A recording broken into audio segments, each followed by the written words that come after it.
Well, hello, and welcome in everyone. I hope every single one of you is doing great tonight. It is Thursday. I think it is Thursday. It is Thursday, right? I don't remember now. But we are here and we are streaming, so welcome in. I hope you guys had a wonderful day today. If not, I hope I'll make it a tiny itsy bitsy better. And as it is said in the title, we will be leaving the character stories for the time being and joining straight into the Chinese New Year event that Genshin has prepared. Yes, we are continuing playing Genshin, we are continuing going through any sort of missions that they give us, and I'm pretty sure to make the stream last longer, we will have to not only go through the Chinese New Year or the Lantern Rite, but also go to Chenyu Vale and explore the area a little bit. Why not? It's a beautiful place. Might as well, right? We'll continue the story of Chenyu Vale there. But first, Lantern Rite. So, please tell me about your day before we start. I would love to know and I would love to chat with you. While we're going to play the game, you can always say it too. I would not mind pausing and just chatting with you guys. I am planning next week, I think it will be Thursday that I'm going to do it. I am planning to do a just chatting stream with the ETS2 at the background. So our casual, usual mess of a stream. So yeah, hopefully if it's going to be a huge boom, I will start making it more often. Either Thursday or Tuesday, I'm not sure exactly when. We'll see. I think might be Tuesday a better day. But we'll figure it out. So, yeah. Without further ado, I think it's time for us to just jump straight into it. I played Honkai Star Rails happy because there's a mecha boss fight. Said now since the character might not be a playable character now. Maybe it will be later, Jordan. Who knows? Who knows? Maybe they'll do it later. Who knows? Okay. Let's get the game up and running with the music on and everything is working. Let's go. Actually, no, there is one thing missing, and it's my heartbeat. Give me a second. Stop running away! And voila. Oh, thank you so much for the follow, Alex Starter. Hello, hello. Hey there, Sari, how's it going? The mechanical arts are too profound to convey in a few. Of course, my heartbeat now is barely visible with Xianyun's. Actually, in anybody's at this point. I have all the characters who have similar color scheme to my heartbeat. This is bad. Oh well. Right. So, like I said, today we are focusing on the Chinese Lantern Rite and Chenyu Vale. So let's get to it, shall we? How have you been, Sari? Skyward! Fancy meeting you here. I hope you've been well, and I saw the new keycaps. They look very nice. So yeah, for those who don't know, Sari recently has been streaming how she makes keycaps for the keyboard, adding some, well, hair touch to it. Let's put it that way. I don't know, you tell me, Ranger, how am I? You're sleepy, you should probably go to bed. Wow, so lively! This is how a festival should be. Don't you have work tomorrow? Couldn't you stream longer if you're still here? You know? Oh, look at that kuching! Thanks, I was hating it. Just your typical artist judging it out harshly. Sounds about right, doesn't it? I'll sleep soon. Fair enough. Oh, jeez. Also, apologies about yesterday that I couldn't actually stream. Yeah, the assignment took longer than I expected. But hey, it finally worked. And you know what, Chad? What was the issue? One line of code being misplaced. Never knew kites came in so many styles. I love being a programmer. It's always fun. I've been stuck at it for like 2 days. Lively. This is how a If you are presently unoccupied, perhaps we One could piece stop of a code while at one's abode for in some the wrong repose and place. conversation. And I plucked my hair because of it. I feel like I'm bald now. I'm not, but I feel like I am because of it. It's always the one code. It is! It is, and it's so annoying. Because the thing is, if it was one line of code and it would, you know, show errors, then I would be able to figure out that there is a problem. But no, my code was running okay, even with misplaced one line of code. The secrets of the mechanical arts So are there too was no profound to errors, so convey in a few the simple console words. couldn't even tell me Oh, but why that there would is something the listener wrong. grow weary I just of knew it hearing was this something error? wrong because the results were not what I wanted. Fun, isn't it? And yeah, then writing the report was a pain, but I went through with it, and they required us to do 8 pages long a report. I wrote like less than 5. So Peace I hope I will prevails not throughout get the land, minus and points for all not things are meeting made the new. maximum Buds in they the wanted. spring. There was no minimum. This is It an was just auspicious maximum. era for humanity. Who knows? Who knows? We'll see. But yeah. I cannot wait for the next assignment. It's fun, isn't it? I also have so many stuff, like personal projects that I want to finish. festival should be. It just gives me a headache. Ah, well. Rightio! Let's stop whining and let's continue, or actually start the Lantern Rite. Let's get to it. Coaching and Charlotte! Charlotte! Let's I go! never thought she'd see you two together. You need a vacation already? It feels like it, yeah. But the thing is, I will not be receiving any sort of vacation whatsoever. The whole holiday period, I will be working on my master's project. And after holidays are over, I will be joining the workforce. So, yeah, fun.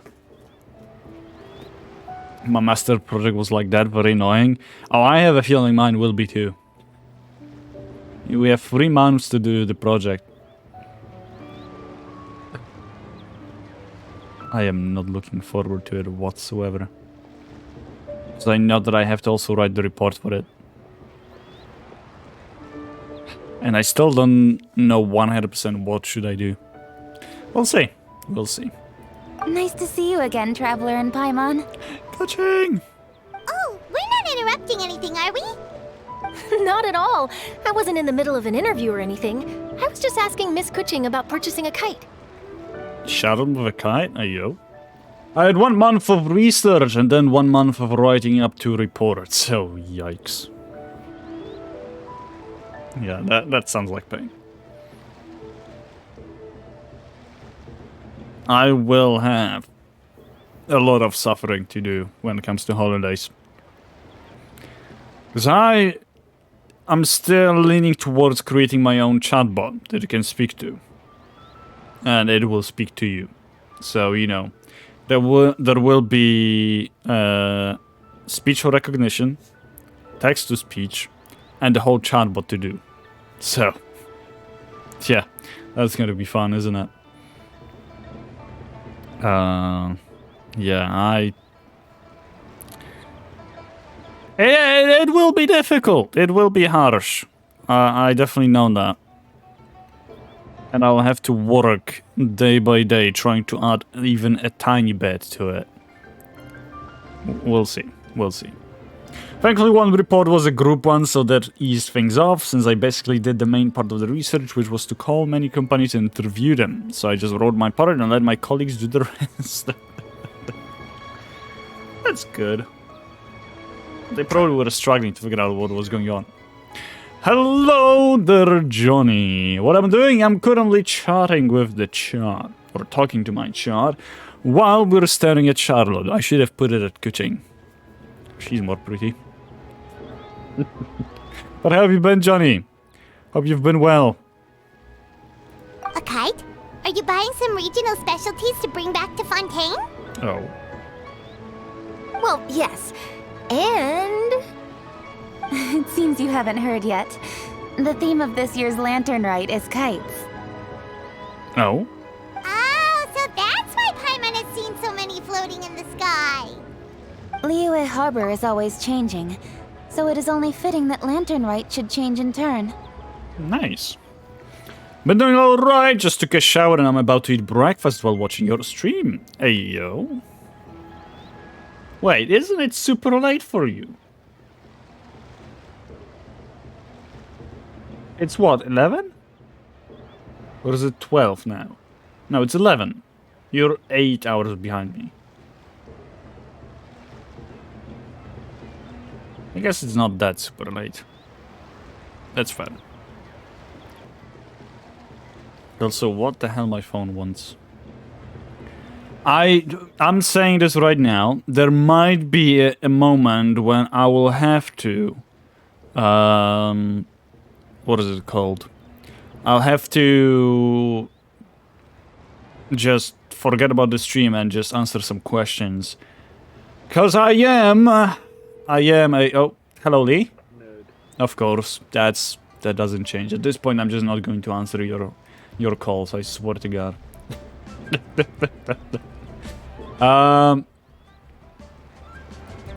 What I was saying is that I might need to stop for well, not stop streaming, but just be quiet for a moment and focus on answering some emails, since I am the course representative and there are some new people coming next week. January intake, that's fun, isn't it?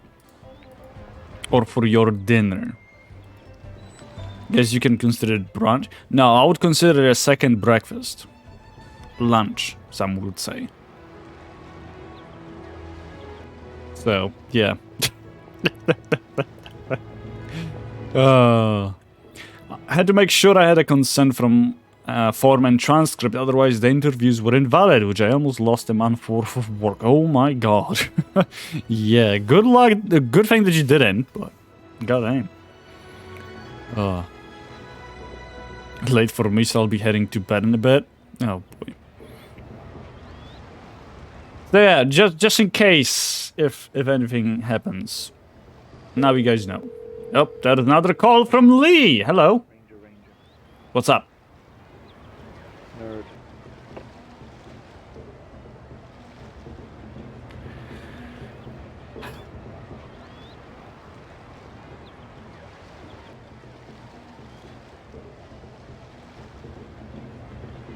I have a talking to Lee.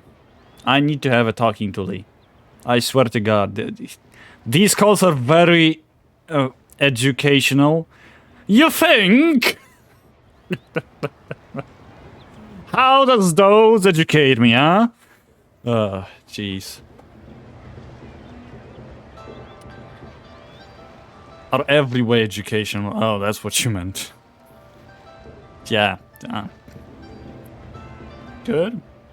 I'm well educated now. In what? Knowing that I'm quote-unquote nerd. He doesn't specify what type of nerd, though.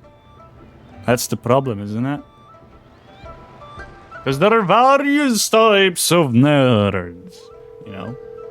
Oh god, not again. Ranger. What do you want? Nerd. No. Goodbye. Goodbye, king of nerds. We can fix that? No. No, you don't. You don't have to fix that.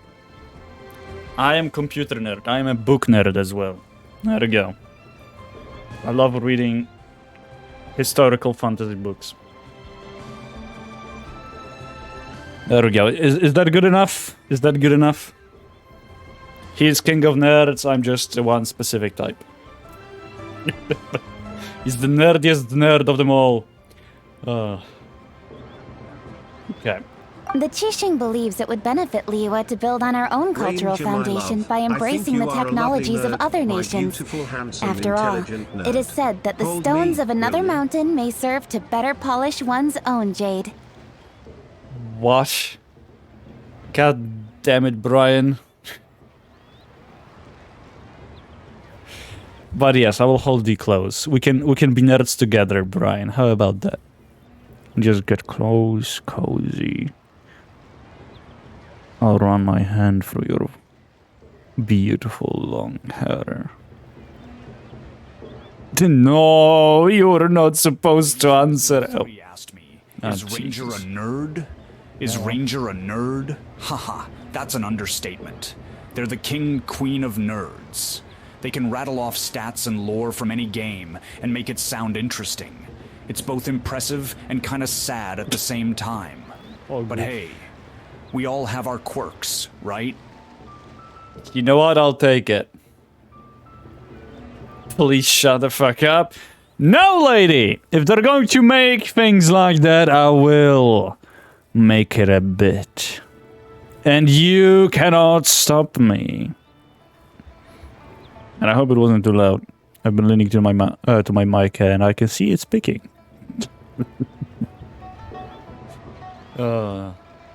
I'm sad and I must sleep now. That is always a thought, sorry. But have a good night. Thank you for stopping by. I appreciate it. It was lovely to see you here. And I hope you have a wonderful, wonderful sleep. I don't know if she's still here to hear it. Hopefully she is. But let's continue the story. Yeah, remember my business meeting with Tianquan Ningguang the last time I was in Liyue Harbor? That's Nope. what it was about. I don't recall But that. all I really did was use my network to introduce Lady Ningguang to some interesting people. I'm not sure that quite counts as fostering cooperation. Actually, I might remember.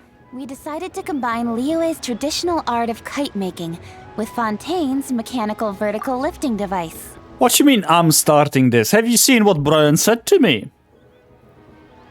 Mechanical lifting device? Sounds pretty impressive. But don't kites just use the wind to fly? Why would you need to add something mechanical? Well, you've actually just answered your own question, Paimon. To make them fly, yeah. How high and far a kite can fly depends as much on the weather conditions as on the skill of the person holding the string. But as soon as there's no wind, you can only flail about helplessly like a sweet flower medaka out of water. Experience That's a doesn't matter at comparison. that point. Exactly. Liyue is now a nation ruled by humans, after all. It's about time we had the power to make a kite fly, don't you think? It honestly feels like, I don't know if you guys think that, but it honestly feels like Liyue is the next Kanria. It starts to feel like it. Look how technological upgrades they're trying to put in. They're trying to make things mechanical. They're trying to, be self-sufficient. Without any help from the god, Zhongli, who's no longer there for many of them. And without any help from the Adeptus, which also had certain powers. Obviously, Xian Yun is the one who makes mechanical stuff, but come on. Mecha, well, basically. I mean, we have seen what Kandria built, right? So, I would not be surprised if Liyue was the second nation to go in that direction. Slowly but surely getting there. It feels like it. Watch at the end.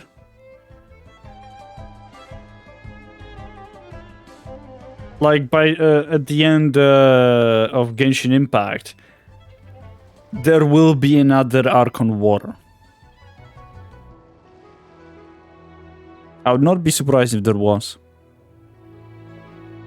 Like nations without Archons or without help of Archons against nations with Archons. Then Archons rule and stuff. Who knows? Maybe. There are so many of possible endings of this game. It's surreal. Plus, the easier we can make it to enjoy, the more people will want to participate. Oh, that's not a bad idea. Sounds awesome. Right? I also thought it was a novel idea. Plus, it shouldn't cost much to do. With Miss Charlotte's help, everything has gone smoothly. Our new mechanical kites are already available to purchase from a stall in the harbor. Hey, yo. We're having trouble keeping up with demand. We also gave quite a bit of thought to the price. We didn't want it to be too much more expensive than a traditional kite. Makes sense. Cool. Turns out you two and Ningguang like playing with toys just as much as Paimon. Toys? They're not exactly toys. What are See, they? Miss Kuching? That does seem to be everyone's first reaction. I mean, I'm sorry, but what other purpose for kites there will be? What, are we trying to make them drones? Spy on people and stuff? I just stopped saying and stuff. I don't know why I'm saying it a lot now. I should not. I should not be talking that. Saying that, I mean. Although kites are one of our most time-honored cultural relics, outside of their use in certain ceremonies, I suppose they're considered playthings more than anything now. But to me, there's so much more than that.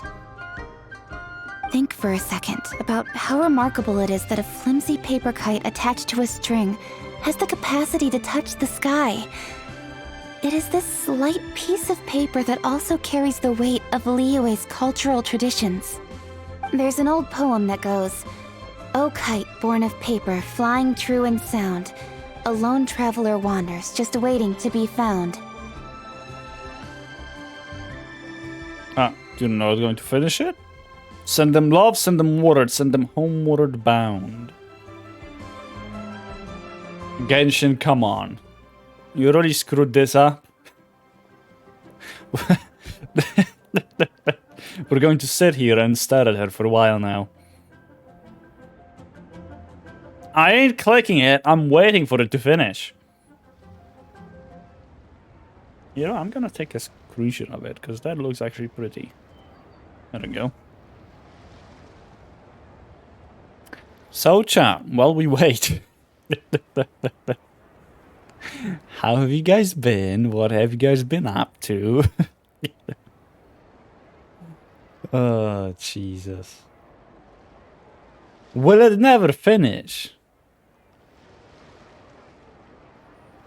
Lady, I know that you're lurking. You might still be able to hear me. Did you click? Or did it... Well, first of all, did it stop for you like it did for me? I don't know if she's in chat to actually be able to hear me. Who knows? What's happening? Well, I am on the auto mode, so it should, you know, move forward once it finishes talking. But Kuching never finished. She stopped at the middle of the sentence. And right now it just sits here. Genshin screwed up. They broke something. It doesn't work. So you're stuck? No, I'm not stuck. I can click. I was just hoping that she would finish talking, but she doesn't.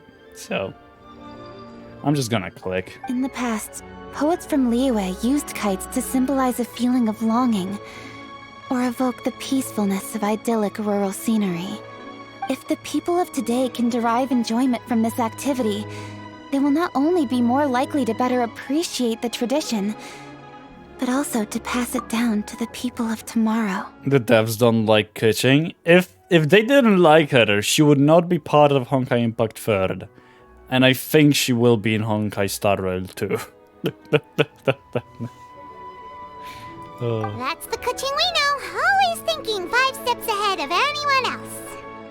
Well said, Miss Kuching. I've learned quite a bit myself. As long as you're willing to listen, I'm happy to share. I also know quite a lot about the various folk traditions related to kites. For example, whenever a kite blew away, People would say it was the Adepti that summoned the wind to take it away as an offering. Huh. That way, you can turn an unfortunate event into an auspicious one. What about something more fun? Do you know anything like that? I mean, if you're going to make up a lie just to make yourself feel better, I don't think it's a good thing. No, the Genshin devs don't like her, the Honkai Impact like her, probably not Honkai Star. What? They're the same devs. Jordan, how the company works, MiHoYo as a company, or any other company, the devs switch around. They do not stay in the same game forever. There is no the same number or the same people working on the same game and only on that game. They kind of do. No, they don't. That's the thing. Unless they have different branches where they focus on certain games, like EA does. Where's the proof? I talk to people who work in the industry, Jordan. They explained how this work. When it comes, like CD Projekt Red, for instance, that's how CD Projekt Red runs. When they were making Cyberpunk and they were working on The Witcher 3, there is a certain number of people who was focusing on debugging with The Witcher 3, while majority of them were working on Cyberpunk. And they were working 6 months in debugging for The Witcher 3, and then moved for the rest of the year to be part of Cyberpunk. And then part of the Cyberpunk people moved to work in the as debugging for The Witcher 3. So they constantly rotate. So they're not stuck in the same loop of doing the same thing over and over again. So I bet you the same thing is with MiHoYo. Since they do not have branches all over the other countries and so on, they are based in China and they are working there. So there is a people for debugging for Genshin, they switch with some other game, they switch with another, and so on and so forth. I bet you that's how they do.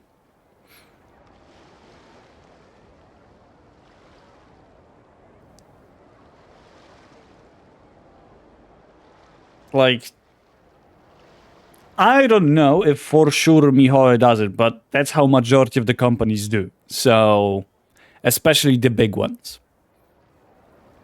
So I'm pretty sure MiHoYo is also responsible or doing the same way they do it.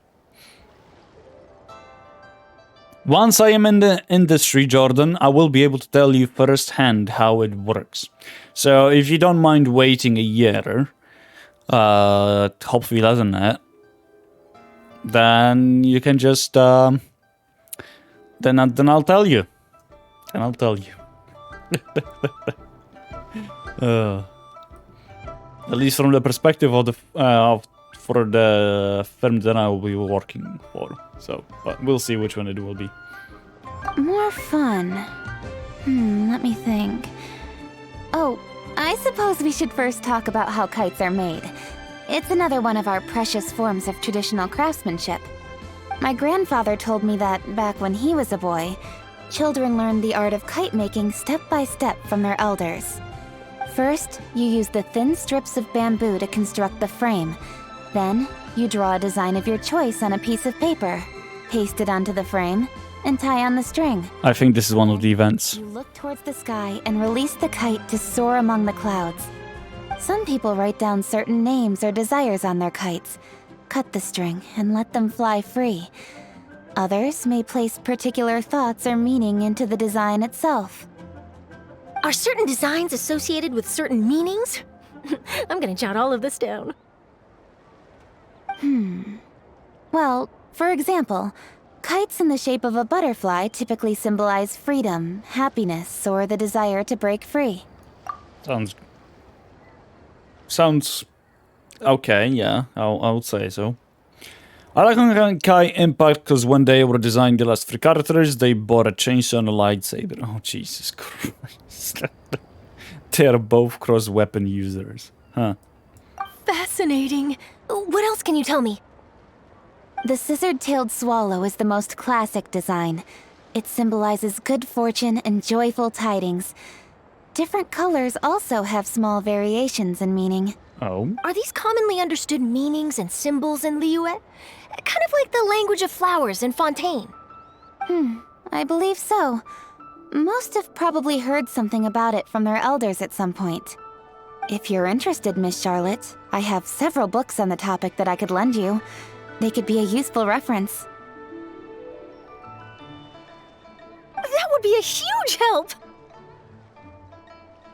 Great! Looks like I've got the outline for quite the article on my hands.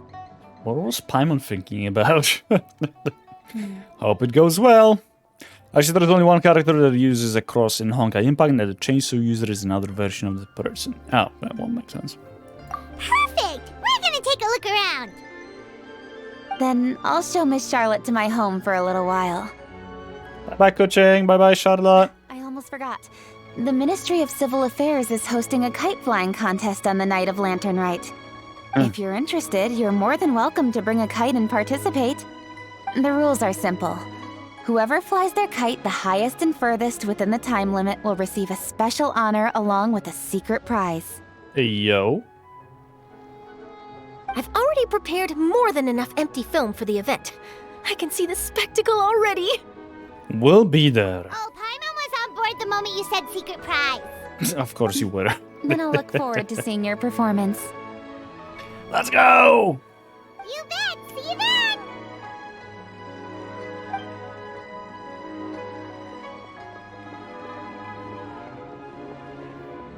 Wait, Traveler?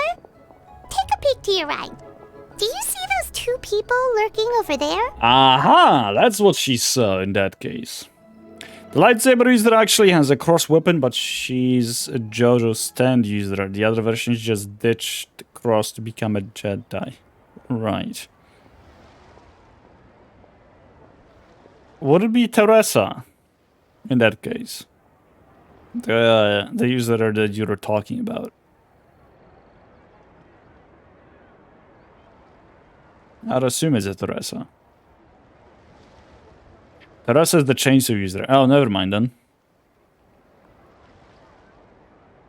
The Jedi is another character.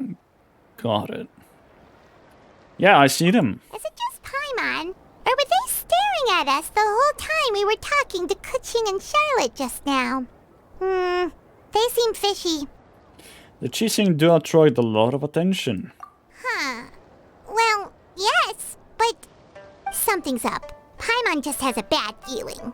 Do you think they could be treasure hoarders? They always seem to be stirring up trouble during Lantern Rite. Oh, Paimon's sick of waiting around for something bad to happen. We should strike first, you know. Foil their plans before they even begin. Paimon! Right, Paimon will go left. Oh no, this is bad. You'll probably find out later when you play Honkai Impact Part 1. Yeah, if I'm going to play it. I have not touched Honkai Impact in a while. Wait, Paimon! This is not going to end well, is it?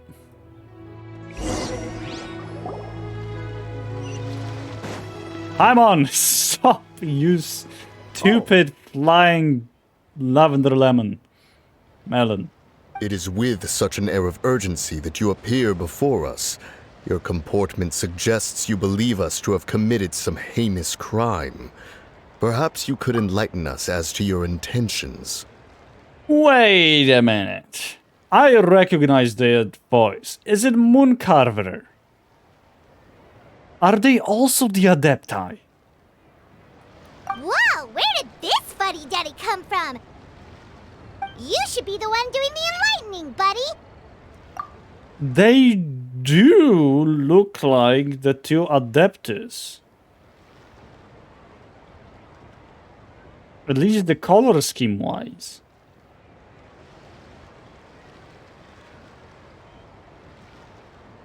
Are they?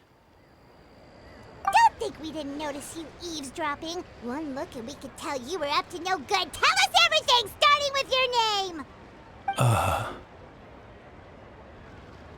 One bears no secrets before two such as yourselves. They are! Stand in the presence of the mighty and illuminated Adeptus, Moon Carver. It is Moon For the Carver. purpose of this foray into the mortal realm, however, you may address one as Hojong.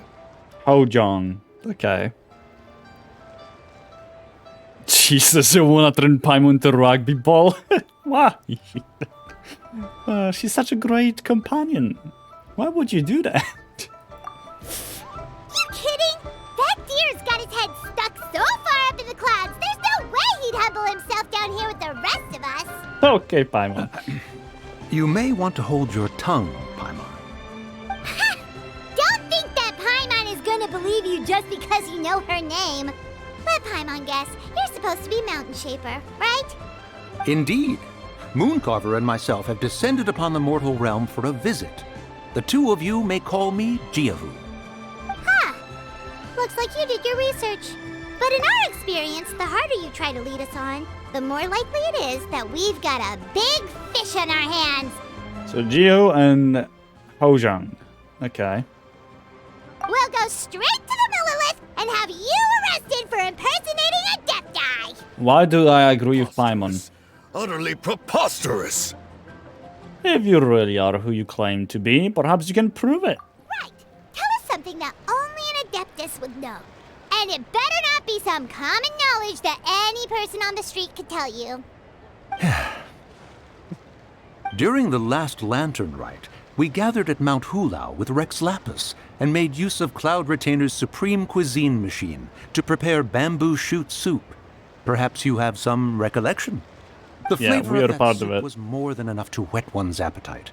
As such, Cloud Retainer assented to my use of the device beyond that singular occasion, providing other recipes to boot. Since then, one has dabbled in the pleasures of the culinary arts whenever time allows. Dabbled?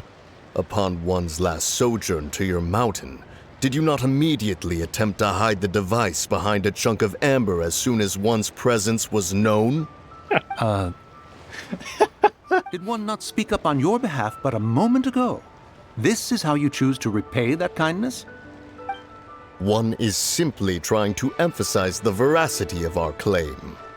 That does not mean you should reveal personal matters so readily. They might think one bears no difference from Cloud Retainer. Forget it. One does not have the breath to waste on such petty trifles. Aim kick. Oh, Jesus. No, leave Paimon alone. I suppose they really are the Adepti. That might have been more detail than we needed. Seems like you two are the real deal, and Paimon sorry for suspecting you. Yeah, you should be. For beings as forgiving as yourselves, this is just water under the bridge, right? Take it as a compliment to the quality of your disguise. Few people that will be able to see through it. You indeed have an agile mind. Thank you. Cloud Retainer was not mistaken in her high estimation of you. Paimon's still curious about something. It's just... Paimon can understand why Mountain Shaper is here, but why did you decide to come to the city, Mooncarver? It's not really your thing, is it? Uh-huh. It is but an inevitable eventuality. Long have the mountains remained strangely idle since Cloud Retainer's move to Liyue Harbor.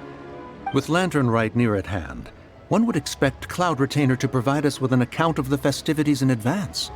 Yet to this day, she has failed to appear. So they're just worried about Xianyun.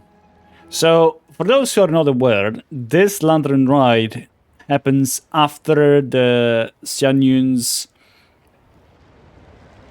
hangout event or character story. So, there might be some spoilers for that story itself, since I didn't really do that, nor have I seen it. So I guess we know that Xianyun moves to Liyue Harbor now. Cloud Retainer is hardly the forgetful sort. One must never rest idle in the face of that which demands action. And since our acquaintances dwell in Liyue Harbor, we had to travel here in human form to avail ourselves of their aid, Cloud Retainers in this case. But a moment ago, One heard you speak of a mechanical kite of sorts. It appears the essence of the situation has hitherto revealed itself. Now it is time for one to retire back to one's abode. Oh. So, you're not looking for Cloud Retainer anymore? Perhaps there are aspects of Cloud Retainer's temperament that remain opaque to young Paimon. Given one's understanding, one can only imagine the anger that now consumes her. Cloud Retainer is of a proud and arrogant disposition. She holds the belief that her skill in mechanics surpasses that of all others. One can be quite certain it is hardly with an open mind that she regards the arrival of this new technology. Unless she made it. Surmises that she has shut herself away, refused all company, and buried herself in the study of her own creations. To call on her would only invite her rebuke. However, if you do happen to cross paths with her over the next few days, do pass along one's regards. Sure, leave it to us. Have a safe trip back, enjoy the scenery, and happy Lantern Rite! Thank you for your kind words. We shall now depart. We got all worked up for nothing, huh? All that trouble and it turned out to be people we knew all along! Uh-huh. It's still pretty early. Let's head over and check out the kite stalls. Paimon wants to see what kinds of kites we can buy to use in the competition. The bigger and prettier, the better. Well, that surely was something. Where the hell did they go? Why? They already left, didn't they?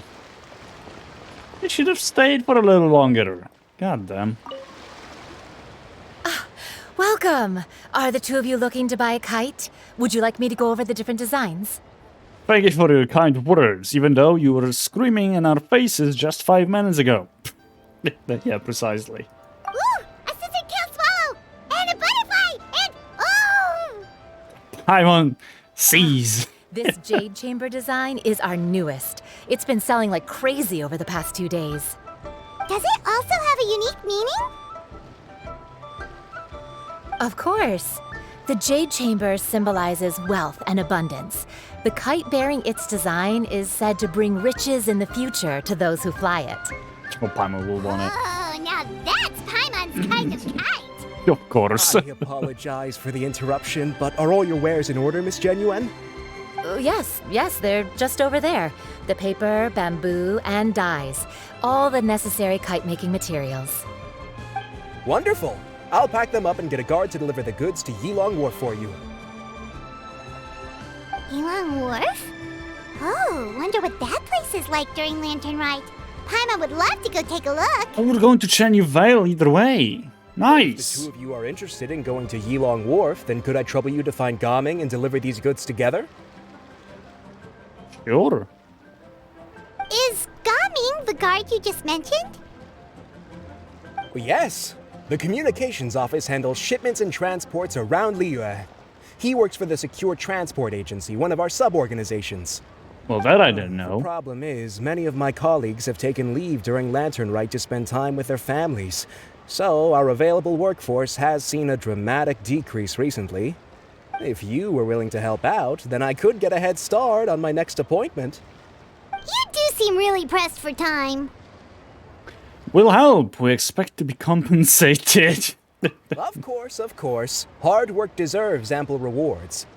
Now, at this time of day, Gaming should be somewhere in the vicinity. Just follow the main road until you see the head of a Wushu dance costume. Should be on your right. Be sure to come back if you'd like to buy a kite. I'll even give you a discount. Hey, let's do it. Okay. Oh, Gaming! Where are you? There he is. See him? Wait, I thought we had an agreement. Loser buys dim sum tomorrow? Look at you. Scowl like that for much longer and your face might stay that way. Hey now, don't be upset. How about this? You extend the invitation, and I'll pay. No way, Gaming. You're always the one picking up the tab. I'm not trying to be a sore loser. I just didn't expect you to come from behind to win like that. That was nothing. All in a day's work, friend. Oh my god, look at his eyes. Perfect, Gaming is here. Sorry to interrupt, Gaming, We just spoke to a guy from the communications office who needs you to deliver some goods to Elon Wharf. Oh, that must have been Longzhou. Looks like I've got work. Gotta go. Look at his eyes. I like those eyes. Sure, go do your thing. Let's have a rematch when you get back. I won't let you win so easily next time. Alrighty, you can hand the goods over to me. Must have been heavy hauling them all this way. Let me take them off your hands. It wasn't that bad. It's just some kite-making materials. Plus, we didn't have to walk very far. Kite-making materials. I see. Look at him. I don't know why, but they look like he's staring through the ring light. You know how the influencers have it? Whenever they're making whatever TikToks, shorts, or whatever else. Ugh. I'm glad it wasn't too much trouble, Paimon. Still, I owe you one. Wait, how do you... And you must be the Traveler. It's nice to meet you. Thanks for your help. Huh? You know us? Yeah, I was about to say. There probably aren't many in Liyue who don't. I've heard quite a bit about you two. You're quite well known around these parts. Yeah. Oh, and please excuse Longzhou if he forgot to thank you. Take my thanks in his place. He's a good guy. He's just been super busy lately, running around from place to place. Don't be too hard on him, yeah? No worries. No thanks necessary. So, you here for Lantern, right? Yep. It's always so lively this time of year.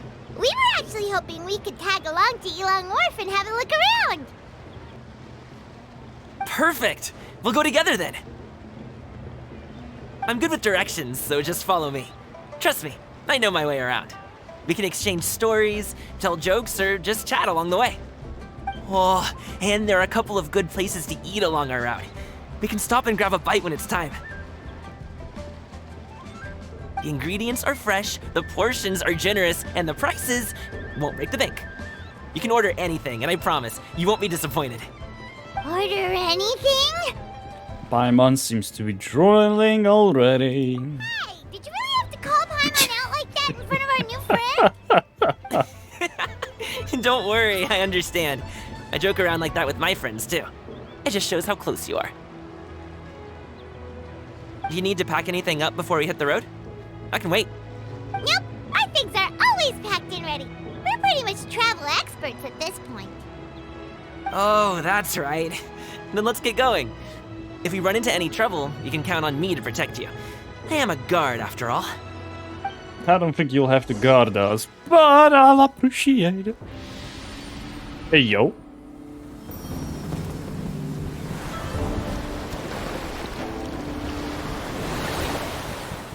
Oh, okay, it's just that. Well, what is this? Vibrant Harriers Luft in Spring Brace. A paper Okay, what is this one? Oh, okay, Paper Shadows of Foraging. Joyful Beasts and Their Auspices. And this one's not unlocked yet. Because we did not meet Xian Yun. Okay, what does that do? Paper Shadow Ruminations. On the bustling streets of Liyue Harbor, you and Paimon are drawn to a painter making paper cutouts. You spy two familiar silhouettes among the items she's preparing. Goba and Yao Yao's bunny. I don't know what the name of it is. Interesting. Could do that. Joyful Beasts and their Auspices. Just Wu Shoudans. During the Lantern Rite Festival, you and Paimon run into Gaming and another friend practicing the Wushu dance together. He has prepared an endlessly fascinating event and is waiting for guests to come and experience it. We are doing those quests either way. And you know what? Let's do in order them. And then we'll meet Xian Yun and then do whatever this quest is. I am curious to see it. Okay, let's do it. We have two things. Rightio. Skyward! Let's see what this whole thing is about. Well, hello. If this is Miss Ping doing, Madame Ping, I mean doing it. Round and fluffy, soft and bouncy, jump and bump. Oh my, guests! Welcome! Oh my god, she's pretty. Welcome, welcome, and allow me, Wang Xun. I don't know how to pronounce it. To be the first to wish the two of you a joyous lantern rite. Look how pretty she is. She's really, really elegant. Happy lantern ride, Miss Wang Xun. Oh, it's Paimon's voice. Give me a second. Haven't done it in a while. Happy lantern ride, Miss Wang Xun. You seem to be reciting something just now. What were you talking to yourself about? Considering some delectable desserts, or perhaps a revolutionary recipe. Not far off the mark, nearly a hole-in-one. I was just thinking about the food Boba and Yugi. Oh, Yugi. I think it's Yugi. Are gonna make. Eh? Now, those are names we know. You know Boba and Yugi too? How could I not? You're looking at one of one-man restaurant's regulars, you know. As long as I'm not on the road, I eat at least 7 meals a week at one-man restaurant. When paired with my hometown style of cooking, first some lightly seasoned fare, then a spicy flavor bomb, it's just a smash hit. If I end up with too much heatiness, you just need to down some of the Rite meds and flush it right out. And then after a couple of days recuperating, it's back to gorging myself in Chowtown. Best take it easy. But Paimon also wants to try living like that. Anyway, I get to see Guoba and Xiangling pretty much every week, and sometimes even little Yao Yao. When Yao Yao brings Yugi along to see Xiangling and Guoba and Yugi end up playing together. Ah, it's wonderful. No matter how exhausting work is, just watching them shake and sway is enough to sweep all your cares away. But I can't be the only one being cured by Guoba and Yugi. I want everyone to bear witness to their cuteness for themselves. Well said. Now this is something important, but just how do you plan to do it? Unless these things on the table are... Bingo! I just made a paper theater featuring Guoba and Yugi as the stars. Everything you see here at this stall is a prop for the paper theater. Paper theater? That name sounds kind of familiar, doesn't it? Is it about the canvas behind you and watching the shadows on it? You guys may have heard of paper plays, a traditional Yuan art form. By artfully using the pictures and lights, you can make the scenes on the screen come to life. I've loved paper plays since I was a kid, and learned a bit about them from Master Yingong. After I grew up, I became a painter, studying and traveling all over. While I was in Fontaine, I learned a few new drawing techniques, and a thing or two about filming. I had quite a few sparks of inspiration too. So, using paper plays as a basis, I tried creating a novel interactive game, and thus the paper theater you see before you was born. Paper theater and paper plays also have very different styles. Paper theater focuses on simple, short stories that will bring a smile to the audience. So that's why this year's first paper theater will be all about an especially amiable story. Guoba and Yugi looking for ingredients to cook up something delicious together. I'm 100% mispronouncing Yugi. Maybe it's Yegu? Yegu? I don't know. I'll continue calling it a Yugi. Guoba and Yugi cooking together? Oh. Guoba and Yugi cooking together? That sounds really interesting. Fun and food in one place. Now that's worth paying attention to. Looks like you two are totally on board. Your excitement is inspiring. Then there is no time to lose. Please, just relax and get ready to enjoy this paper theater performance. Hey there, Raoul, how's it going? Hope you've been well. And if you don't mind me asking, what have you been up to today? Let's go! Press the relevant buttons and or use the movement keys to consume movement points and guide Guoba and Yugi. Hold the button to move continuously. The challenge will be deemed a success once all characters have reached the ingredients position. Okay, interesting. Good, how about you? How's stream?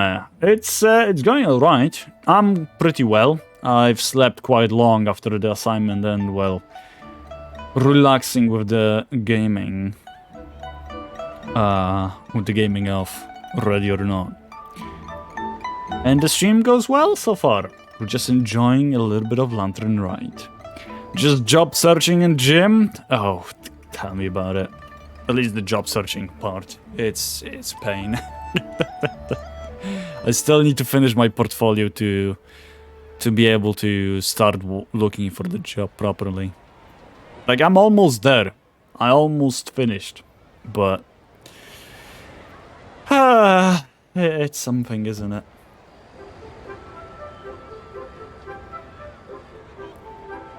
I literally have time until the end of either February or March. March is deadline of deadlines where I should start looking for jobs.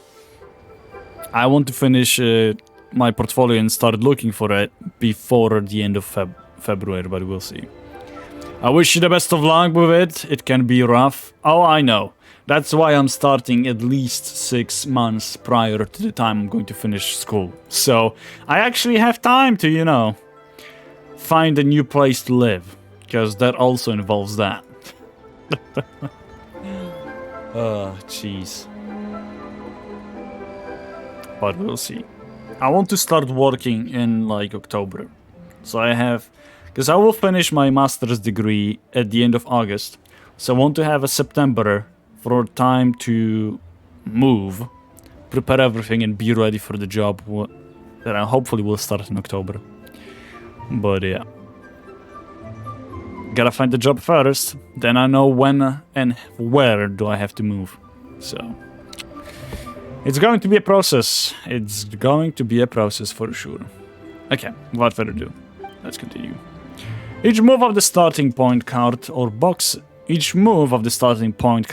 boxes within the stage will be recorded. Use the recall function to restore the stage layout to its previously recorded state. It can be used 3 times consecutively. Right, okay. So this is the event. You know what? Let's do this.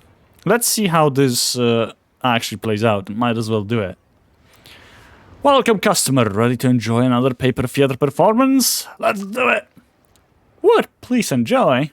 She's so pretty. Fragrant mountain delicacies. There is probably some... There is a lot of them. Wow. Okay. Let's start it. Press the relevant buttons or use the movement keys to consume movement points and guide Guoba and Yugi. Hold the button to move continuously. The challenge will be deemed a success once all characters have reached the ingredients. Okay, we already done that. Right, so we have 8 moves now. Is that it? Okay, so it's not... Okay.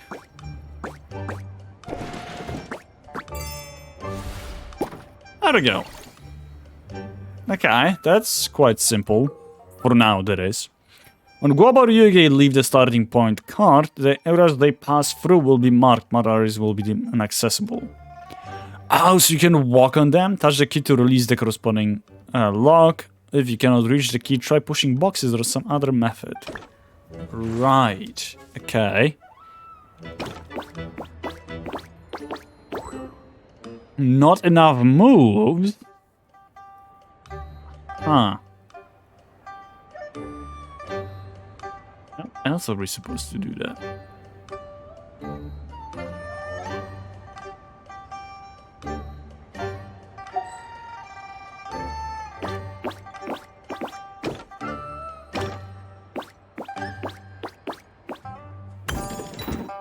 Oh, I see. Got it. Roll the current stage layer back to the last recorded state. Up. That's not what I wanted. Oh, I get it now. So you can make many more moves. Makes sense. Okay, got it. I understand it now. Right. So now we have 6 moves. How can we do anything? Go like that, push it forward as much as we can, and go back. That way, we can go like this. Unlock it. Got it! Aha! Big brain! I like this little game. Press the portraits or use the number keys to switch the characters you're controlling. In the stages where Yugi and Guoba are both present, you must guide them both to the ingredients position for the challenge to be deemed as success.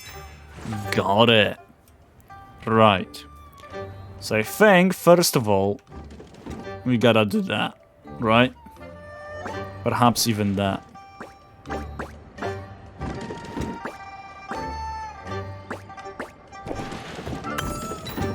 There we go, voila. That's 1. And now we can get Yugi here too. Perfect. Seems like a oh my god, there is more. Wow, okay, they throw us straight in, huh? Aren't they? Lucky ass. How am I supposed to do that? I only see... No, I see all the keys, okay. Right. Let's get Guoba first. To this key. That shall be fine.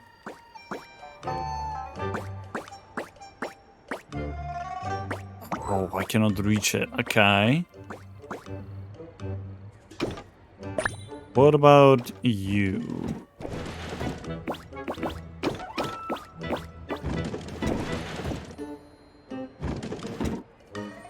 Okay, I can't push it any further, but I think Guoba can now access it.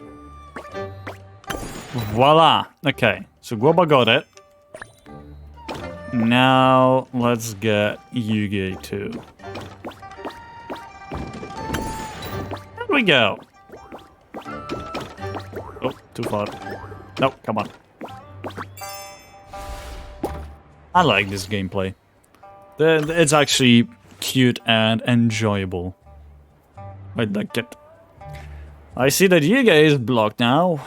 Let's figure out how we can help Guoba then. Oh wait. Voila, right?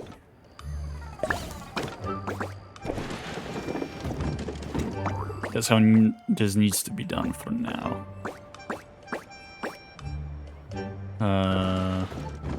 Yeah?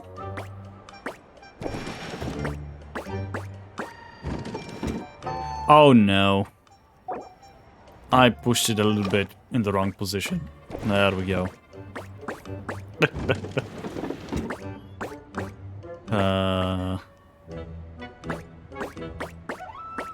Aha! There we go. That's done. Now...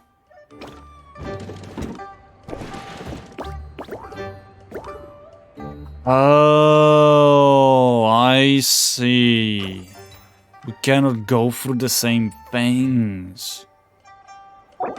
Makes sense. Okay.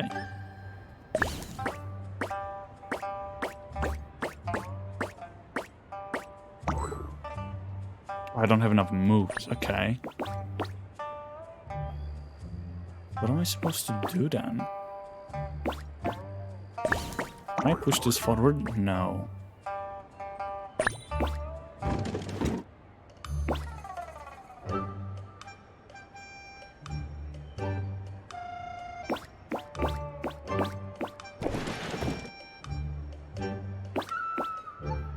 Right.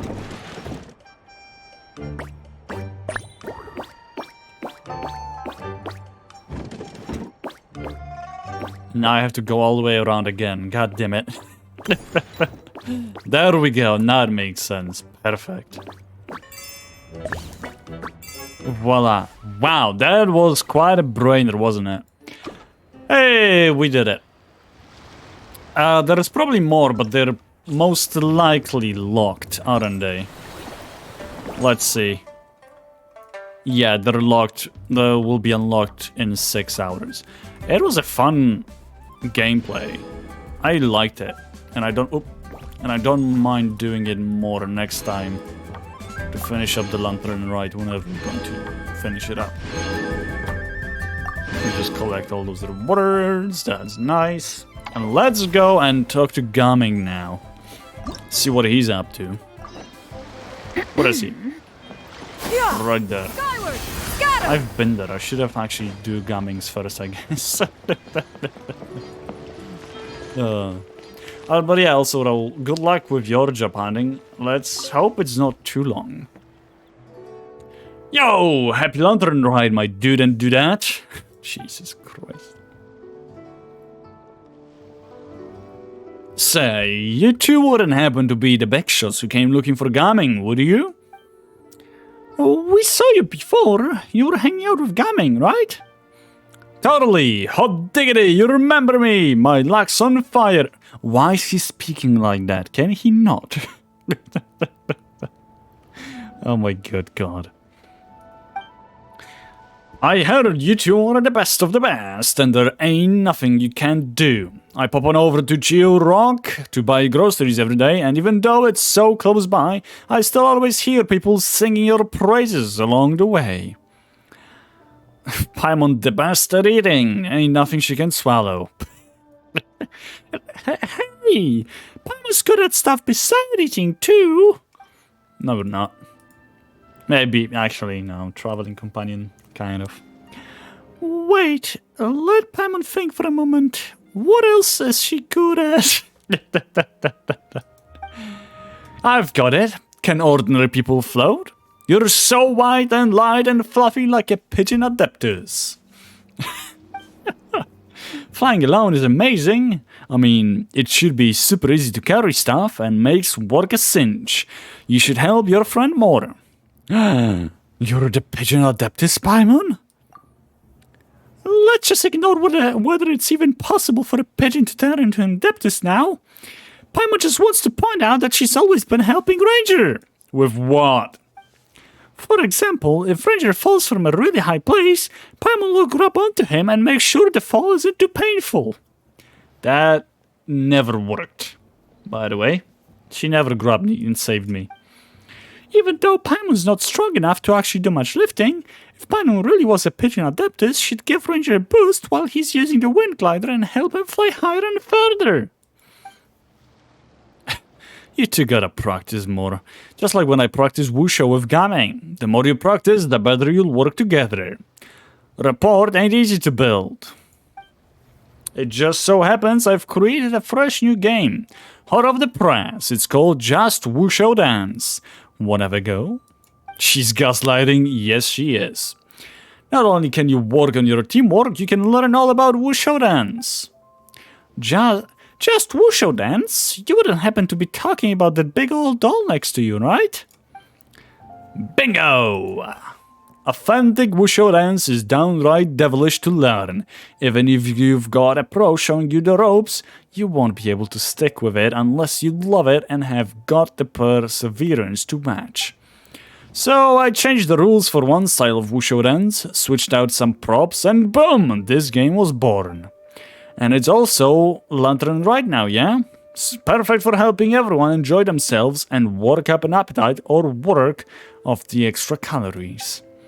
Just put on your dancing shoes, well, the dancing outfit, and see who can grab the most tea bricks. You can dance and bump all over the shop. It's a hoot and a half.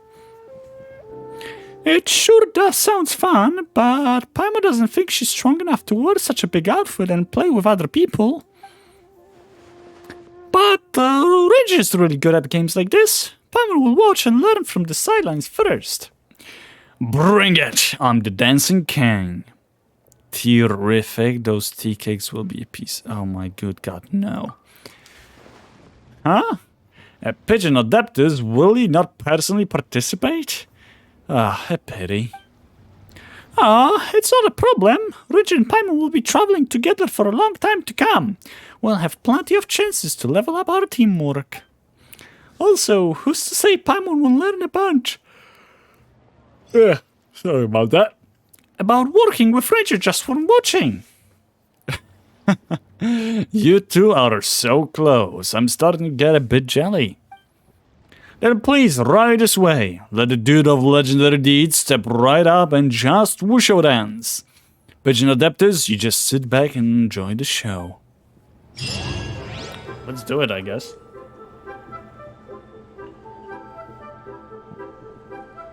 In Joyful Beasts and their auspices, or auspices, I think, you must complete stage objectives within the time limit and score the highest amount of points possible. Press to use your skill and don a special Wusho Dance puppet costume to enter Bumper Wusho mode and knock aside other participants that you come into contact with.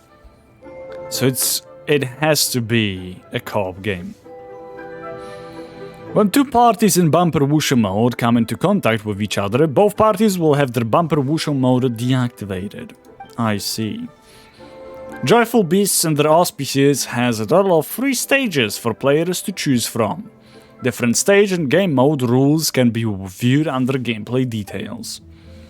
Joyful Beasts and their auspices has 2 gameplay modes. You can invite multiple teammates to play together or match with other players.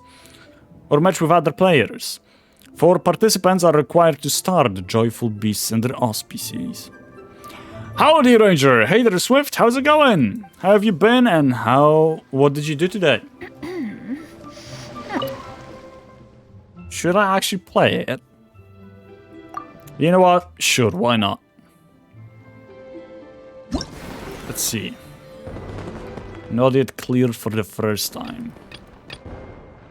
This is the random play. I see. Okay. Gameplay details. Joyful Beasts and their auspices. That we already knew. Okay, what about this one? Good things come rolling in. In the good things come rolling in stage, you need to collect as many lucky T-bricks as possible within the time limit to score points. Lucky T-bricks come in small and large forms, and the latter are worth more points. Right. Use your Bumper Wusho to knock other participants away. You can also obtain any lucky T-bricks dropped by other participants. Okay, interesting. I'm doing a bit better. Hey, that's good to hear. My voice has become better and I am no longer out of breath walking to the kitchen. Let's go! Well, my voice is still a bit fucked, but I can at least make non-whisper noises now. That's good. It means you're getting better and soon enough you'll be back to full health. Good for you. Okay. Race to the top. In the Race to the Top stage, the more valor you possess, the higher your score when the challenge ends. You can use the following methods to gain valor: gaining and holding onto fortune T-bricks, staying on the platforms, and using your Bumper Wusho to knock away other participants. So this is basically King of the Hill, isn't it? This is like the pop the balloon thing from Mario Kart. What about this one? To plug good fortune. In the to plug good fortune stage, participants start with mildness. When the challenge starts, participants will be affected by super spicy spirit and continuously lose mildness.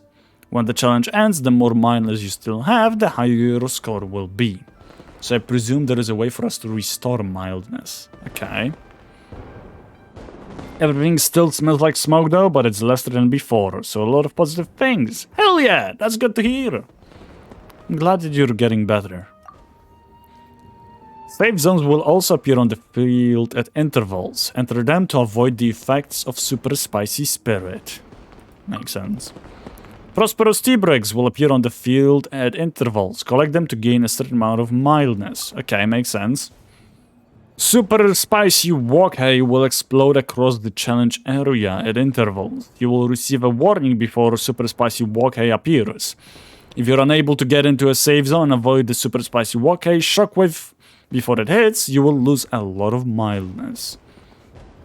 Okay. That's quite an interesting game. Scoring rules, let's see.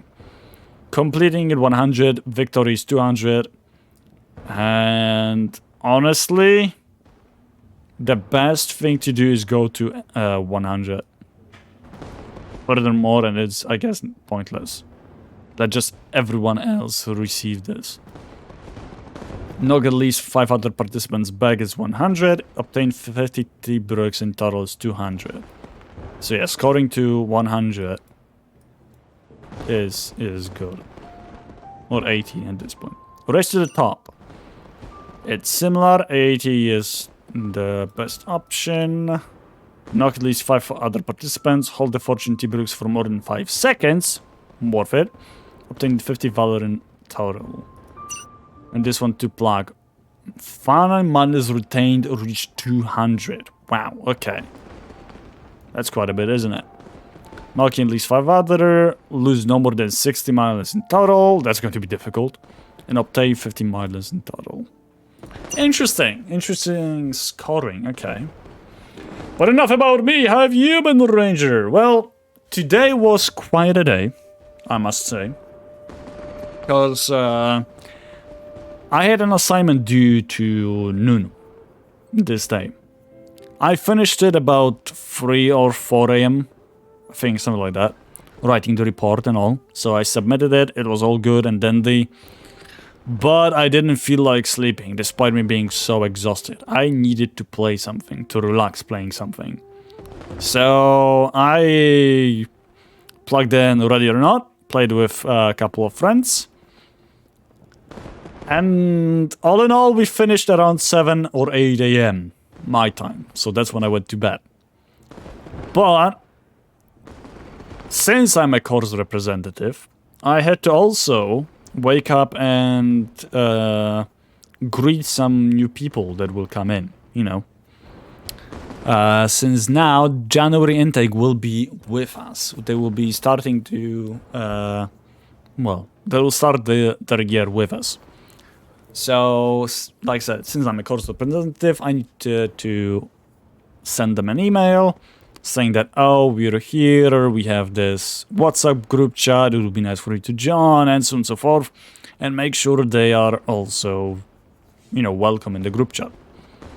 So I woke up at 1 p.m., which is past the deadline, so nobody else would be much talking about the deadline itself, or any work done with the deadline. So now they will be welcome, they will not be, as you know, stranded, in the sense of they're in the midst of the conversation. And, well, then I went to bed after 2 hours of making sure that whoever joined feels welcome. And I woke up literally an hour before the stream. So, yeah, today was quite a day. And I don't know how I will sleep tonight. I will try. But I think I will stay up a bit. We'll see. We will see. Rightio. You know what? I am going to play each of those game modes at least once, just to figure out how well I will do. I'm pretty sure there is a certain scoring limit. Yeah, 6,000 in total to receive everything. That seems alright. Current stage score is 4,000 only, so I'll just play them once, see how much I will get. And afterwards just play with friends, I guess, offline. Because I don't think there is much more for us to do here. Good morning to you then. Glad you got your stuff done on time. Hell yeah. And I'm actually quite happy with how it turned out. But I'll tell you, Swift, it was so annoying trying to get my code to work. Literally, one line of code misplaced and it was causing me headache for like a day and a half or 2 days. Right, let's do it. Let's match up and see. I'll try to be nice, but I still want to, you know, win and get at least 100. I'm gonna use Shenhe. I'm not using Xianyun. What is Shenhe? Oh god. There is Ganyu. Shenhe, where are you? There she is. Found it. Let's do it. Let's get to it! I don't know how this will play out, but we'll see. Rightio! Oh my god, we see quite far.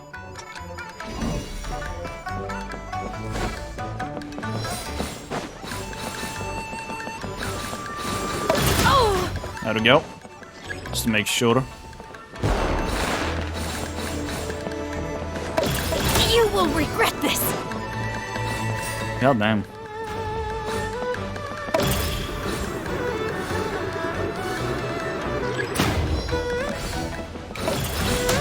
Oh, come on, really? Bastard.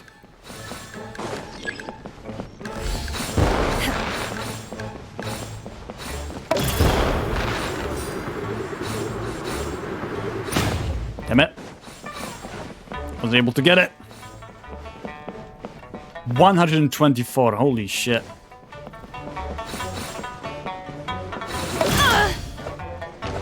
There we go. 66, this is not good.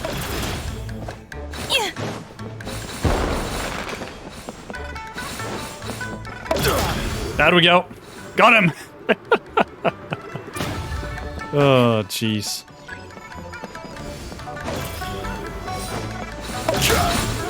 You can get the hell away, my guy.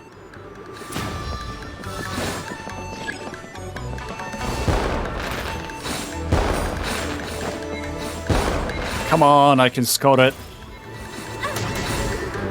Voila. Oh, come on. So close to get it. I'll take a second place, though. Oh, no. I won't even take a second place. God damn it. It was neat. It was neat. Knocked back the most participants 4. I should have done it 5 times, but well. 1,000. Okay, that was an easy 1,000. It's not half bad. I'm happy with it. Did quite well. I have no experience with coding yet. I have to learn G-code for school. What is a G-code? For school semi-soon. But from what I've heard is you take 1 down bug and 10 more appear. It does feel like it. It does feel like it. But as long as you go one by one, you know, slowly trying to understand one piece that you added, fix it so it works, then add a second piece. If it's something breaks, you know that it's in the second piece, and so on and so forth. G-code is for CNC machines. What are CNC machines? So it's very basic, mostly directional controls and whatnot. What are CNC machines? I don't know what those are. Okay, let's... We did the first one, which was neat. Let's do the second one. Race to the top. This King of the Hill one, isn't it? There are tools to make objects like gears out of metal. Oh! Okay, I see. Interesting. Okay, yeah, Race to the Top is basically... Yeah, being King of the Hill. Let's do it! Let's try it. Match. I know. Let's get to it! They're automatic fabrication machines, I guess. Oh. Huh. That's good to know. Righty-ho. Voila. I think I'm good. Playing a Shinha. I'm studying mechanical engineering, so it's one of the courses. Ah, that makes sense. Makes sense. In that case. Nice.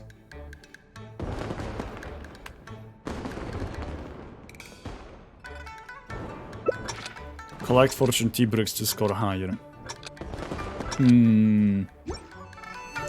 This is going to be interesting. I want to score at least 1,000 as well. Or close to it as much as I can.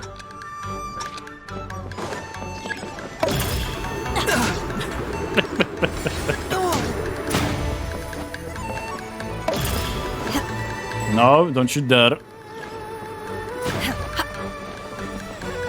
Time to act. Body and mind.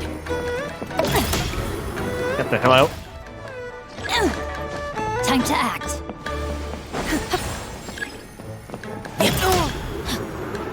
My place! Oh. Oh, jeez. Get out! In your dreams. They're using it as a defense out there. That's actually smart, to be fair. You will regret this. Oh, god damn it. Bye-bye! Oh, this is awesome. Oh, hello.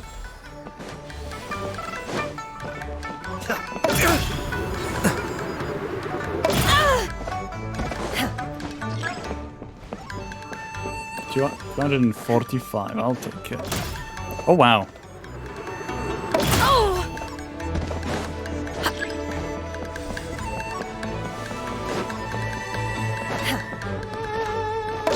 You will regret this. I thought I used it. Guess not. Damn it.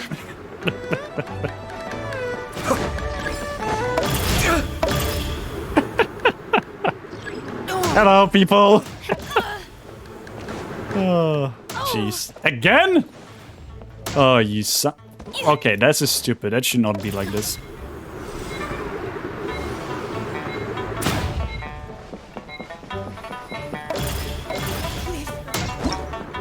There we go! First place, let's go! We did it. That game mode looks funny as hell? It does. Time's not back 13, oh no. How many? This one actually gives a lot, holy crap. Nice. I'm getting so many goodies for Genshin even though I don't play. That's for watching it. There we go. Who is still here? Did I only have 2 characters? Hello? Hello? Apparently I lost some characters. Surprise, surprise. Let's go back to the single player now. There we go. Okay, let's do the last game mode, and yeah. To plug Good Fortune, which is basically trying to maintain save work. Let's do it. Save zones, collect those leaves, and avoid spicy walk. Well, let's hope we can actually do it.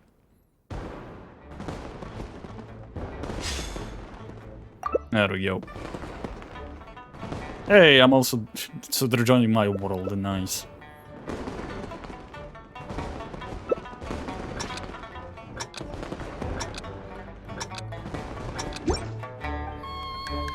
I guess Paimon's crying. I've got 100. Okay.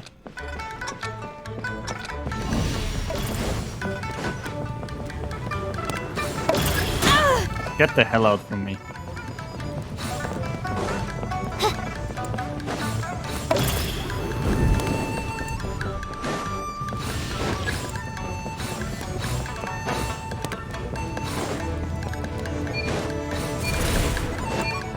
Oh, hell no. You can get the hell out. Bye-bye. Oh, you're such an ass.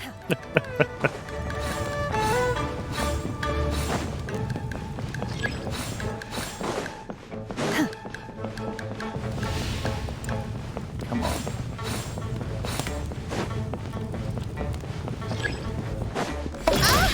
Goodbye.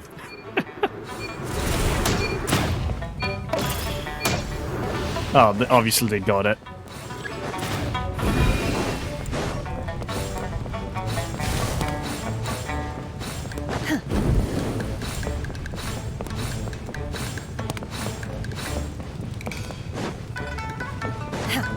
Come on.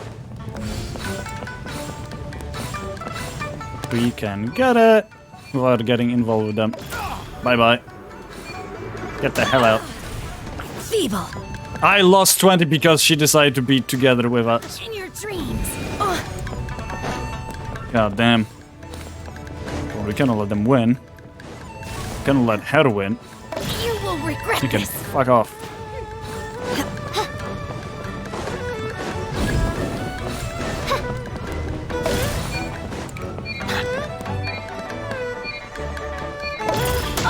Oh, you're such an ass, you know that? Fuck off. Oh, jeez, I did not do well at the end of it. Let's see how many points we scored at this point. The Pepsi smell is back. Nice. 1,100. It's not bad, actually. I was hoping I would get at least that. So that's good. Mind be purged. I was wondering if you wanted to play this together. Well, I'm just testing it out, seeing what it is and stuff, so... Stop saying and stop. Should stop it. Stop it! Right.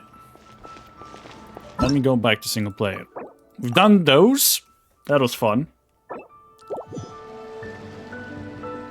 And quite easy. So yeah. But stuff is so good. Yeah, but I'm saying it too often. It annoys me. I need to stop it. Jeez, that is a lot to collect now. There will be more by the end of it. So yeah. Right. So now we just need to find how we can choose a character once we reach... Once Festive Fever reaches 800. Obviously we're going for Beidou, straight up. Yao Yao is a good healer. And then drop player. But no, I'm going for Beidou. Obtained when Festive Fever reaches 600, which we did. Let's claim it. There we go, we have now Xingqiu. Through his robes, his garments steeped in the spirit of the bamboo groves. At least he was like short about it. Done. Nice. Okay. Like it. It's like at least 10 times better than not having stuff. Okay. Festive Affairs, the quests. No, those unlock after a certain amount of time. Okay, so we are going to do 2 quests in that case. And after doing those quests, we will go to Chenyu Vale. However, I think, yeah, we'll do Xian Yun's event as well. Just to see what it is all about. Let's navigate, let's go. Hey there, Fabulous's, how's it going? Also, safe driving, Mac. I hope you get home safely. Lovely. The docks are just a bit further. One step at a time. Hang in there. Okay, coming. Thank you.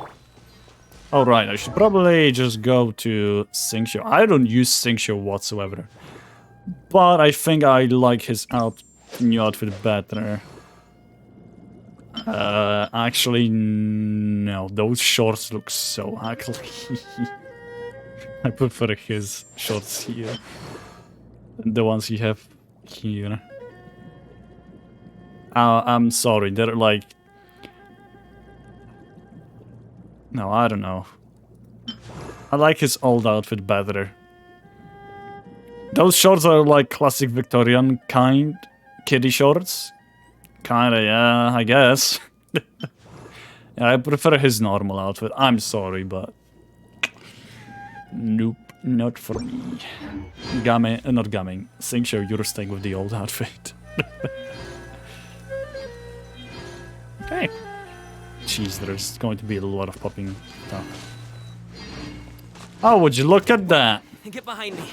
I'll handle this. Right, you know what? Let's first check Gumming. Level 71, not too bad. With... It's probably his signature weapon, isn't it? Black Cliff Slash? No, it's not. It's not a signature weapon, it's just... He's a Forester, he doesn't have one. Black Cliff Slasher. After defeating an opponent, attack is increased by 12% for 30 seconds. This effect has a maximum of 3 stacks and the duration of each stack is independent of the others. Oh, that's cool. Obviously Noblesse. No surprise there.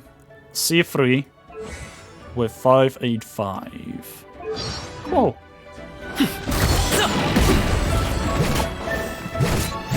Let's defeat one enemy, at least.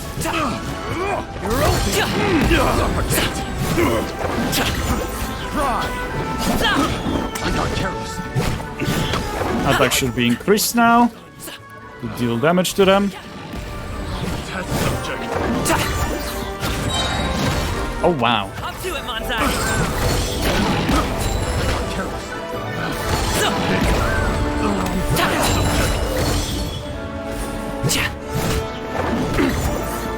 That is Yeah, he has cool attacks.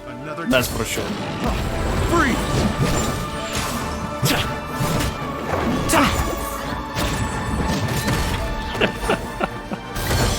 I love how he puts up a mask to do his final attack. The wrong test subject. Once again, let's go. Allows him to do his attack more often, which is cool.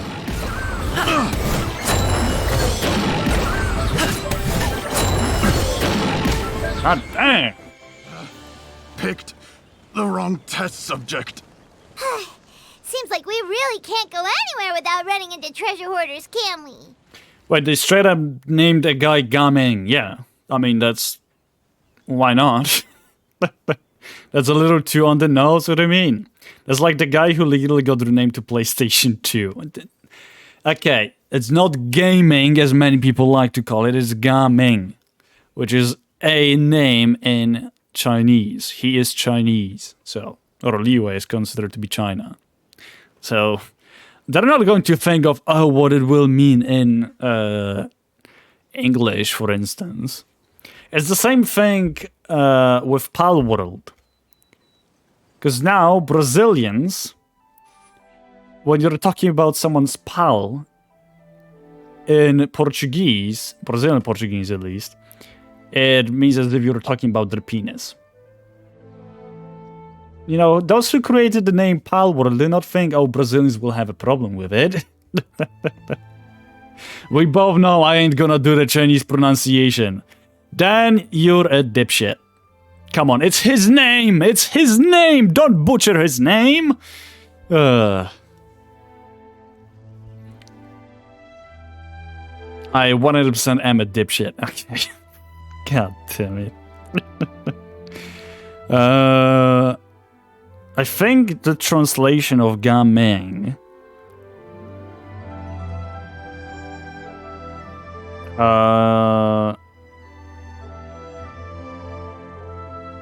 isn't it like bright? I think that's what Ming means, bright. As far as I don't remember where I saw it. I don't remember what was Gado. Let's go to Google Translate. It probably will not be correct one, but still.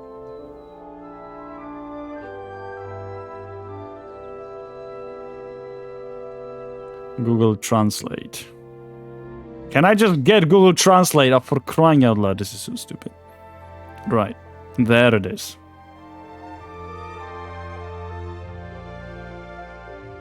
Chinese.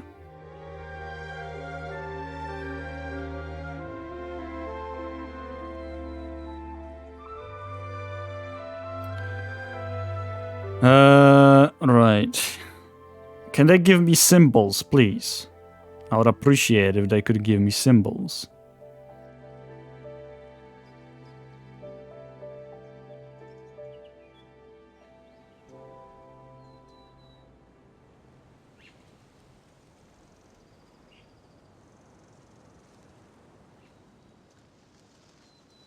They won't give me symbols. This is pain.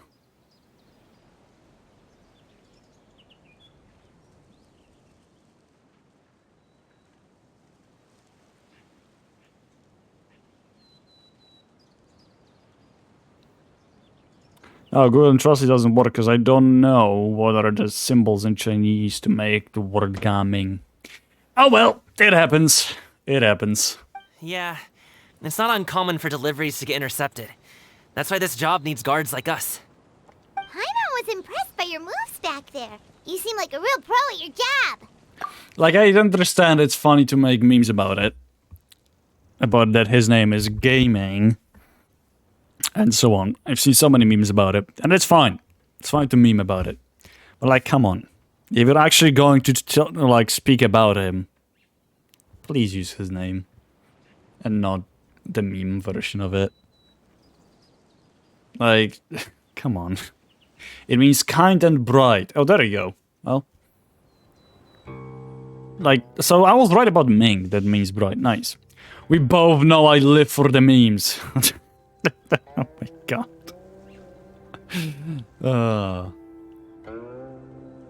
Oh, that's not a skill I learned on the job. It's just a hobby. Have you ever heard of wushu dancing? I've heard about it somewhere. Really? Wushu dancing is famous in Chunyu Vale. Performers might be invited to promote the opening of a business or to spread good fortune during a holiday season. But I must admit, it has nothing on the popularity of the Liyue Opera. I'm also well aware that people in Liyue Harbor aren't exactly jumping at the chance to watch wushu dancing, so it's not something I do full-time. Huh? You have 2 jobs? How do you have the energy to do all that? It's not that tiring. You just have to take a rest. Makes sense. Paimon gets it, so you must sleep a lot then. Not really. Just yesterday, I stayed up all night playing cards. Oh. Let's go. The docks are just up ahead.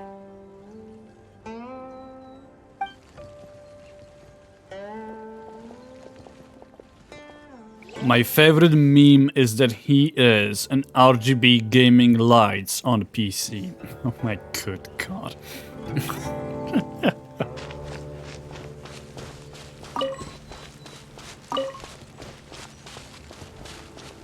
Oh, Mag, by the way, do you want to go on a boat date with me? Once you're home and once I finish streaming?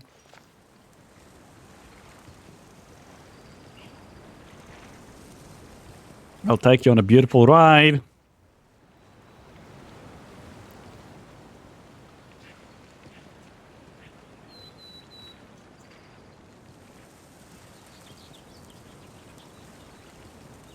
My pole arm doesn't distinguish friend from foe. We've been sitting for long enough for shit, to understand. That's why I loathe crowded areas. I love him though, he has made it to my team, and I keep getting good artifacts for him when I'm farming for Fontaine. Nice. Sure. Hey, I got a date, let's go. Who knew it would be that easy, right? Gaming walks forward and exchanges a few words with a boatman near the docks. The next thing you know, he's called for everyone to aboard the bamboo raft. Nice. Finally, we can rest. Ooh, Paimon's shoulders are so stiff. And her stomach's so empty. Sorry. Did I push the pace a bit too much? I mean, you were the ones who said you were travel experts. Liu is just too hilly. Floating up and down so much. Where's Paimon out? Oh, Paimon was finally satisfied and now her poor stomach's empty again. Aw, would you like some winter melon cake? I have some on me that I bought from a store. Yes, Paimon will take all you got. Hey, please share. Pace yourself there, or you'll be too full to eat a proper meal later. Paimon never gets too full. Just like you apparently never get tired, no matter how far you walk or how many jobs you work. Ah, I see. Then here you go, Paimon. And for you, traveler. Enjoy. Hey, yo. I wouldn't call it going... for you too, Uncle Bosu. Don't think I forgot about you, my friend. I'll just set it to the side here for you. Nice. Gaming seems like a really people person. He can get along with anyone, and he treats every person he meets like a close friend. I wouldn't call going on an e-date. I paused it! Paimon thought she was going to starve to death for a minute there. At this point, this is a cutscene. That close of a call, huh? I've been eating winter melon cake ever since I was a kid. You can buy them from all sorts of places, whether it's a small vendor on the side of the road or a big restaurant in the city. But each place produces cakes with a slightly different flavor. If you like these ones, I can give you the address of the shop I bought them from. I'll just have to check when we get back. Oh, all my jabbering must be making it difficult for you to enjoy the scenery in peace, huh? Don't be afraid to tell me to zip it for a little while, okay? Really, I won't be offended. It's okay. Paimon is kind of enjoying listening to your chitter-chatter. Aw, a fed Paimon is a happy Paimon, huh? Oh my god. Hey, Paimon can be in a good mood anytime she wants. Yeah, right, Paimon. You slowly lose yourself in the beauty of the sunrise, and before you know it, you... Okay. I guess that's it. That looks nice. Woohoo! We're here! Don't forget your things, and watch your step as you get off the raft, or you're in for a swim.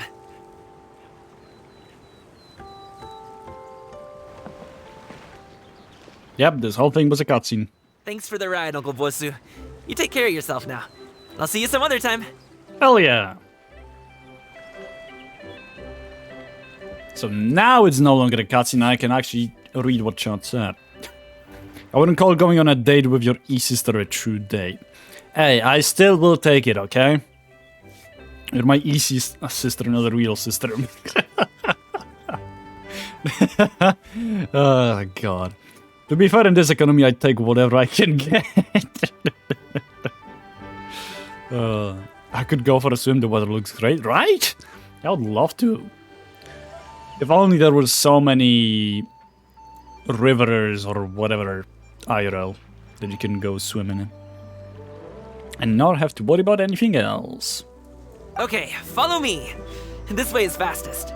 We'll have to take the elevator up to the secure transport agency.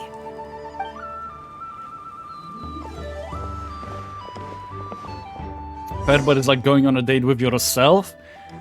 I wouldn't mind. I feel like I would have a great time with me on a date. I'd not swim IRL here at the moment, seeing as it's way too cold. Fair. That's fair. Look how beautiful this is. Need some fresh bamboo for this. Okay. I like the music of this area. Like, Chenyu Vale really has a great music. We're back, sure thing, Mac. How do we go up? Oh, this looks like it's an elevator, isn't it? Aha, there is. Good to know. It's nice and upbeat, I like it. Yeah, it's a happy music. Right, while we wait... Aha, that's what this was. Of course.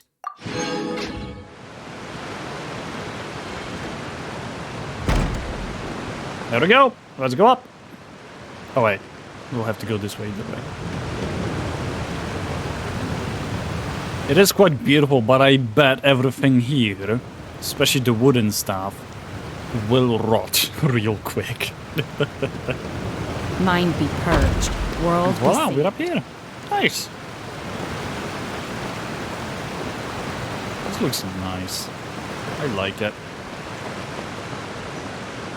What are we actually? Oh, Yilong Wharf. Oh, I see. The whole thing is a little bit lower compared to... It has like 2 stages. Interesting, okay. So is there another waterfall this way? It might be. Interesting, okay. Well then, let's go and... Hey, slow down. I'm begging you. Oh, sorry, Gaming. What is it? No one's gonna try any funny business when the street is this packed, right? I thought they were going to say more.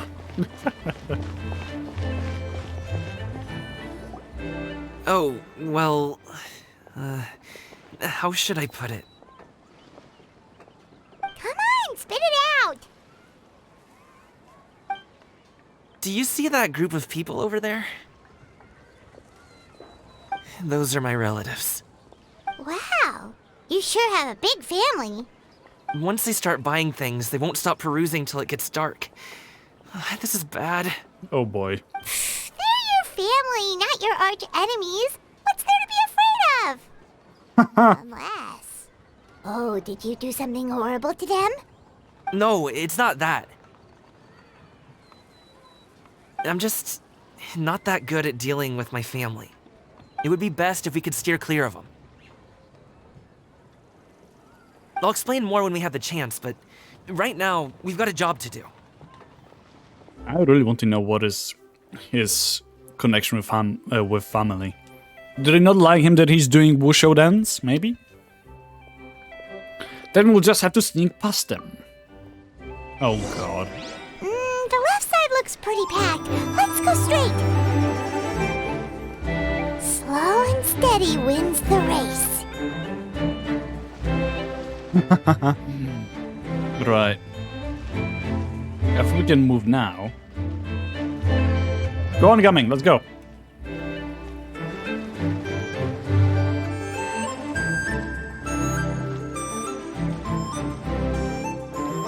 Oh, I bet we'll have to hide by the wall.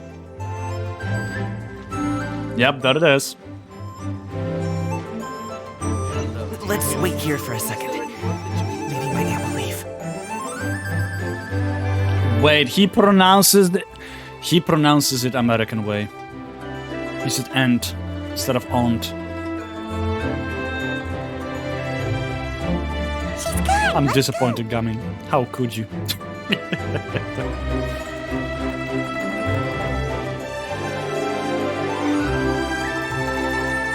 007 super spy. I'm not a tree, I'm an ant. Run? I run! To the right, and... Wow, you guys are good. I'm impressed. Hell yeah. That was nothing. It was a piece of cake. Oh, winter melon cake to be exact. You're a winter melon cake, You Paimon. really liked it, huh? Ooh, you know what? I'll buy you a whole bunch and pile them so high you could swim in them. There you go. As long as you don't wind up drowning, Paimon. Welcome back, lady. Hey, Uncle Jirgwe. These are my friends, the Traveler and Paimon. They came to deliver some goods with me. Jigway. So, I guess I'll go ahead and take these over to Uncle Yongzan then? Yes. Thanks for your hard work. I should thank you both for your trouble as well. Please take a seat and rest for a bit. I'll prepare some tea. Gotta keep the emergency food well fed. Hey, we're already here, aren't we? No harm in taking a load off for a bit. Plus, I know the Secure Transport Agency has some great Songhua tea stashed around here somewhere. I promise you, one sip and you'll be hooked. Hell yeah. Anyway, you just sit down and relax, Uncle Jirgwe. Who would I be if I just sat here and let you go through all this trouble? Leave this to me. I have to be up and about to drop these goods off anyway. What's a little extra time on my feet? Oh, you aren't too picky, right, Traveler? I know Paimon prefers things on the sweeter side, so I won't steep the tea too long. And I'll add some dim sum pastries on the side. She will love you. You noticed what Paimon likes? Yep, she's in love. How long have you two known Gaming? Oh, not long at all. We just kind of tagged along on his trip to Yulong Wharf. He's just a super welcoming guy. We became friends. You know, just like that. That's just how he is. He's the attentive sort. Really knows how to look after his own. I wish I could enjoy tea, but it's just not for my palate. There are different kinds of tea. You know, you can always choose something that suits your palate. Or make it extra sweet by adding honey. Well, huge amounts of honey. I've tried a lot of tea types, but it's just not for me. Fair enough. A while ago, one of our guards had to take off work. Said his joints were hurting due to the rain. Gaming personally went all the way to Boo Boo Pharmacy to get some medicine for him from Dr. Baiju, then traveled through the night to deliver it back to him. That young man has such a good head on his shoulders. How can anyone not love him? I mean, there is his dad, but, well, ask anyone else. Oh boy. Uncle Yongzan says he doesn't have the personnel to spare for this delivery right now. So what do you think, Uncle Jirgwe? Should I go ahead and deliver it instead? It feels like we've troubled you enough already. It's kite-making materials, though. Could be for a kid. I'm sure the sender wants it delivered before Lantern Rite. Oh, by the way, here, have some tea. The refreshing aroma and... I couldn't read it. Deliver it if you want to. Ooh, are you free in 2 days? How about we grab some dim sum from Shinya Kiosk? My treat, and don't even think about trying to pay. Whoa, that's way too generous of you. Don't mention it. Just think of this as a thank you for all your help. Besides, the thing between me and my family, it's a long story. It might take some time to tell. Sounds good. Paimon never says no to free food. Yeah, of course. I would not be surprised if she was going to get poisoned eventually. She not even realize that. Okay, see you at Senior Kiosk then. Alright, Kiosk. then I'm off. See you in 2 days. Oh, and Paimon, make sure not to eat too much before then. Don't say I didn't warn you. Is he underestimating Paimon? She's just gonna have to show him how much she can really eat. And who's going to pay for that, Paimon? Is Gaming's family situation really that complicated? He has such a happy-go-lucky personality. Plus, he's an enthusiastic and diligent worker. It's hard to imagine a guy like that being troubled by much. How should I put it? And that's exactly what is what throws most people off. They think the people who are smiling a lot and stuff, and so on, are the ones that are happy-go-lucky. No, they're not. They usually are the ones that suffer through something and don't want to trouble other people. So, who knows? Who knows? Since he already plans to tell you himself, you don't need an old man like me to add my 2 cents. Why not? You seem to be around the same age, so you might have a lot in common. Right. Perhaps you could help him talk things through. Consider it a favor to me. I don't think we are the same age, my guy, but I'm not gonna, say it. I'll try. If you have the time, maybe you can make a little flag for us to wave about. What? It can say, "We provide aid in spades." Couldn't hurt to advertise our services, right? I'm on watch. I can certainly arrange that. Is there anything else you wanted to say? Wait, seriously? Paimon was just joking, but if you're going to get us something, she'd much rather have winter melon cake instead. Oh my god. Seems like Gaming really has rubbed off on you. Would you like some more tea? I think there's some left. No thanks. We came all this way and still haven't gotten a chance to look around the wharf. We should see the kinds of kites they got. Maybe they'll have ones you can't find in Liyue Harbor. It's not a bad idea. All right then. Please do let me know if you'd like more tea. You're welcome to stay as long as you like. Hell yeah. Nice. Okay. There's a lot of quests in Chinyu Vale. Oh my god, really? I'm not collecting stuff today. Next time!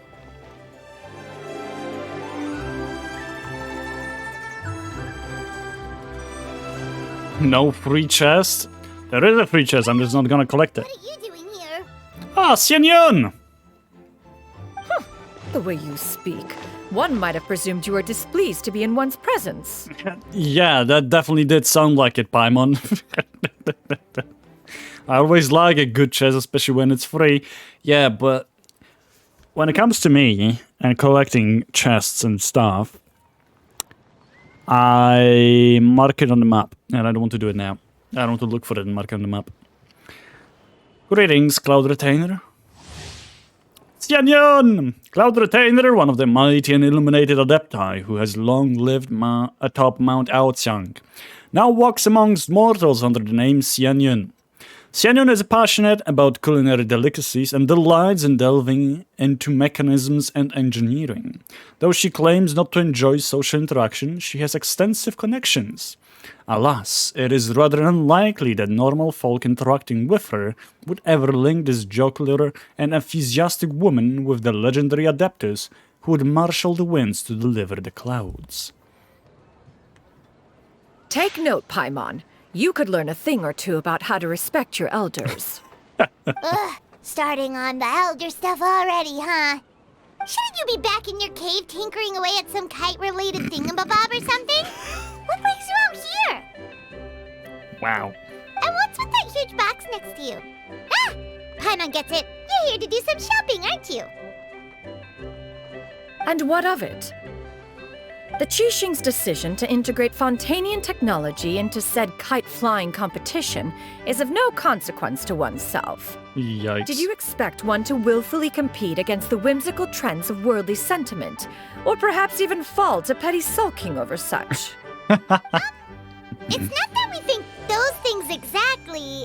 That's just what Mountain Shaper and Mooncarver told us. Or Chia something and Ho. Paimon can't be bothered to remember what their aliases were called.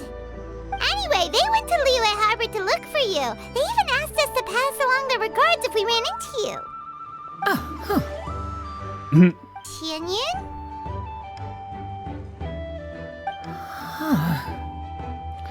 Did she forget about them? She did. She was supposed to talk to them. It appears time has quite flown since one's arrival in Liyue Harbor. How could one have forgotten about those 2 old fossils? Oh my god. One shall have to bring them back some divine herbs to atone for this slight. Nay, given that one has ventured all this way to Yilong Wharf, tea would be more advisable.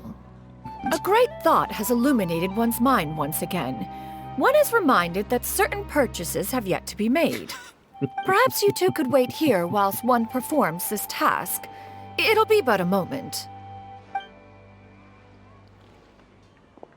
I love Xianyu's design. Wait, here? You really just gonna ditch us here to watch your stuff? Oh, that woman really just does whatever she wants.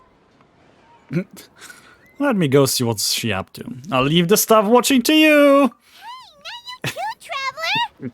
Oh, all this Paimon ditching is super not appreciated. Just come back soon, okay? Paimon doesn't want anyone to try and steal his stuff. Oh yeah, because she will not be able to. Please have a look around. We only sell teas of the finest quality, sourced directly from Chaoying Village. Might I recommend the Sunglo variety? It's one of our specialties. Now, that sounds promising. One will bring some back for those old fossils, and all will be well. I'm 2 spying boxes will her. do. Wonderful. By the way, we're actually running a special Lantern Rite promotion. Buy 3 boxes, get 10% off. 4 boxes will net you 20% off. 20% off 4 boxes. This merchant strikes a fair bargain. One might as well give some to Morax and Ping too. Hey yo. Then 4 shall suffice. I see. Are you intending to give these as gifts? If so, perhaps I can interest you in these exquisite gift sets. Buy 10, get half off. Look at the magnificent design. And the red ribbon gives quite the festive flair, don't you think? Such a gift would be sure to impress any lucky friend or family Oh member. boy. 10 boxes. Seems rather excessive. But if one factors in the Conqueror of Demons and one's disciples... 10, a nice round number, don't you think? Of course you do. I'll even shave a little extra off the price for you. That is agreeable. One will... I will have these boxed up then. Of course, right away. Oh no. I see you have quite the eye for fine items, mademoiselle. Perhaps some of my wares might also be of interest to you. Oh no. I'm a toy merchant from Fontaine. You'll get nothing but the finest and most intricate clockwork toys Mora can buy here. Each one sure to be a source of endless amusement. So she went from buying 2 boxes to 4 and then to 10. Well, I guess she didn't really get... I don't know how to even word it. It feels like they pulled her, leg into buying those 10s. That definitely feels like it. However, she has a mind of her own, thinking of like, oh, might as well give them to some other people that I know. Which I guess is good. And now we have a toy merchant. Mechanics. I can already feel like Xianyun will be... Well, let's see. Let's see where this goes.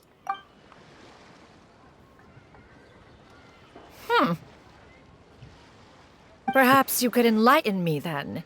When should said amusement be derived? Well, that is, of course, best understood by playing with them yourself. If you could wait just a moment, I can bring one out and give you a demonstration. Oh, she felt us spying on her, didn't she? There is no need for that. Mademoiselle. Give me your newest and finest model, and be sure to package it securely. Ah, of course. Here you go. The instruction manual is... I can do without, thank you. Oh, many watchful eyes surround this place. If one were to be spotted purchasing a mechanical toy such as this, a child's plaything no less, it would only invite scandal. There is no harm in bringing it back to study in secret. So that's what she wanted out of it, huh? I should head back before the Xianyun notices.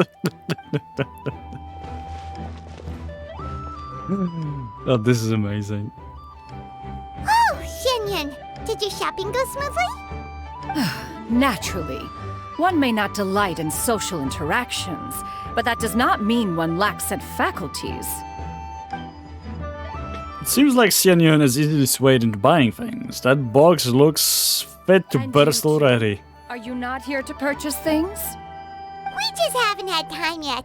It doesn't look like there are any kite stalls around Yilong Wharf, but it does look like there are lots of goods from Fontaine. They are close to Fontaine after all. You are also planning to participate in the kite flying competition then? Also? One means to say, you along with all the other youths. Right. One has been entreated to share one's kite-making expertise, and indeed there was little one could do about such persistent supplication. One moment energetic and earnest, and dejected the next. One had no choice but to acquiesce to these requests, and thus, one will be organizing a kite-making workshop to provide personal instruction in this art form. Oh, who will be participating then? Shuyu, Shenhe, Ganyu, and Yayo. Hey! Wow, that's quite a few people. Also, this is all pretty well, Xianyun, but it's not like you have to make your own kite to participate in the competition. You can just buy one ready-made and call it a day. Ha! You speak of those equipped with the mechanical lifting device, do you not?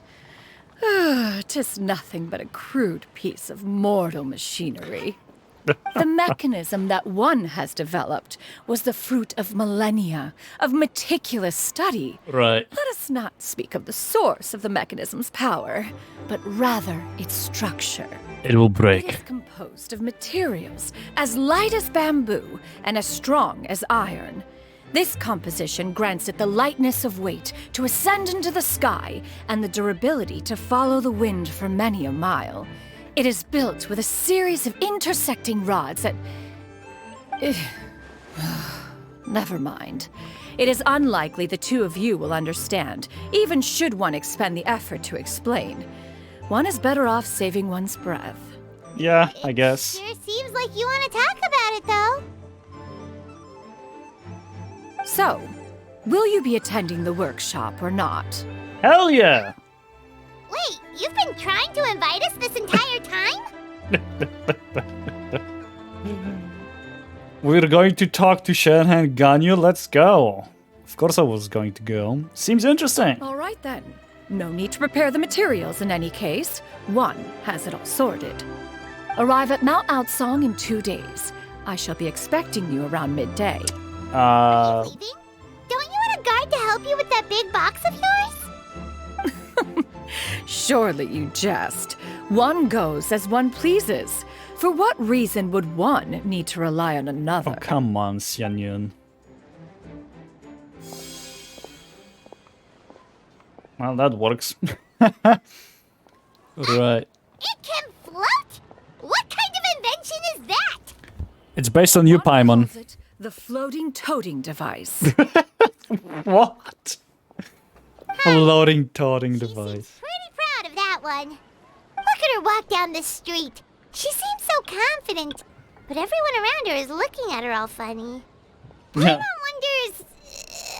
Never mind. But anyway, that box of hers seems to be full of those mechanical lifty thingamabobs. What? She's a strong, independent woman. Not that Paimon was peeking or anything. She just, got a bit unsteady for a second and accidentally brushed the embroidery on top. Yeah, And Paimon. you know it, all the stuff inside almost came bursting out. Paimon even went out of her way to keep it all together. What will I do about you, Paimon? All Paimon say is that Shenyun sure does try hard to save face. What did she call it again? A crude piece of mortal machinery? Paimon bet she just can't wait to take it apart and see how it's made. That does sound like something she would do. Totally. We should probably act like we didn't see anything, though. You know, in consideration of her feelings and all. After all, that is the propriety with which one should comport oneself. When it comes to an elder, right?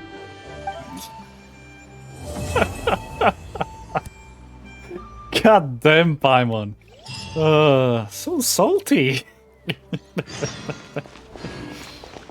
Okay. So we have two things now.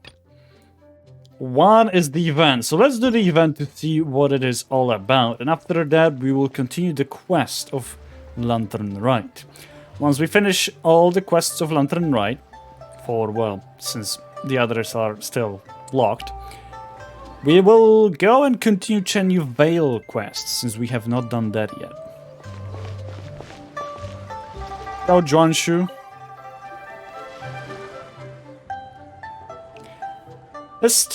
Pause it. Esteemed guests, I, the apprentice storyteller Juanshu, must humbly request you cease your steps for a moment. Hey, Drasani, how's it going? What did you do today? Perhaps you have heard a tale that goes something like this. In the beautiful night of Lantern Rite, flaming lights once danced across the sky, like glowing brushes, like a majestic scroll. Paimon didn't quite catch that. Flaming lights, painting in the sky, that's not something ordinary people can do. Even if you had some kind of airship, there is no kind of mysterious paint that can just hang in the air like that. Sounds like a seriously exaggerated analogy. Surely not an ordinary painting? Could you be talking about fireworks? Anyway, the protagonists of this tale are none other than you two, the renowned ranger whose fame has spread throughout the land, and his companion, Paimon. Why is it suddenly about us?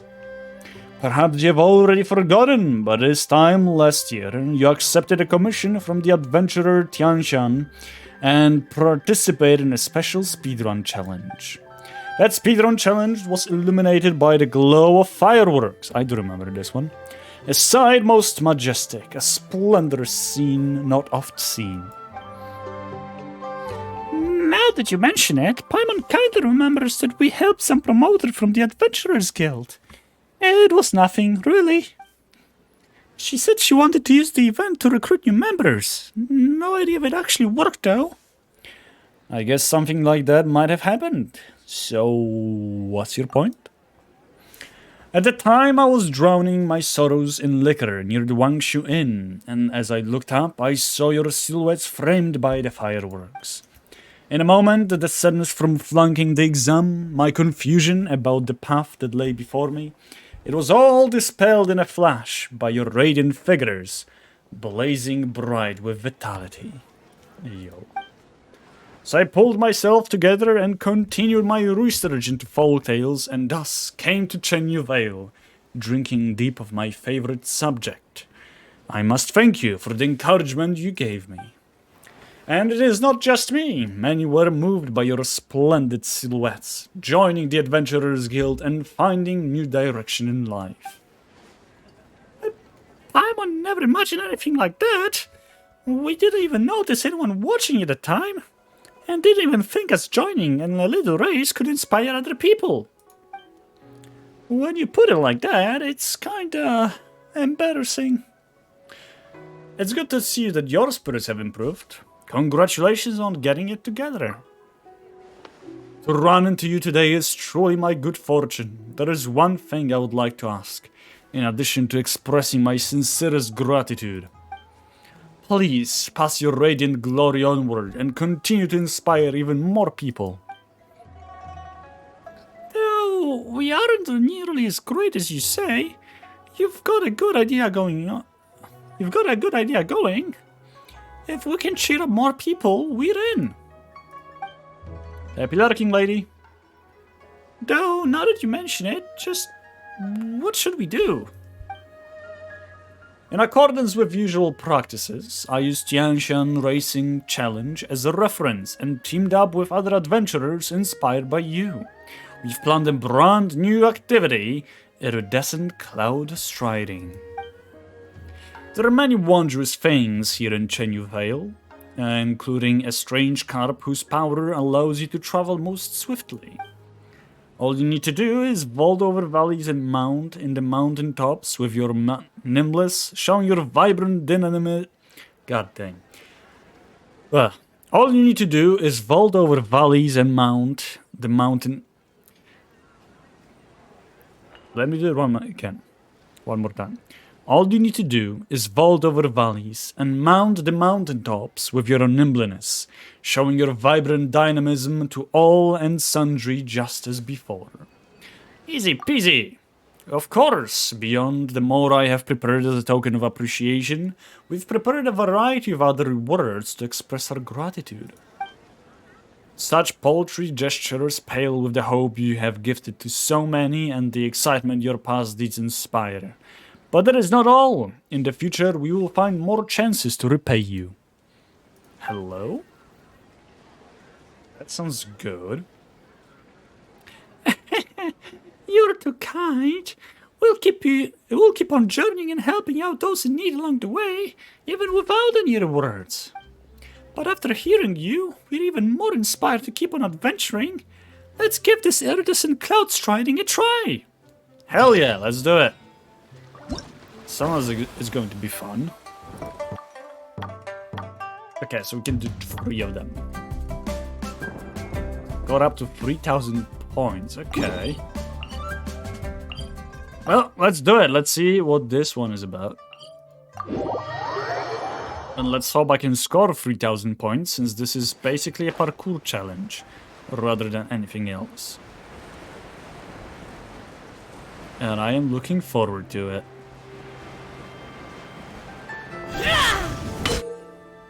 During iridescent cloud striding challenges, you must reach your destination while collecting as many Jade Lorus lanterns on the way to obtain a score as high as possible.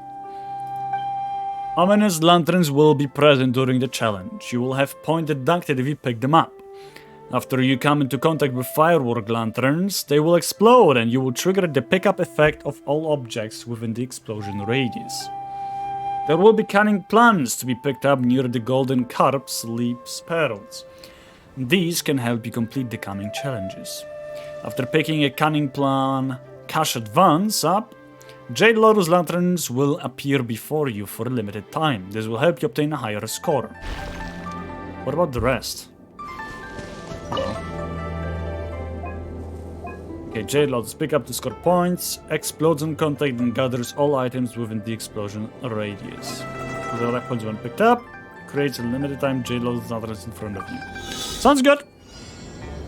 Let's do it! Oh, I see.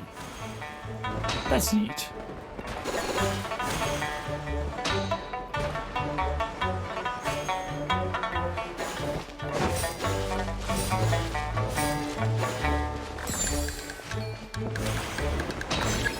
Oh. Oh, so I need to hit those, is that it? Huh! I thought they were going to deduct points, apparently not. That's good to know. So we are trying to hit those. It's good to me. Oh.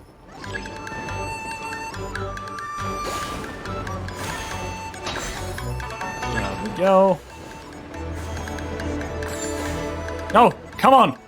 Oh, god damn it. Can I really not? There we go. Ain't letting it go.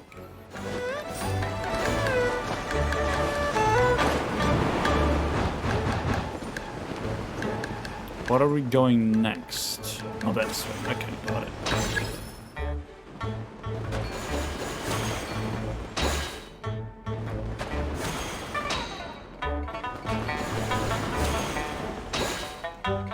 And I guess we go forward. Whoop, that's too far.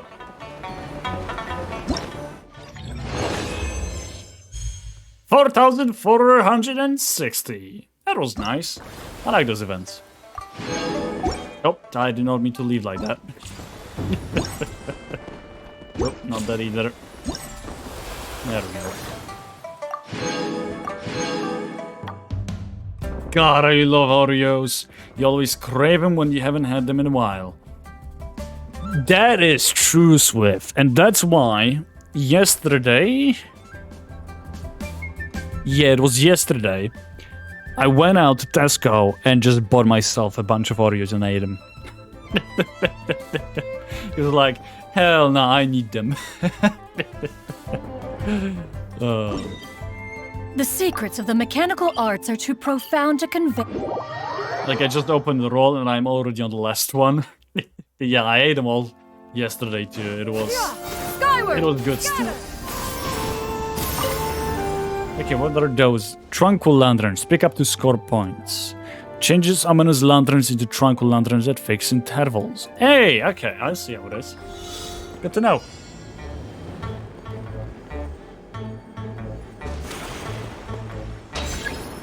There we go.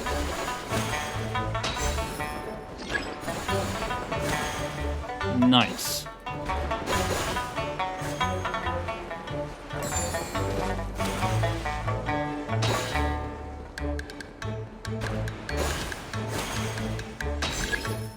Oh, come on. Go all together. Ah!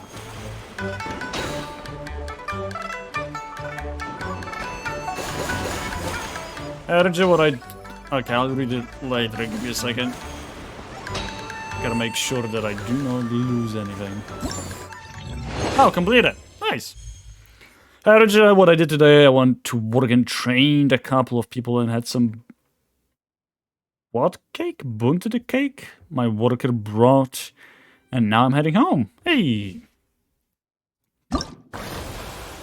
Get home safely. Rightio, let's do the last one and then we'll continue the whole thing. Oh, is that amazing? Hell yeah. They taste good. But some of them are prepared not the way they should be prepared. Why do some of them have palm oil and some of them don't? So stupid. Bunted cake is one of those round cakes with a hole in the middle. Okay. So babka would be in Polish. Good to know. Why are you using German though? Because that looks German. Bunted. Bunt cake. After picking a cunning plan, pyrotechnical amusement, special moving fireworks lanterns will appear before you, and during the next Golden Carp sleep, you will score double points. That's good to know. Okay, so now there is no changing of ominous lanterns. Good. It's not German. It looks German, and I bet it is. I bet the name comes from Germany.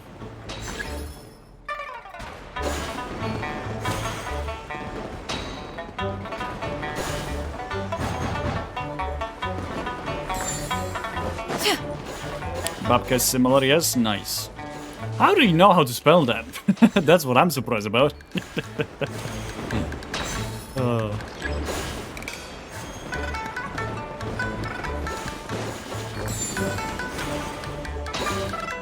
Okay, you need to get away.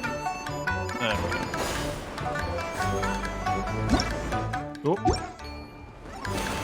It spells like it sounds. Fair, that's how it should be.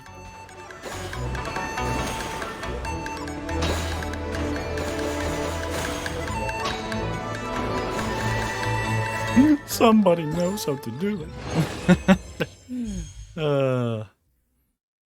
I'm a bit dipshit with way too much luck and bad luck. Okay. Okay, now stop it. Stop it, Swift. You're not a dipshit. Okay. We've done those. The rest we'll do in 2 days. Seeing how we cannot really do anything now. But there is one more quest that we are missing. Oh. Alright, I can choose the character now. Right, do that. And choose the character. I have Gaming, I have Xiangling, I have Xingqiu, I have Ningguang, I don't have Chang'un, I think. Do I? I don't remember. We have Xinyan or Xinyan. We have Yanfei. I don't have Yao Yao, I don't have Beidou, I don't have Yunjin. I don't have Chongyun if I'm not mistaken. If right? you are presently... Let's see who do we have and who do we not. So, Yanfei is here. We have... Ningguang. Who else? Who else? Xingqiu, Gaming, Xinyan, and Xiangling. Yeah, so we have those 4. So, yeah, we're missing quite a bit from Yue still. Perhaps we could stop a while at once. But regardless, I am getting myself Beidou. Since she's the Electro user, and I want her for my team when it comes to overloaded reactions. So, Beidou is with us! Hell yeah. I'm Beidou. You've heard of my ship, the Crux, and its crew? If you too love adventure, then join me. I've got your back. Hell yeah. Those brief introductions are a great thing they added, as long as it's brief. As long as it's brief.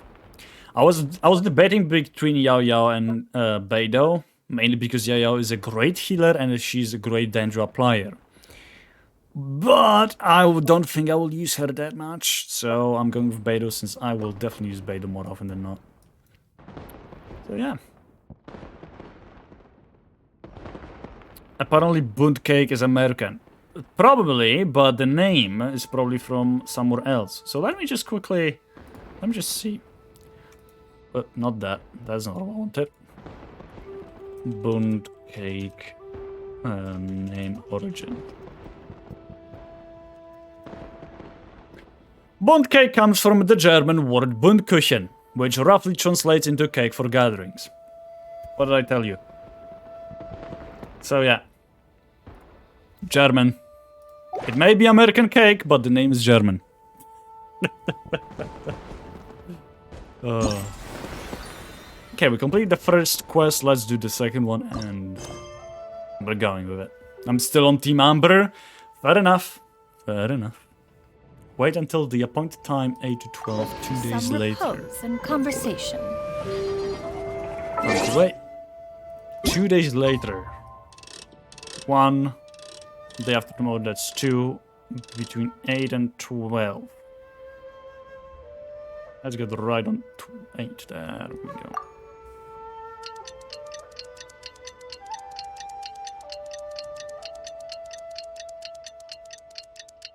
Hopefully this is good enough. If they're going to make me one more day, I swear to God. Sinyun, you better not. Its origin is Minneapolis, so you're right. The Amish there speak German. Yeah, there we go. I've never had dim sum at Shinue Kiosk before, but it should be quite the feast for sure. Ooh, and that's Paimon's stomach right on cue telling her it's time to go find Gaming. Let's go! So I can call it German cake now. Not really, because it is not German specifically. The word is German, yes, but the cake itself was created by Americans, so...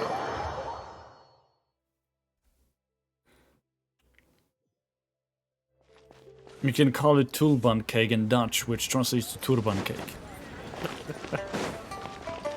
Yeah! Skyward! Right, Pyro. I need to quickly do one thing. Sorry, Lisa, but you are... Oh, that's not the right place. There we go. Sorry, Lisa, but you are leaving this spot. And I'm putting Beidou in, straight up. All right, let's go. I need to change the position of those characters. I swear to God. Let me just quickly remove everyone. I know who goes in this team. I just need to set them up properly. The second character will be the main DPS, which I presume will be Beidou. So the first character will be the one that gives energy recharge. What is the situation? Right in Shogun it is. Second one is Beidou. Come with me. Third one... Orv usually is a healer, but I don't have a healer right now. I'm gonna put Yanfei. I charge a higher rate to meet And outside the office. Put Chevreuse as the last one. As she will be the healer, partially, so... Amber is level 69, nice. Damn it. I prefer the German version.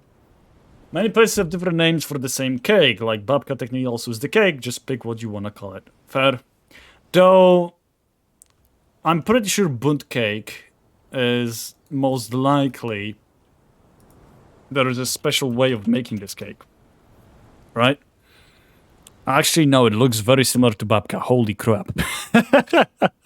It looks very similar, if not the same, as babka. So yeah, let's have comparison, right? So this is, let's say this is Bunt cake. Right? Let me bring up babka.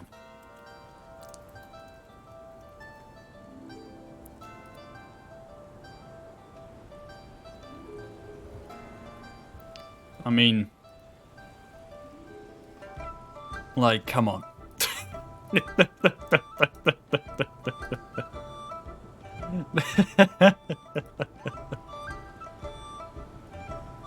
It's almost the same. Then you have this one, for instance. There we go. This is our equivalent, I guess. Or there we go. That's a better looks.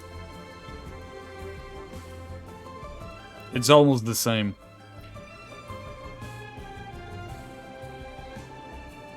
Yep.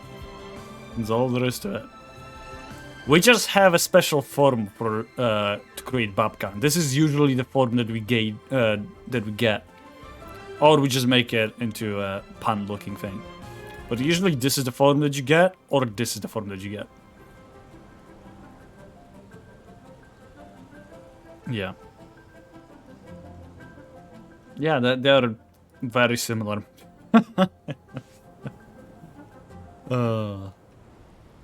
In essence, the same thing. Yeah, yeah. I love cakes like those. The dry cakes. Yeah, I do like dry cakes as well. I'm more of a dry cake fan rather than any sort of fruit-like or, you know, with whipped cream and stuff. I'm not really that big fan of those. Oh yeah. Mom gets frustrated with the first form pan you have, because so many crevices. Just put butter on it so it doesn't stick to it. Should make it. Should work. Oh. She does. Then not enough. I don't know. It just doesn't stay. Oh. Huh. Yeah, not enough. I don't know. Or the butter is very liquidy. It could be that too. Have you tried putting butter and then sugar on it? Or oil?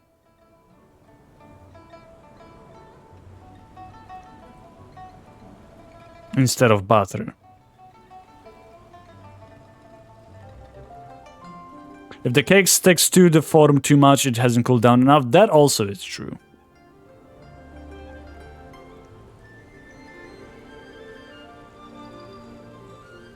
Who knows? Maybe next time, Mug, you will make a cake and you will not have this problem. Be like, see, Mom, you just have to do it right.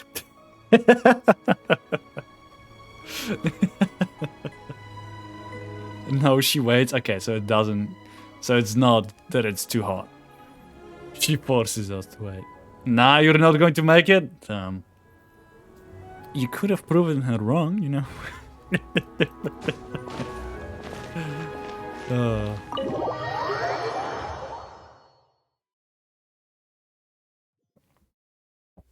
You know, picnic. Probably in chair, not in the kitchen. I just ordered. The food should be out in a second. Sit down, sit down. They don't really sit in the kitchen, but yeah.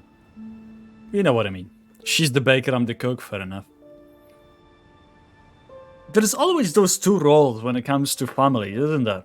There is always somebody who is the baker and there is always somebody who's the cook. At least, that's what I have seen quite often. If the household is more like, you know, living up, working together and not specified by your role. I don't like baking, I prefer cooking. I like doing both of the things. Like both cooking and baking. It's always fun. What I do with turban cake is I let it float in water for a couple of minutes so it cools pan first. That could work. Maybe. I love baking when I'm very stressed. I automatically started baking. Well, that's one way to actually relieve your stress. And you get some sweets out of it. Or whatever you're trying to bake. It doesn't have to be sweet. Okay, let's continue the story. Let's all take a seat. Here, hand me your cups. Oh, thank you. Wait, you weren't supposed to drink that, Paimon. That was for you to rinse your utensils. That's a thing? Mm-hmm. For tea and coffee enjoyers. As dark piping hot dim sum dishes arrive at a table one after another. And just when you think that all the dishes have been delivered, the hostess brings over a generous bowl of seafood congee. I don't know how to say it. They don't actually, I'm very by myself at home. I just don't start baking according to them. Oh, interesting. Did she drink dishwasher? What?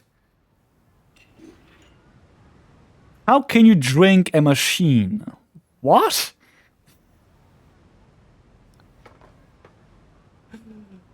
Congee. Congee is like porridge. Got it. What she drank was just pure water, that's it. You drink water to cleanse your palate, so you can actually... dish water. It's not a dish water, no. It's just normal water. You just drink it to cleanse your palate, that's it. That's why whenever you order espresso, I don't know if you guys have done it or not, but whenever you order espresso, they always give you a tiny water. Tiny small amount of water. Some people drink it after drinking a coffee to, you know, get rid of the bitterness, which shouldn't really be done. That's the point of espresso, drinking it for the taste of it. And it is a bitter taste, obviously. You should drink it before. Cleanse your palate and then enjoy the coffee. So I was the one who did not know how to work it until my dad told me. I was like, oh yeah, you drink it afterwards, right? Just so it doesn't stick to your teeth and stuff. No. That's not how it works. Oh. Let's continue. Oh, that's a nice picture. So much delicious food. Do you really eat all this just for breakfast? That's just how we do it where I'm from. I don't drink coffee, I just like chewing on the beans? What?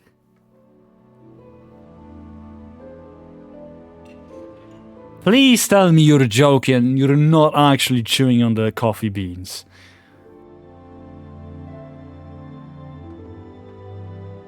Please tell me you're joking.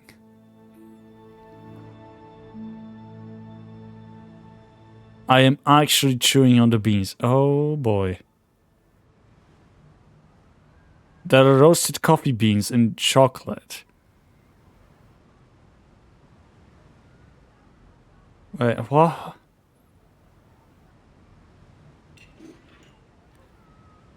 That's fine, Swift. I was just like, that... What?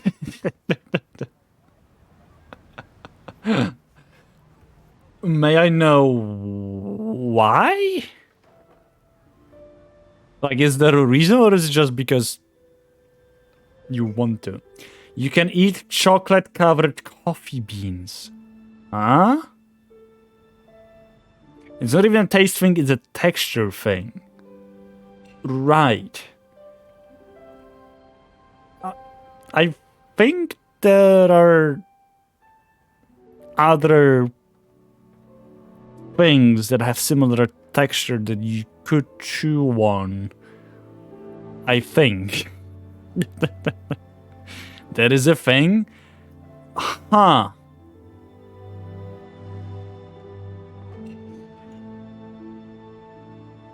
That I did not know. Look it up. Okay, let's see.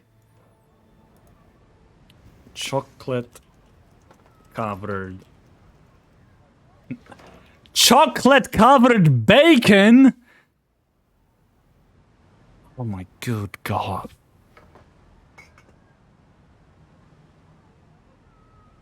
Why does this exist?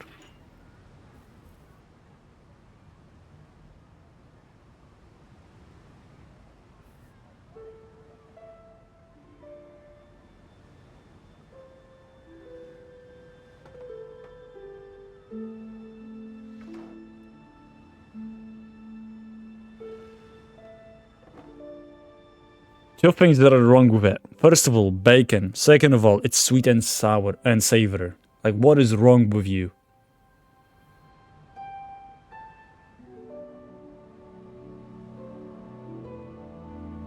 I haven't heard of chocolate-covered bacon, but I have heard of chocolate-covered potato chips.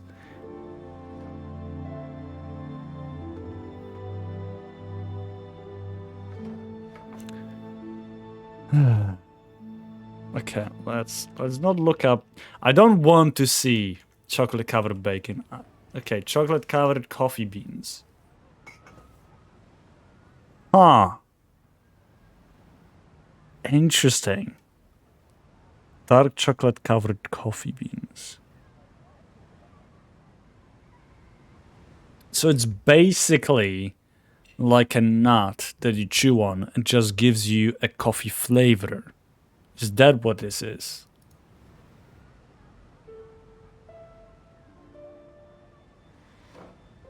The more you know. This is milk chocolate, this is dark chocolate. The more you know.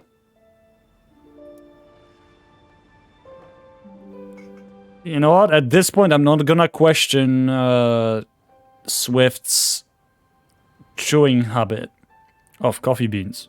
Because apparently this is a thing. And genuinely it doesn't estrange me as much. Now that I think about it. That looks fake. That looks so fake. It might be true, but that looks so fake. Chocolate coffee beans, Colombian Arabica. 3/4 roasted coffee beans coated in dark chocolate. I don't know if I would enjoy it, but seems like people like it. There's a lot of it. Wow. A lot of pictures of it. Huh. Interesting.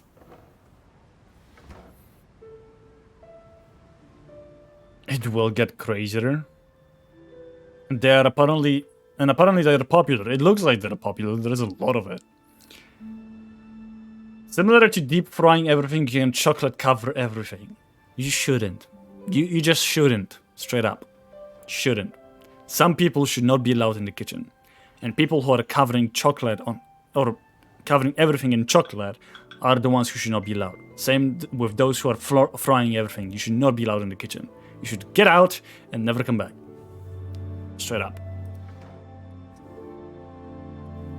And those who mix sweet and savory.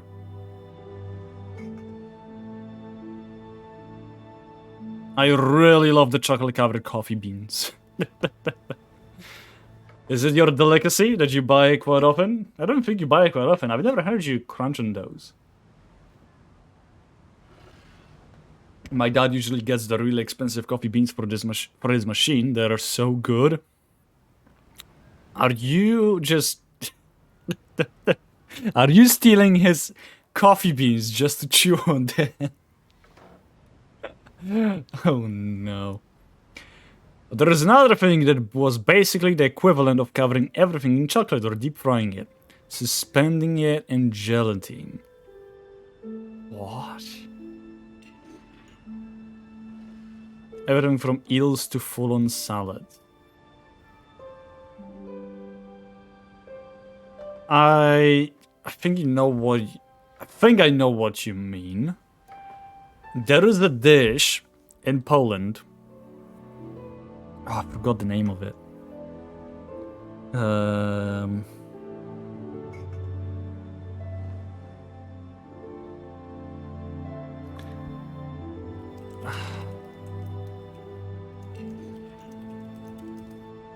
not sure if it will show itself. It did. There you go. That's usually... like, those are things that are on the Christmas table for Poles. Not this one. This one. You put it in gelatin. It's like a salad, basically. With bunch of meat and bunch of vegetables. You know. And you just eat it. You just eat it. It's a savory snack. Meal. This one, I don't know if I would ever try whatsoever. I don't really try this either, because for me, gelatin is something that you should... The way I eat Jello, for instance, is I don't bite it. I just let it dissolve in my on my tongue. Also, why is it still paused? Should unpause it. I just leave it on my tongue and just let it dissolve, because I don't like the texture of it. I like the taste, I don't like the texture. That's why I prefer quiche over the Jello. So, yeah. Yeah, this is something that is created in Poland. This is quite a common thing. So, yeah, I think I knew about the gelatin part.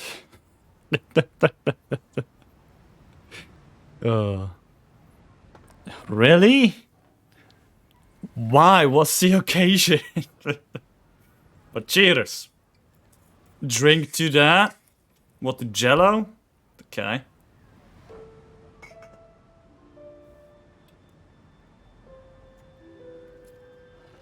But hey there, Jordan, how's it going? It's a Jello shot? No. Right.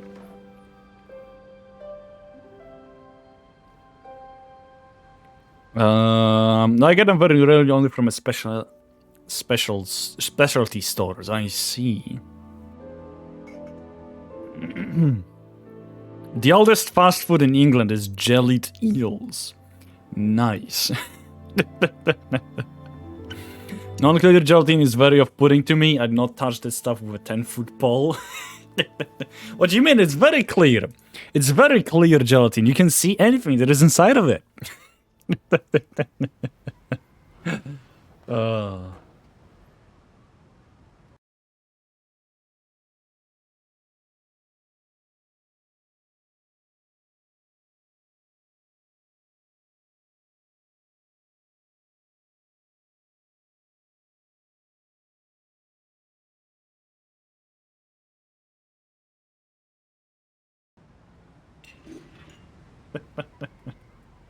If there is stuff other than gelatin in the gelatin, it's not clear.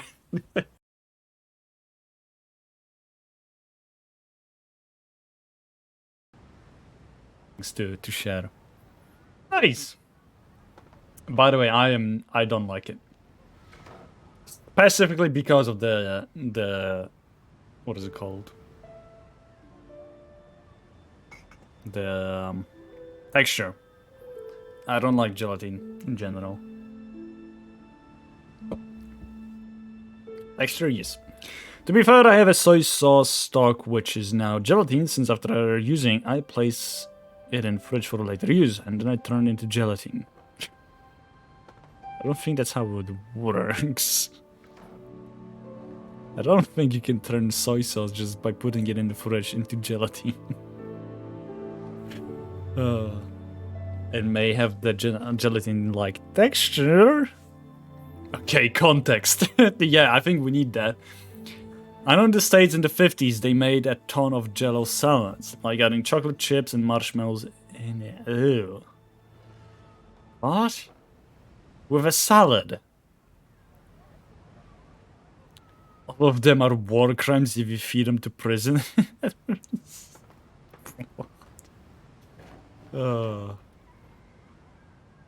Quite interesting, quite confusing. Okay. Well, Jordan is giving us context. Let's continue this. Most of the time, though, I don't eat lunch after dim sum. Oh, that's good to hear. Paimon doesn't need to worry about holding back then. Eat! If it's not enough, we can always order more. Oh, and there's tong soy coming as well. I don't usually have that in the morning, but, well, since everyone's here, I just had to order it. What about you, Traveler? Is the food to your liking? Want some more seafood congee? Let me refill your bowl. That would be great, thanks. Paimon's gonna take you up on that. Fill it up nice and full and make sure she gets a few extra shrimp. Thanks! Everyone picks up their chopsticks and begin to dig in.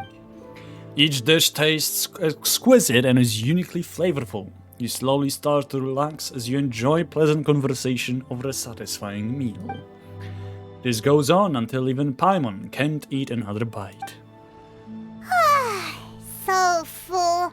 That meal was so satisfying, it even gave Paimon some extra brain juice. Oh, right. listen. Paimon's figured it out. Okay, Jordan, I think finished everything. So, when you place chicken or any meat, you cook it by letting it simmer in the stock.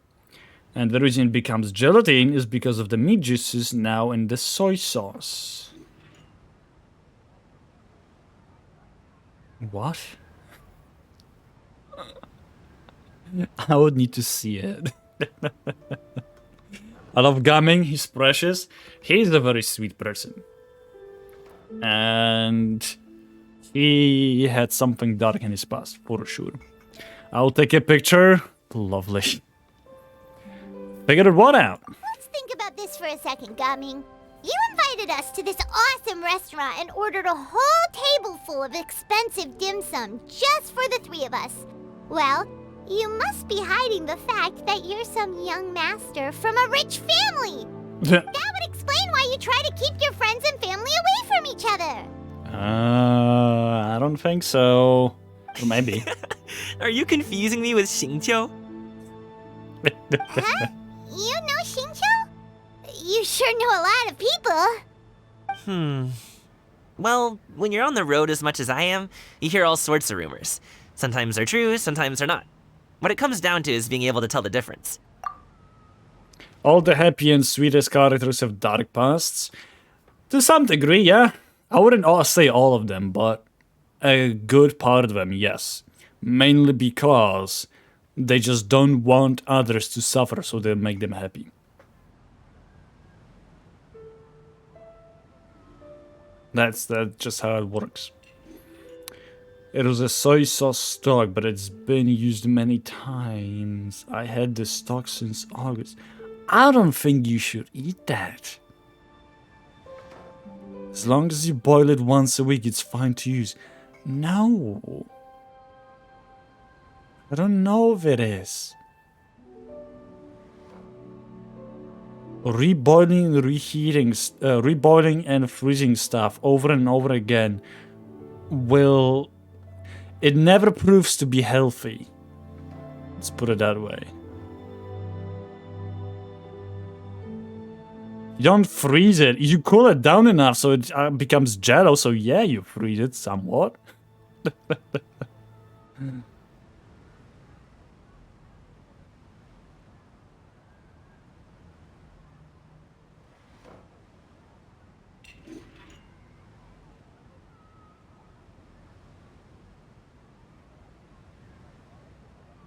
You let it cool down first and then place it in the fridge. Yeah, okay, so is it like soup? You treat it like soup.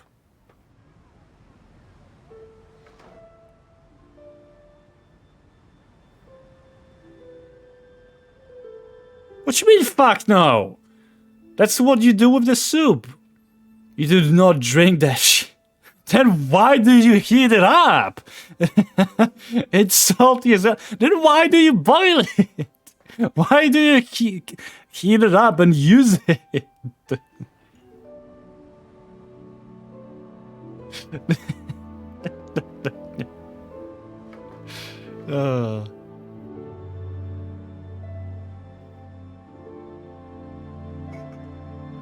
And what I mean by treating it like soup is as if you boil it every now and then just to eat it, and then, you know.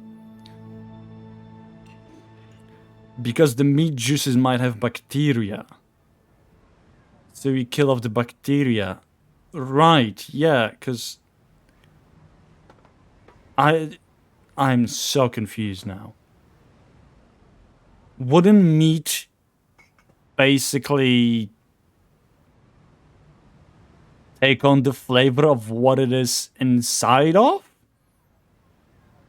I'm pretty sure it would. Why? Necro? Hello, thank you for 10 gifted subs, I appreciate it. But that is so random.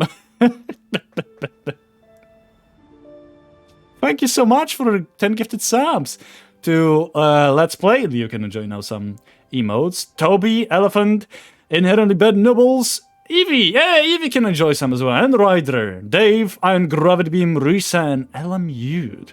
Thank you so much. Sneaky Tie, it was very sneaky. I did not expect you to show up and suddenly do that. Thank you so much. I appreciate it. Wow.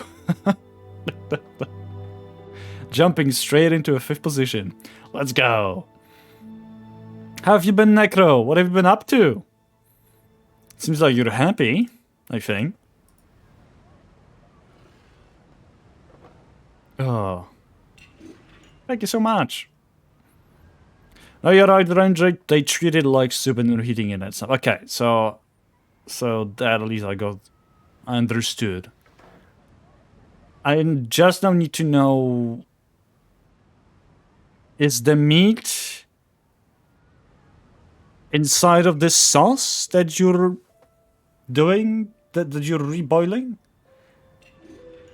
And if so, wouldn't meat take on the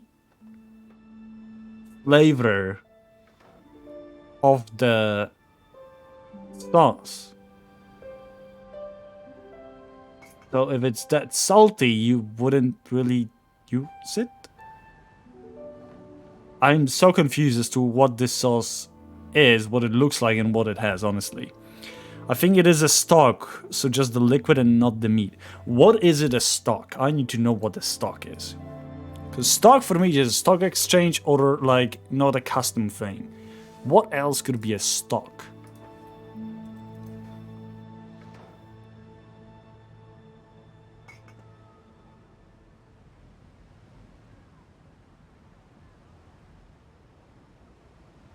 Stock as in selection, assortment. Is that it? That type of stock. A stock is made from meat and bones and it is the base for a soup. Oh, bouillon. Got it. Bouillon, is it it's called. Got it. Right.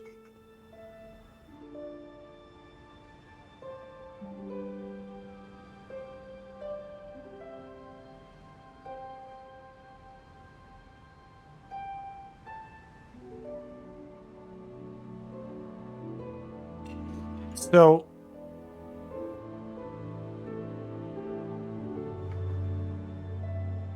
I'm in a game of TFT. I'll explain more in a bit. Okay. Right. But isn't bouillon a broth? Yeah, exactly. So you do drink bouillon.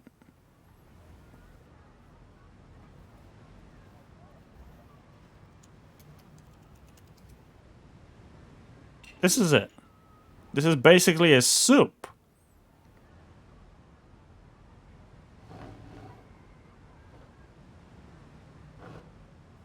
Yes, but this one you don't drink. So what do you do with it? You put it in... You just use it to season and flavor. So do you put it in the water to boil it with water?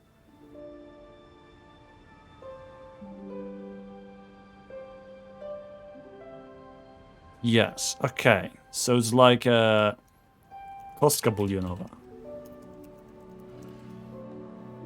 It's basically a... Not videos, images.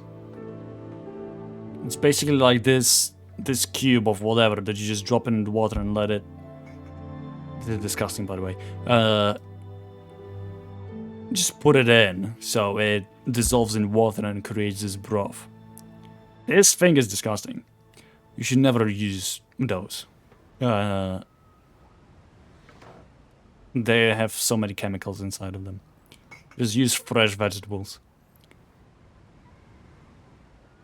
Okay, the stock is there to allow the soy sauce flavor to flow into the chicken. You don't drink the soy sauce as it's very salty. Right.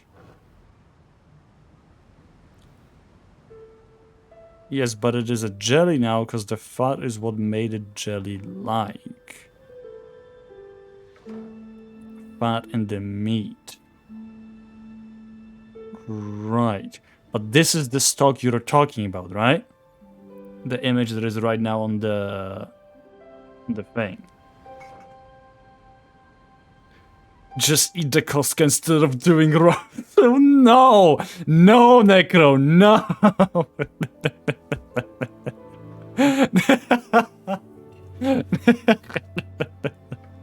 Yes, okay, so this is the stock we're talking about. And you add it to the soy sauce. So there is also a soy sauce flavor in the broth that you're making. And then you add chicken to it? Do I understand it right, Jordan?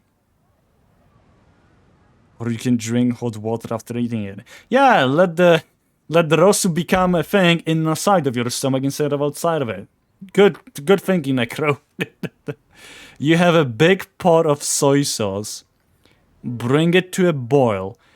I don't know if we're talking about at the same big pot as we're talking. Place chicken in pot. Right. And throw in the stock, I presume. Let it simmer for 40 minutes. Chicken, if you... And it's done... Wouldn't the chicken be salty?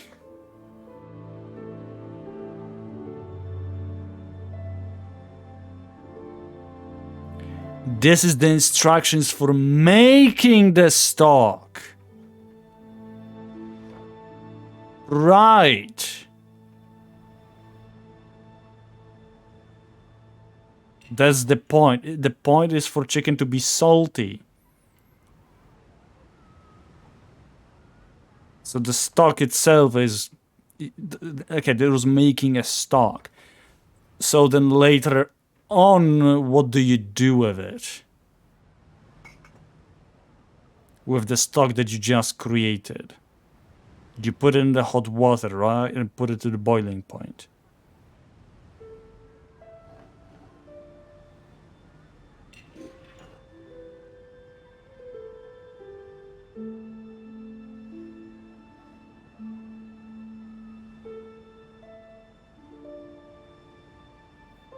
What do you mean you're confused? I'm asking you, once you create the stock, because this is what you did, Jordan, right? You created a stock. Then you use this stock to put in the hot water to create a bouillon or a soup, right?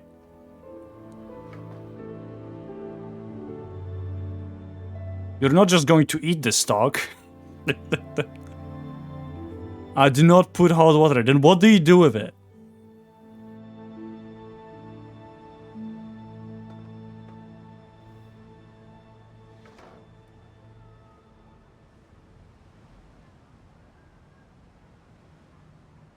It's like adding a tea bag to water, except in this case it's chicken. Yeah, so you're just basically adding the stock to water to make bouillon or make soup.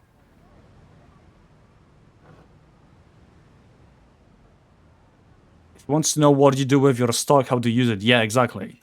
Put a shit ton of soy sauce and other ingredient.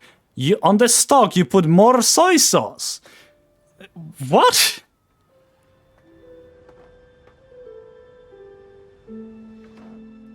Wouldn't that make it extremely salty?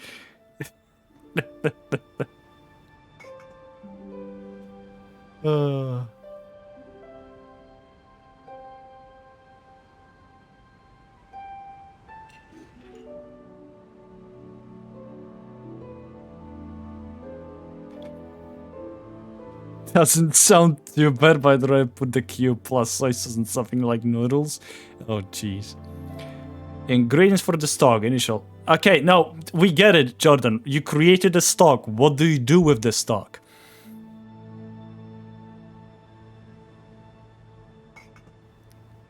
Like, do you make soup out of it? Do you make, I don't know, put it in to create a stock and stuff? Like...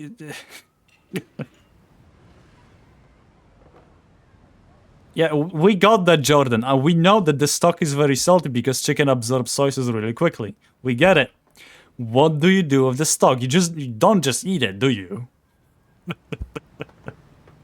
You add it somewhere. Like this, what you see on the screen right now. You put in the hot water. Shouldn't, but you put it in the hot water to make bouillon, to make chicken broth. We place the pot into the fridge. That's it. So what do you use it for later?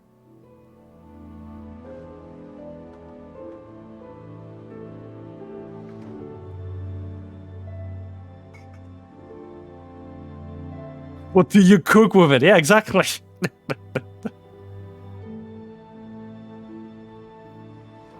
When you want to make another batch of soy sauce chicken. What?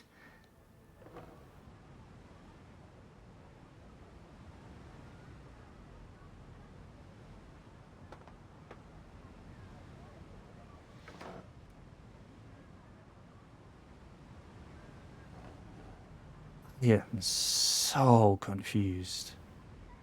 You marinate chicken in it. That's what it sounds to me like, Mac. You only use and reuse it just to make soy sauce flavored chicken. That's what it sounds like to me, what he said.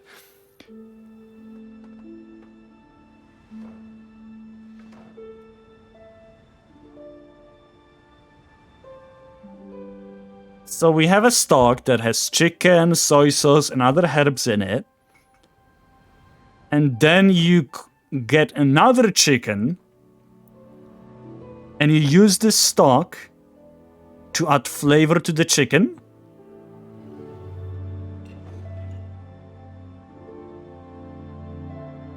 And eat the chicken that you the new chicken. Is that it?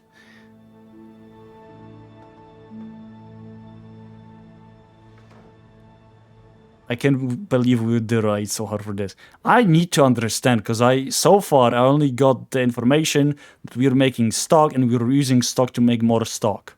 That's it. That's as far as I got. And you're marinating chicken in it. To make more stock, I think. I don't know.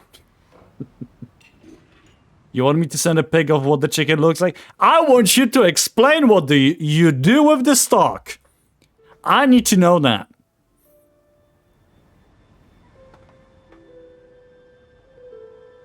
Because it's a stock, it's not a marinade. You do not...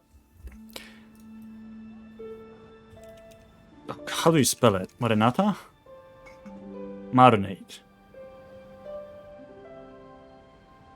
Yeah, okay, so it's marinade. I think it's a marinade. Right. Stock is a different thing. This is stock.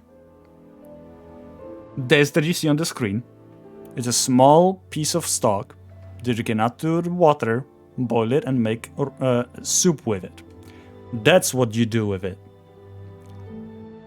This stock that you see on the screen will become soup if you put it in hot water. That's what we're making it.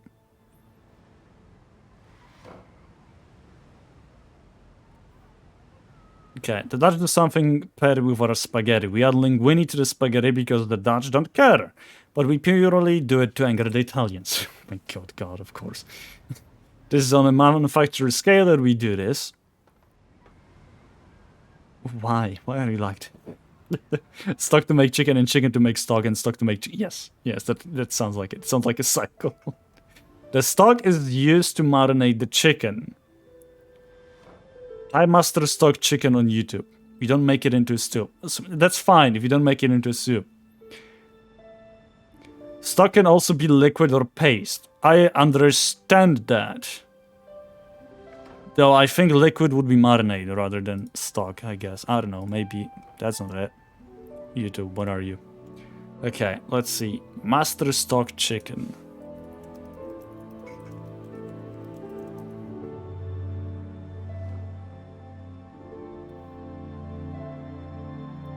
Let's take a shot so it's quicker, shall we?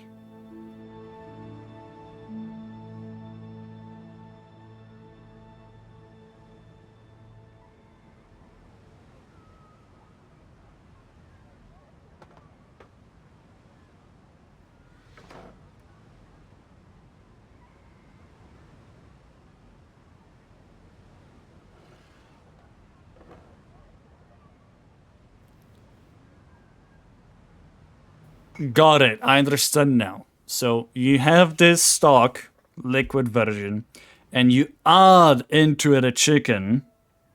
We can't hear. Oh, we cannot hear it. Sorry, I forgot to press the for you guys to hear it. You add a chicken to it. You basically marinate the chicken. This new chicken that you added, and then you take the chicken out, and you eat the chicken.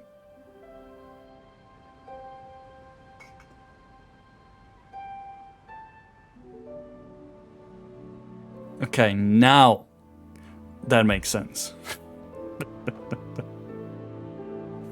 My God, that took a long time to get to this point.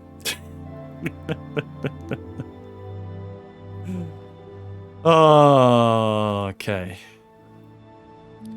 I made it more confusing. What you mean I did it?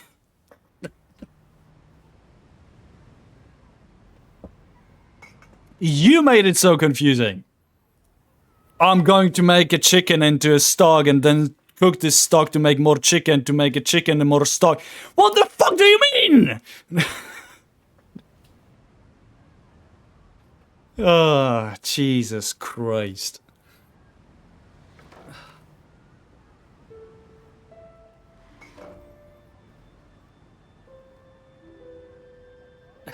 Jordan, you said that you put chicken inside of a stock and it makes chicken so salty that you don't eat it. That's what you said.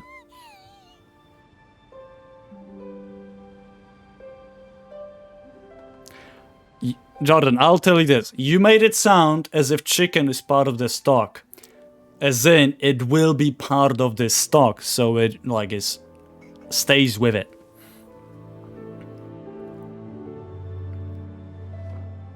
That inside of the stock and the parts of ingredients of it, there is soy sauce, there is herbs, and there is chicken.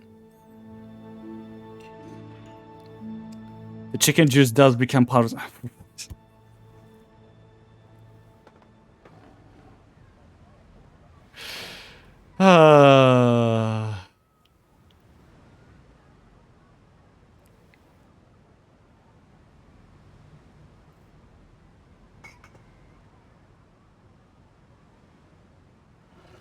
Okay, it's a perpetual chicken stock. That's how it sounded like, doesn't it? That in the end we don't get an actual food that you eat. We only get stock. That's what it sounded like. Now that we know that it's more of like a liquid that additionally gets better and better with everything you cook within it. Now that makes sense because you still eat the chicken that you submerge within the stock. It's not so salty and so on. It's a chicken that has flavors of the stock that you had. Oh.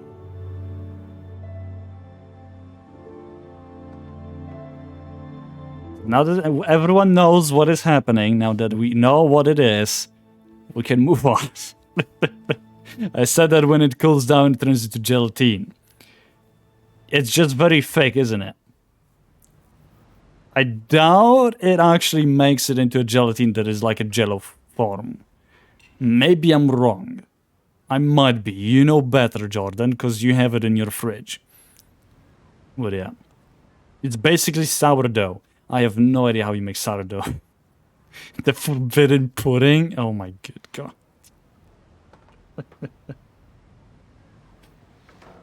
No, it actually does turn into gelatin consistency. So does it become like jello? So that's gelatin for me. Basically, yes. Huh. Interesting. Okay. Oh, good to know. Because it extracts the gelatin from the chicken bones. Makes sense.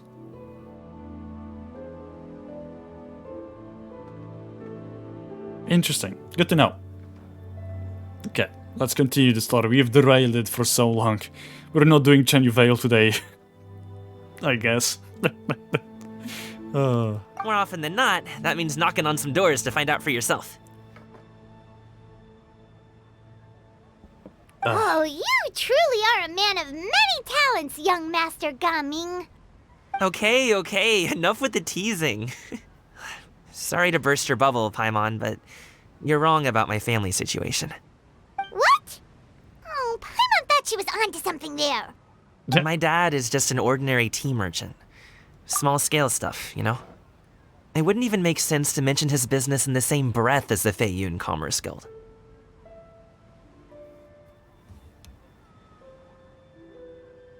You couldn't wait when they're not speaking.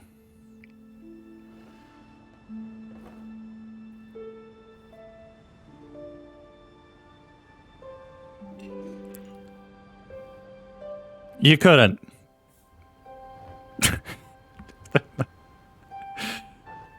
You couldn't. Wait, you couldn't hear it? The cheese stocks? You couldn't hear it? There was no way you couldn't hear cheese stocks. What? How? Where does it play? Does it play via browser output? There is no way it plays via browser output. Where is the cheese stocks?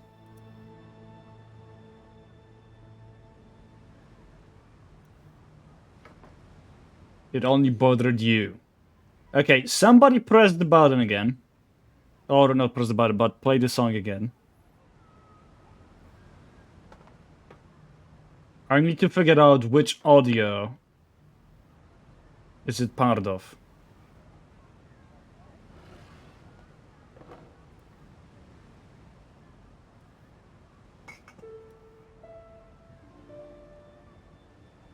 Huh?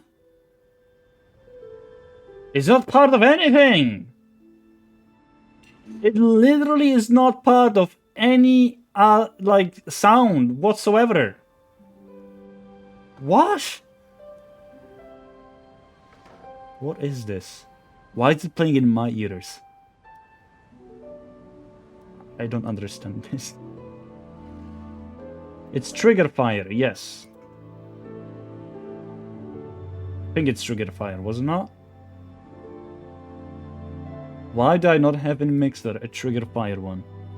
Let me check. There it is.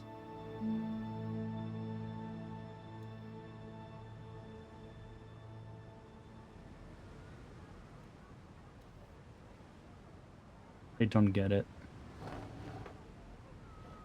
It's literally like it doesn't exist here for some reason. Hanja overlay does, but not trigger fire. Why? Why are you like this?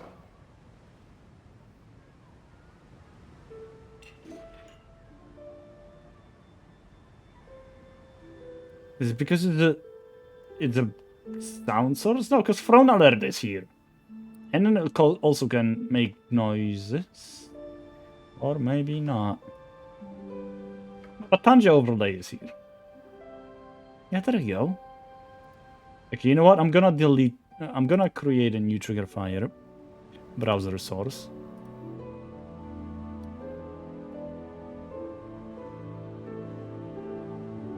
You know, playing more sounds will not help you.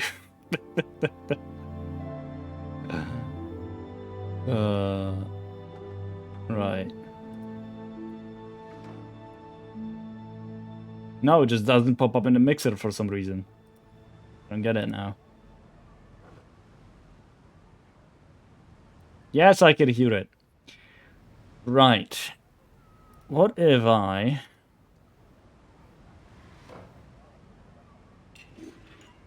Yeah, stream track.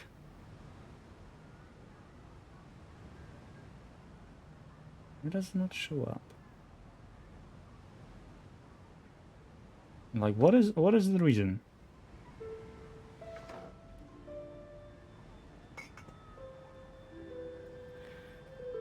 Oh boy.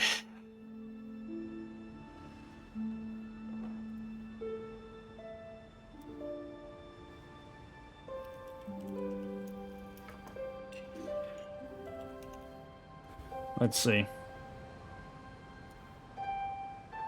No, it will not work. Of course it will not.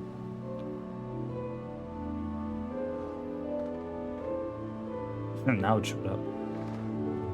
Right, let me just remove that. It's probably hear a double. Wait, I think I know what I might need to do.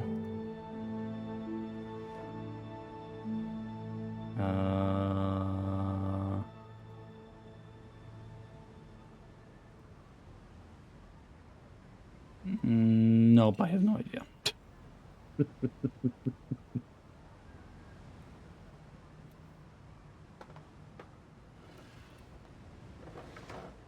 Okay, what if I just do monitor off? Or monitor and output. Somebody play it now.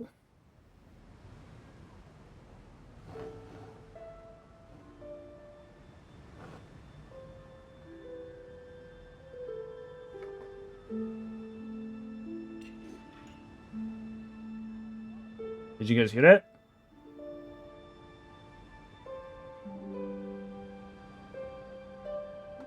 Nope. Okay. Then I don't know. What is the issue? You know what? Let me quickly... That's not it. Actually, yeah, let me take this on the side. Let me go to Trigger Fire side. And see if it's even connected with me. It might not be. Log in with Twitch. And let's figure this one out.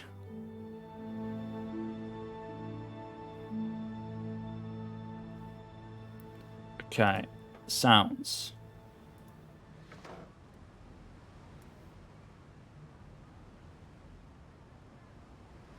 Doesn't make any noise, does it? Connect to OBS.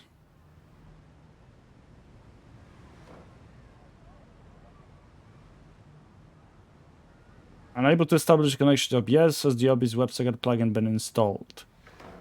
What now? I had to go to settings, I think.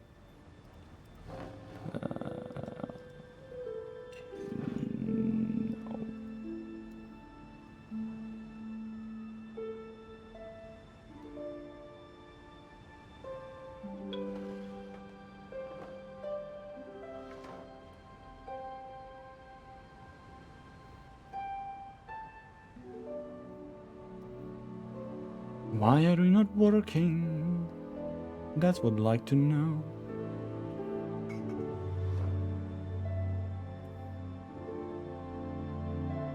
Is everything with the mic most likely?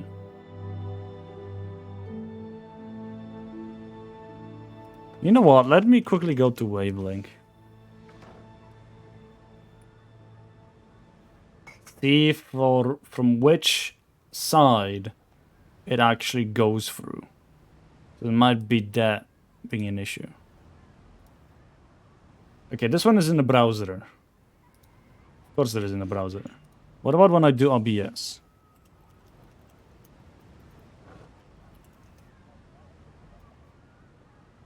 It doesn't display anywhere, that's why.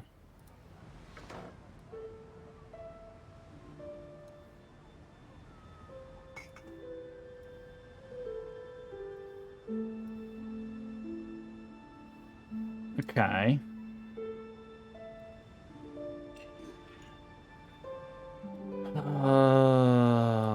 Foggle.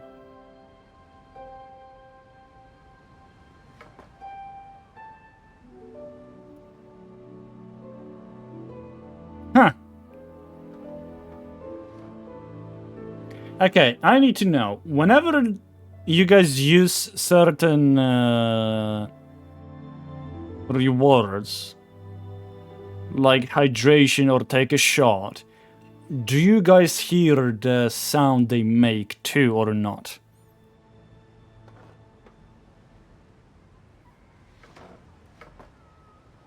No. Great.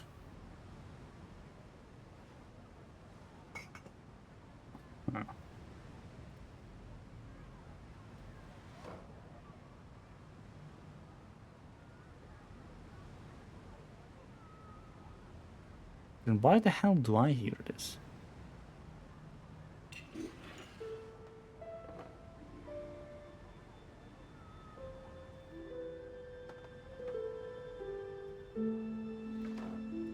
Let me try something real quick. Source, new source.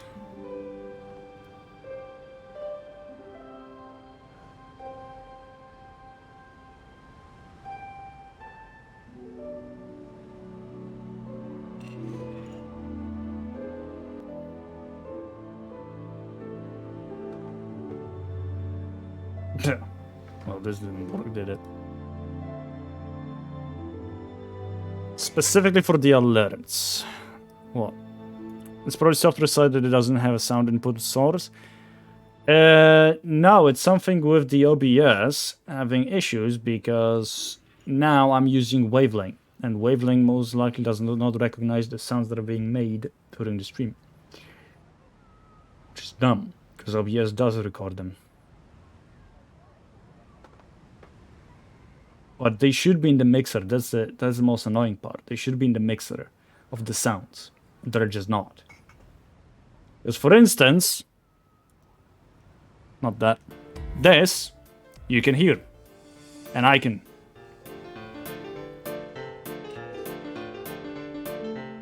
True, it does not have access to the outside world, as in a browser and stuff.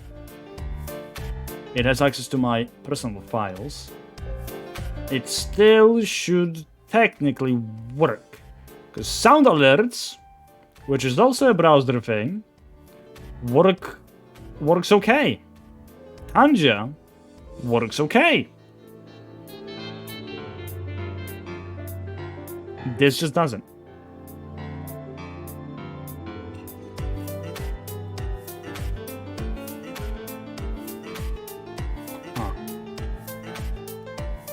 Yeah, I don't know what to do. I don't know what to do. I guess Trigger Fire is just outdated.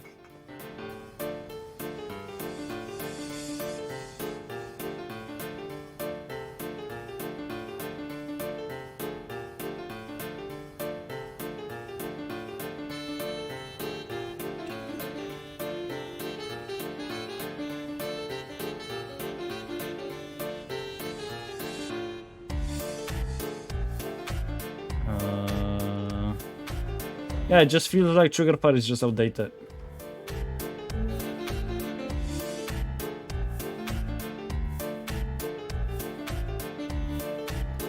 Oh well, I'll just work with it later, I guess. Let's get rid of the music. Did you disable certain alerts for using wavelength? No. Just, it doesn't work like that, Sonny. Wavelength just reroutes audio, that's all it does. It doesn't have a disabling certain things function. I can show you what the wavelength looks like. Wavelength looks like this. We have certain audios that go through. We can adjust their volumes based on what the stream will hear and what I will hear. For instance, we have Elgato mic. This is the thing that allows you to hear me clearly. It's currently muted, so I don't hear myself. We have microphone for voice mode, which is currently not enabled. We have voice chat, which is connecting anything to Discord. So what I hear and what do you guys hear? You can always mute this, so I don't hear you guys. Then we have the system audio. Then we have the browser, and then we have game. I could add a new one, but there is no other source of alerts or anything. That's not how it works. Like I said, it just reroutes audio to certain parts. That's it. So like if I'm going to right now mute game, you'll stop hearing it. Like that. You no longer hear the game. You just hear me. Same way if I'm going to click this button, you will stop hearing me. Which we'd rather not want to have that. So, yeah.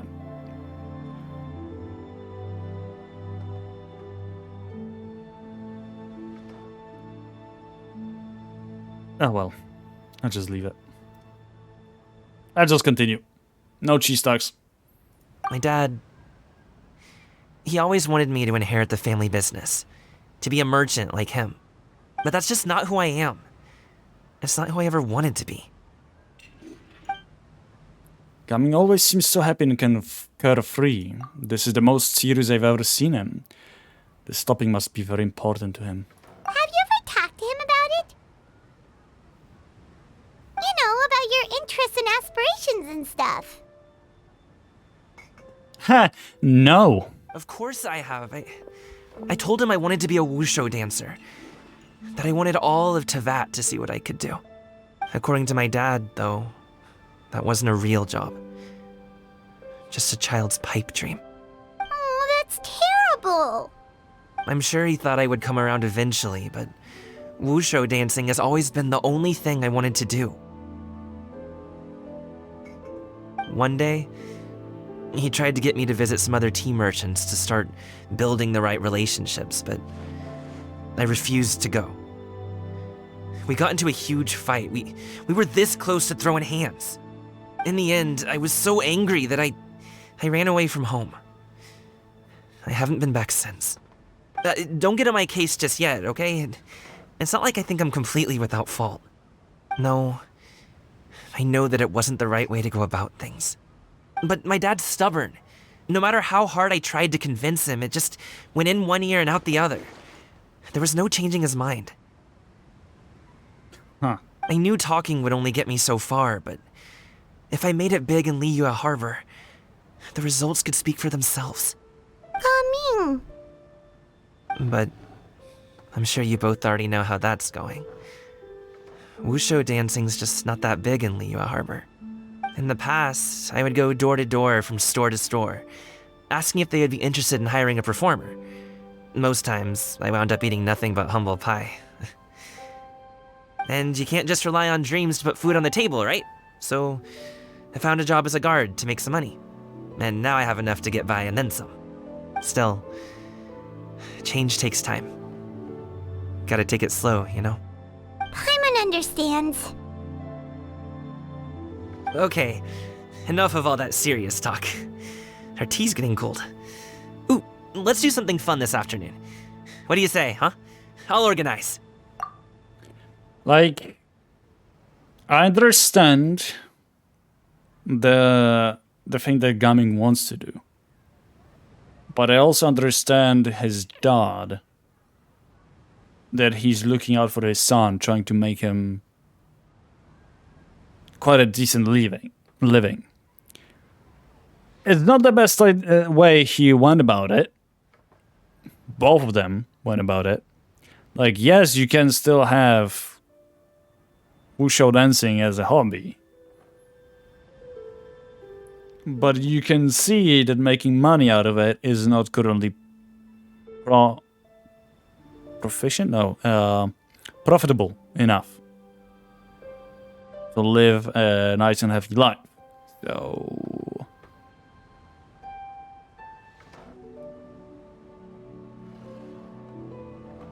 if only they would help each other out, right?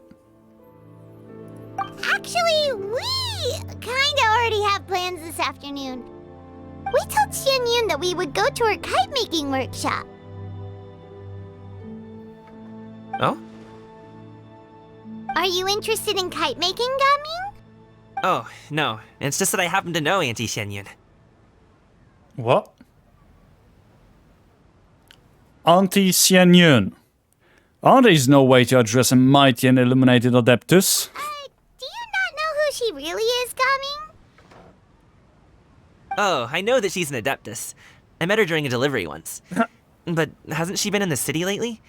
She's even tried, with some limited success, to change her terms of self-address or something like that. She came to see me a few days ago to ask about luminescent dyes. Oh, wait a second. She doesn't plan on putting those on a kite, does she? Is that not something you can do? It's one thing to use it on cloth, but applying it to paper is another matter entirely. Why couldn't she tell me what she wanted them for? Yeah, she does seem to have trouble with that sometimes. It would be such a shame if everyone worked so hard on their kites only for them to get ruined in the end. Okay, I'll go with you. If Auntie Xianyun wants to use those dyes on a kite, the formula will need to be changed. Great! The more the merrier! Hell yeah!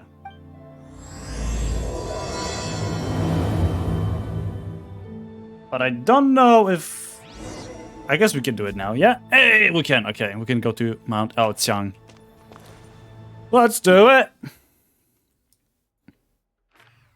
Wait, Jordan, are you hungry?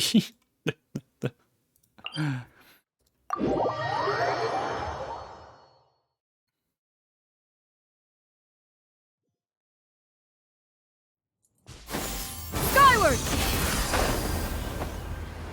There is Ganyu, Shenhen, Yao Yao, let's go! I don't really care about Yao Yao, but the other two.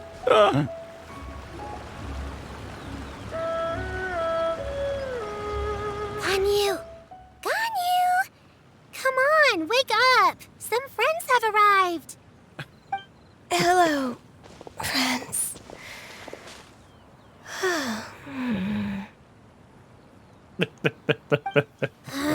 Ganyu! Oh, I have some mint oil. Perhaps we should try that. A guest at Wanmin Restaurant recommended it to me. I've tried it. Its stimulative effects are much stronger than what can be achieved from chewing on mint leaves alone.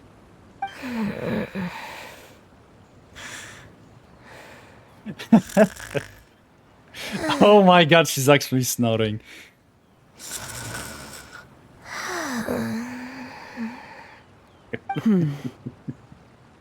Apologies in advance.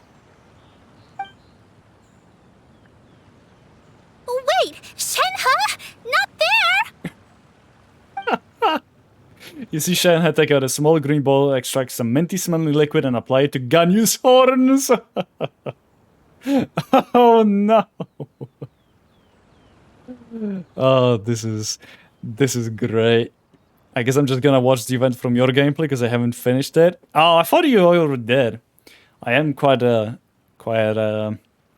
late to it, but that's gonna hurt. What do you mean that's gonna hurt? It's going to be fine. She'll be fine. Yaya and Paimon look on in shock, mouths agape, but cannot stop her in time.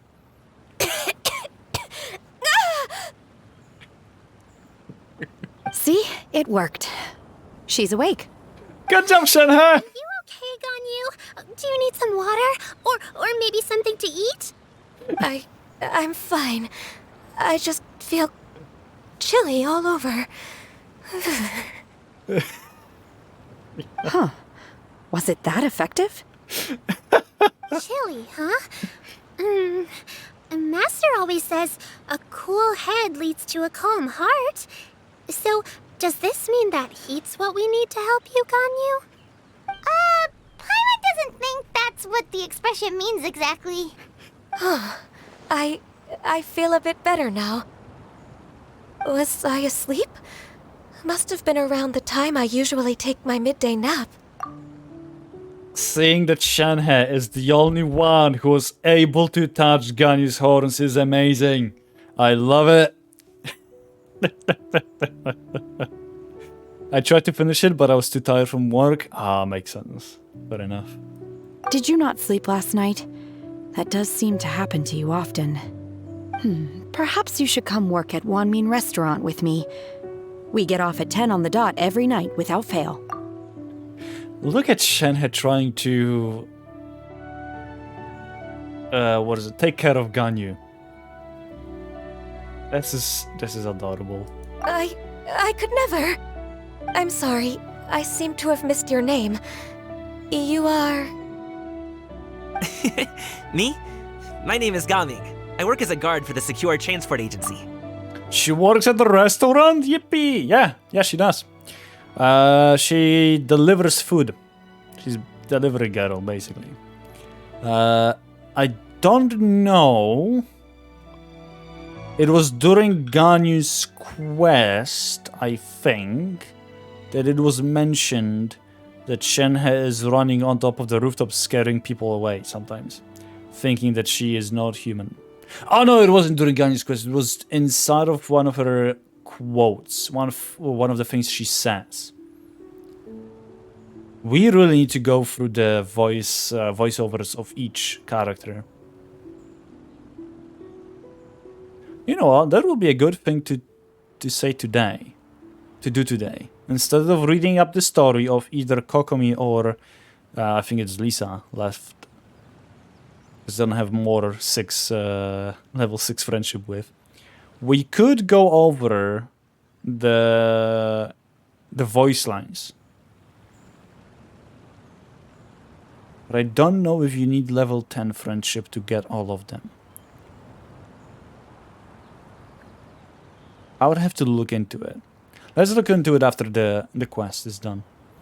Gaming. The name sounds familiar. I believe I've heard your name mentioned around the Ministry of Civil Affairs. People tell me you're an extremely enthusiastic worker, and you are very generous with your help. Well, you know me. Or, I guess you don't. My name is Ganyu. This is Shenhe, and this is Yao Yao. It's an honor to finally meet you all. Oh, you must be here for Auntie Xianyun's kite-making workshop, right? Yes. I have neither made nor flown a kite before. As long as Master is willing to teach, I am willing to learn. Me too! I want to participate in the kite flying competition with my best friend! Plus, it's more meaningful if you make the kite yourself, right? Your best friend didn't come with you? Well, Chi-Chi's been super busy helping Dr. Baiju lately. I'll meet up with her later and give her a huge surprise. Yao Yao has Chi-Chi as her best friend? Now that is interesting. Yao Yao sounds like Yo-Yo. Oh, Jesus Christ, Sonny, no. Don't start this. No. You need to ascend complete to get all. You're missing at least one. No, I know. Those are like exclamations or the thing that they say upon ascending, which we're fine without. I'm more of curious in regards to them talking about themselves, about others. Because I think it's divided into 2 parts. The voiceover. I don't remember. We'll have to look into it. We'll have to see. Oh, I also brought bandages and ointment with me today. It's easy to cut yourself when working with bamboo, so I thought I should come prepared. Look at her being a healer. You're really thoughtful. As for myself, I'm afraid I lack some of my companion's enthusiasm. I was Come on, originally Gummy. planning to buy a ready-made kite and just enjoy the festive city atmosphere with everyone. But But Cloud Retainer is always going out of her way to look after her juniors, wanting us to have the best there is. She always puts us before herself. by the way, Yao Yao is not Xianyun's disciple. She's Madame Ping's. I don't know what she's doing here.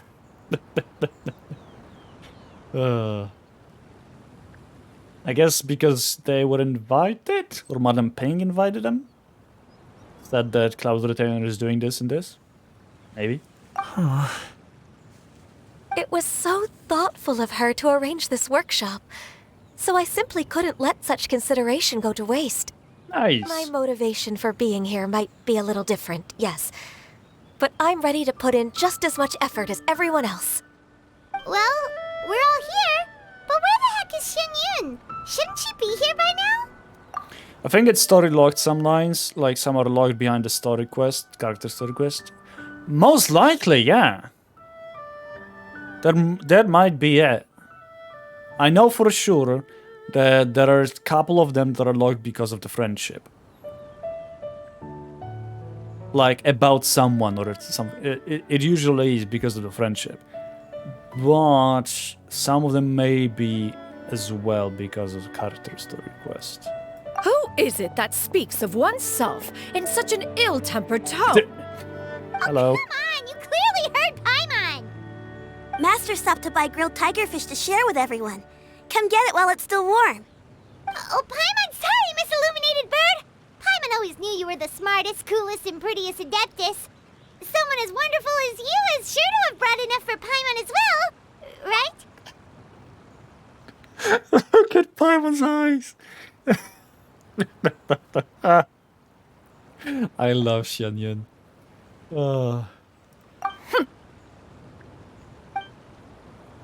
Cloud Retainer sets down her bags while Shuyu hands out the grilled fish. As everyone begins to talk, lively conversations fills the usual tranquil environment of Mount Aotiang. So delicious. Paimon's life is complete. It appears that we've ended up with quite a few participants indeed. Go ahead and divide yourselves into small groups. The materials are over here. The regular dyes and luminescent ones have been clearly marked. Use them as you see fit. As for how to make the kite, one assumes you all made sure to listen to the instructions one provided while we were eating. Yes? Are there any questions? Paimon may have focused a little too hard on the eating and less on the listening. Of course you did. I'll be the one making it anyway. You can just help out. Paimon knew she could count on you, Traveler. For crying out loud. One will wait under this tree and avail oneself of the cool air while one digests. Do not hesitate to seek one's company if you have any trouble, questions, or simply want to chat. We're not in any hurry to get started. Why don't we go see what the others are up to? Oh yeah.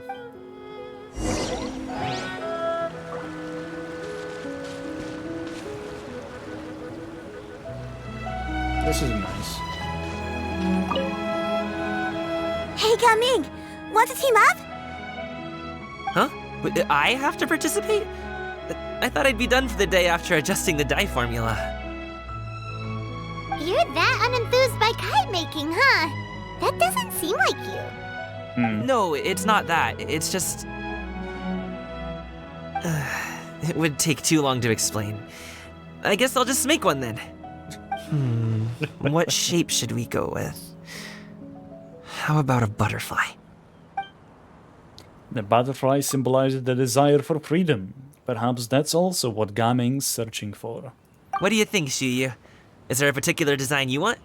I want a swanee! That might be a little hard to pull off. True, but I still want to try. They're super cute. What is a swanee? Okay, it's decided then. I guess we'll know afterwards.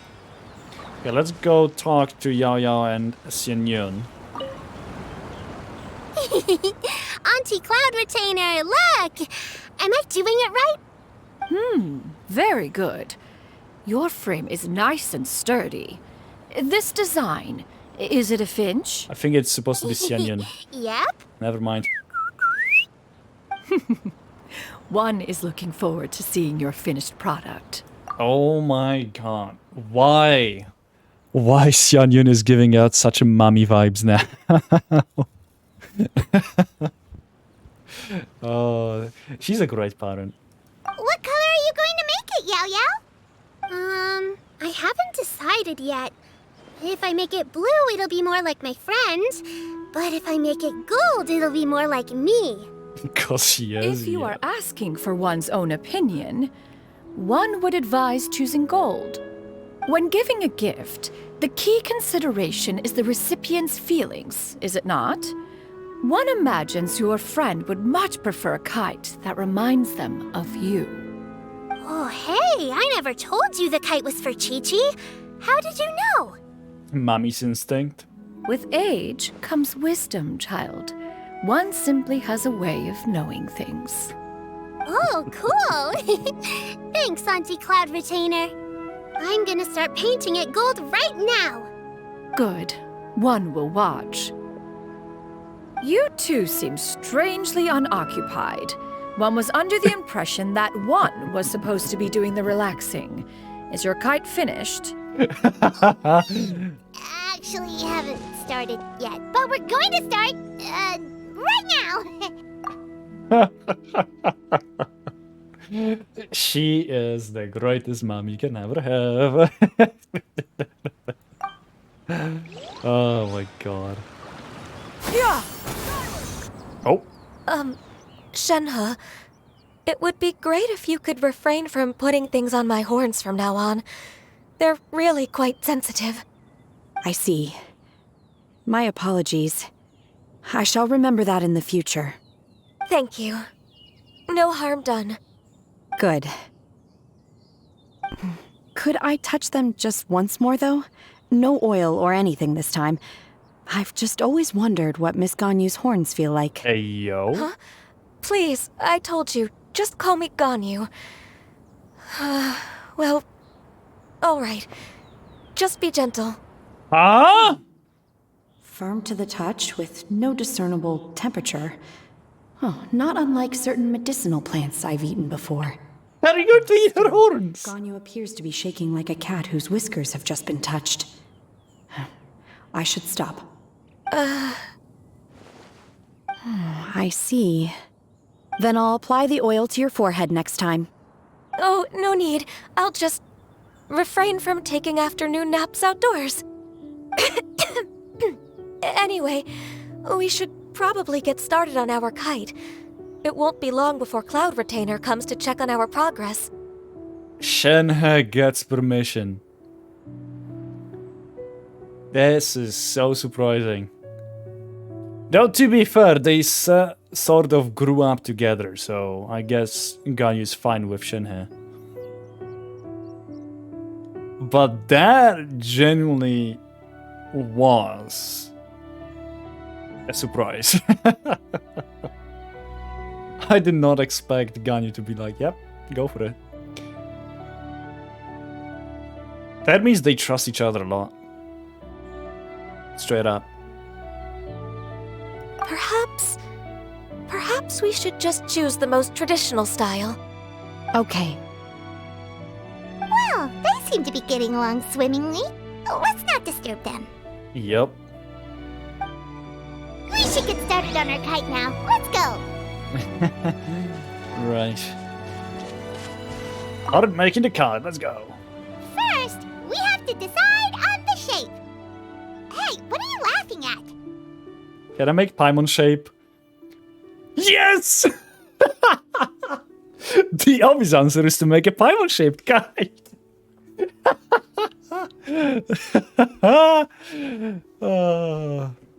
If Rajelski can touch, maybe he can. Who knows? Maybe later he can. Oh, God. Oh, that's not a completely crazy idea.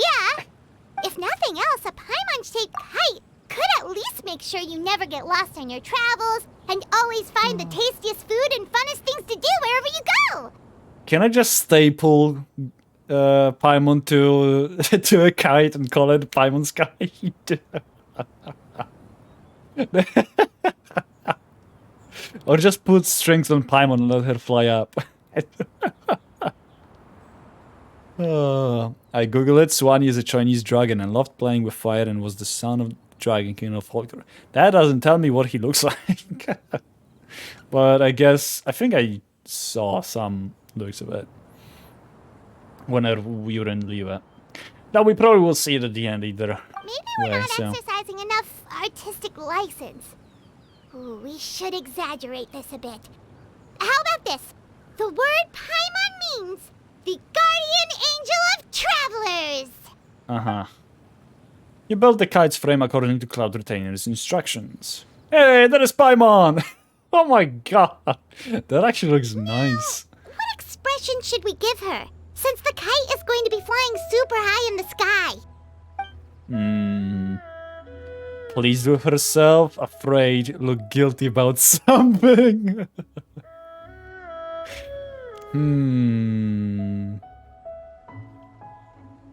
I wonder.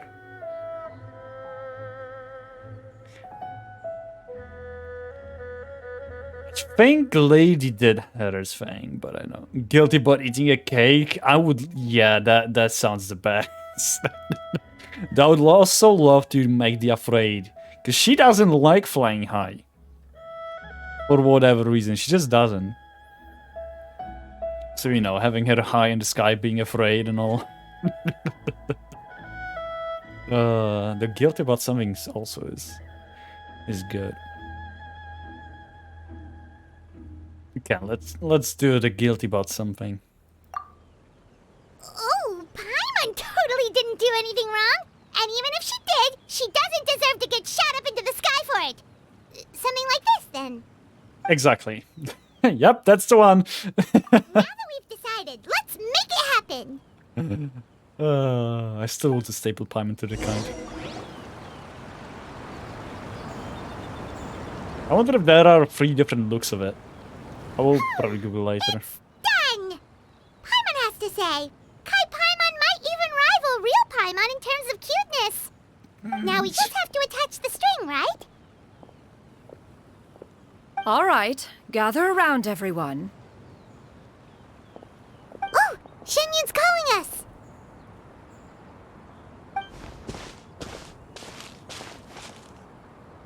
I'm actually doing something shocker, right?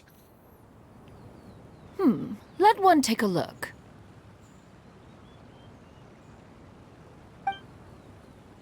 Wow! Ganyu and Shenhe made a scissor-tailed swallow. It's so pretty. Yeah, it looks really good. Wow. They made a really good looking one. Then there is Swanee. Ah, so this is what it is. Gaming knows the best about Swanee, so I guess that makes sense. And there it is. The beautiful fin. Yep. The coloring makes it look a lot like Master. If the tail wasn't split in 2 like that, it might even be a spitting image. If you look closely, there are a few spots where the colors go outside the lines. Did you doze off while painting it, Ganyu? I did the painting. Oh, I stared at the paper for quite some time, but I simply could not recall the coloring of any bird. Except Master. Or should I say that I'm too familiar with her crane form? Even when she stands before us in human form, all I can see is blue and white. Dumb. Oh, well, now that you mention it, Paimon can see it too. Exactly. So I simply closed my eyes and painted from memory. No way. You can paint with your eyes closed? Wow, the disciples of Adepti really are something. You are most filial, Shenhe. One is flattered by the likeness. The Swanee that Gaming and Shuyu made looks very majestic. I'm sure it'll look even more impressive as it soars through the sky. The eyes and ears glow in the dark, so you're sure to see it at night. Hell yeah. Your golden finch is cute too, Yao Yao. It's all thanks to Auntie Cloud Retainer's guidance. What about your kite, Traveler?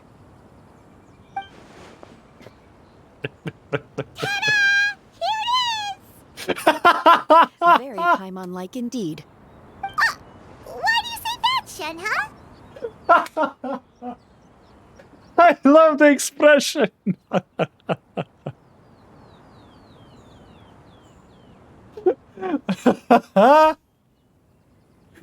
Oh, that was great. This is awesome. That one time the Traveler suspected that a piece of meat was missing from their bowl, that was the exact expression on your face. Is that something that happened? So it was you! No, she didn't look smug. She looked like she was very stressed out about something.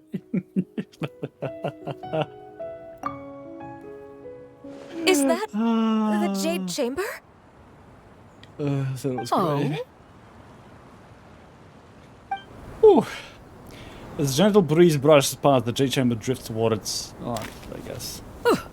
Who dares attempt such a flagrant display of impropriety by releasing a kite into one's territory without one's permission? And it has And to the... do so by making use of this crude piece of mortal machinery. One simply must know who it is that possesses such impertinence. Oh, there he go. There she goes. Continue attaching the strings, everyone. One will be but a moment. God damn, she got pissed. Cloud Retainer? Traveler, Paimon, could I trouble you to go after Cloud Retainer? Master's going to be okay, right? I'm more worried about the person who released the kite. Angry Mother Protection, nice. Looks like we can glide over. No way! We actually get to keep it! This is amazing. I love this.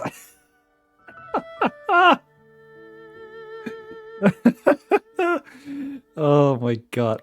Okay, before we continue on, I need to figure out what other kites would look like.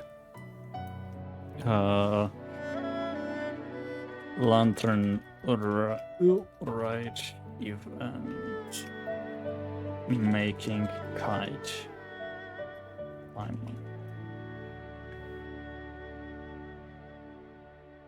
Okay, this the one. All Paimon card expressions and reactions. Let's see it. Let me just quickly let you guys hear it as well, because why not? That's not it. Whoops. The wrong audio. What expression should we give her, since the kite is going to be flying super high in the sky? Oh, Paimon totally didn't do anything wrong. And even if she did, she doesn't deserve to get shot up into the sky for it. That's the one we did. Like this, then. What about your kite, Traveler?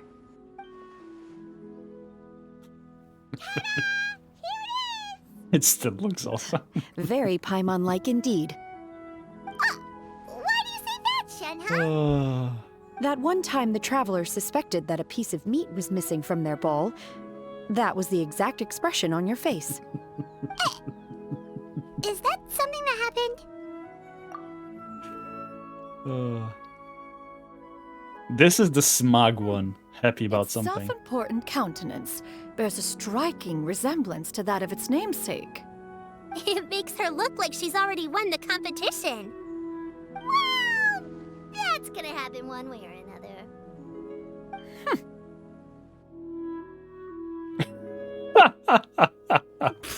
That's hilarious. Why does Paimon feel like you're laughing at her and not with her? I'm just admiring the expression you chose. Whether the kite soars high in the air or comes crashing straight to the ground, it's still fitting. That's quite the impressive feat, actually.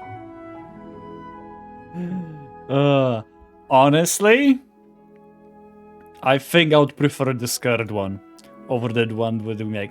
It's still great, but I think I would prefer the skirt one. I still love it. Still love it.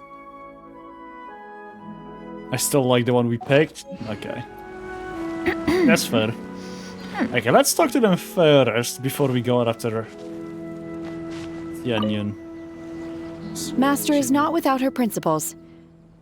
We need not worry too much. You say that, Shin, huh?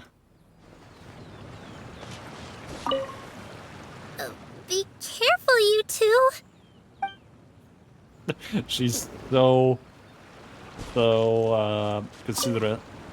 Please look after Master for me. We shall.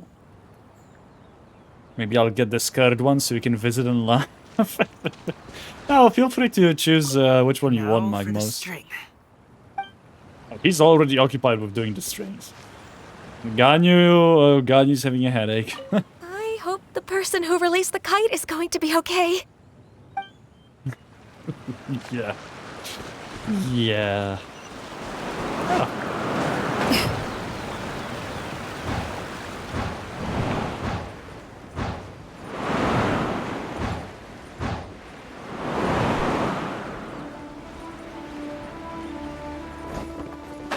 Oh, I almost did not make it.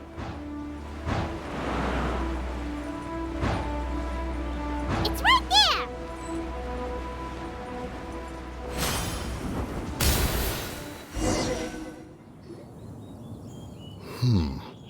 This Fontanian device of mechanical motion is quite curious indeed. It was Mooncarver and Mountain Shaper. Oh no. Oh, this is going to be great. Now is hardly an opportune time for your musings. Someone among us was not sufficiently attentive, and now the kite has vanished. Calm yourself. Do you have any recollection of its last location? One believes it drifted in the direction of Mount Outsong. Perhaps it is mere happenstance, but one feels a certain sense of dread at the thought. Your concern is misplaced, surely. Cloud Retainer is either in the city looking after her disciples, or secluded in her abode attending to her research. She will not notice that kite. On the subject of said kite, however, one simply must remark on the genius of its windless lift technology. One cannot help but surmise that its ingenuity rivals that of Cloud Retainer's creations. Oh no. Still thy tongue. If Cloud Retainer were to hear you profess such a thing, we can both say farewell to any further use of the Supreme Cuisine Machine. Yep, they're dead. One presumes that this kite belongs to you. They're dead. Regard the situation with which we are now confronted. This is all your fault. One's fault. One seems to recall that releasing the kite was no solitary endeavor. Say something, Mountain Shaper. Surely you can think of something to appease her. Further explanation shall only fan the flames of her wrath. It would be better to stay silent and retire at the earliest opportunity. We can hardly avoid her forever. That may suffice during Lantern Rite. But what about the Moon Chase Festival? Sooner or later, she will discover our true identity. Oh no. Hello? Go retrieve the kite. Absolutely not. You retrieve it. That is not our kite. Wow. Oh, so an adeptus such as oneself is mistaken then? Ah, you're an Adeptus? Please forgive us for any impropriety. I truly possess no inkling of who could have released a kite into your esteemed domain. Pray, who could be responsible for such wanton behavior? Verily, verily, we were but delighting in the surrounding scenery. This locale is home to such exquisite mint. They're playing dumb. And if that's all, then we'll just be on our way. We finally caught up. You sure do fly fast in your illuminated bird form, Shinyan. Uh-oh. Mooncarver? Mountain Shaper? What are you doing here?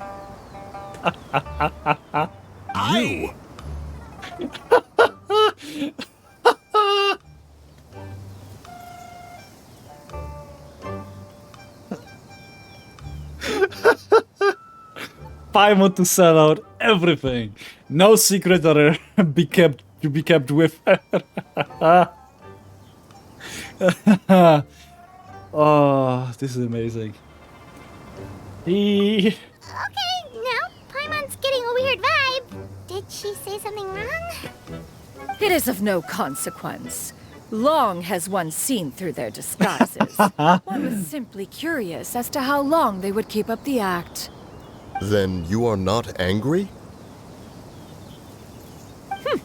How could one feel anger at the sight of two old friends enjoying themselves? One is also well aware of how enticing these city novelties can be. We were simply consumed by a fit of festive spirit. Seldom do we get the opportunity to partake in the delights of the times. However, we are far from being as adept as you in matters that require a deftness of hand. No worthy kite could be born of our own making. Thus, we could only take the convenient route, so to speak. Don't try to sweeten the deal. Paimon's worse than my son. Comparing Paimon to Margie. Your prowess in mechanics is unparalleled, Cloud Retainer. You wield the wind and waves themselves. Your singular talent stands unmatched across the land. Of this, we are well aware. One has guests to attend to. We will have to convene again some other time. Hey, yo!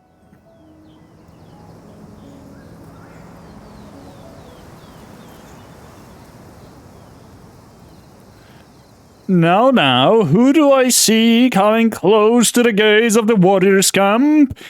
Would it be Aurelia Vel with the four of her beloved viewers? Hello, and welcome, everyone. Thank you so much for the raid, Vel.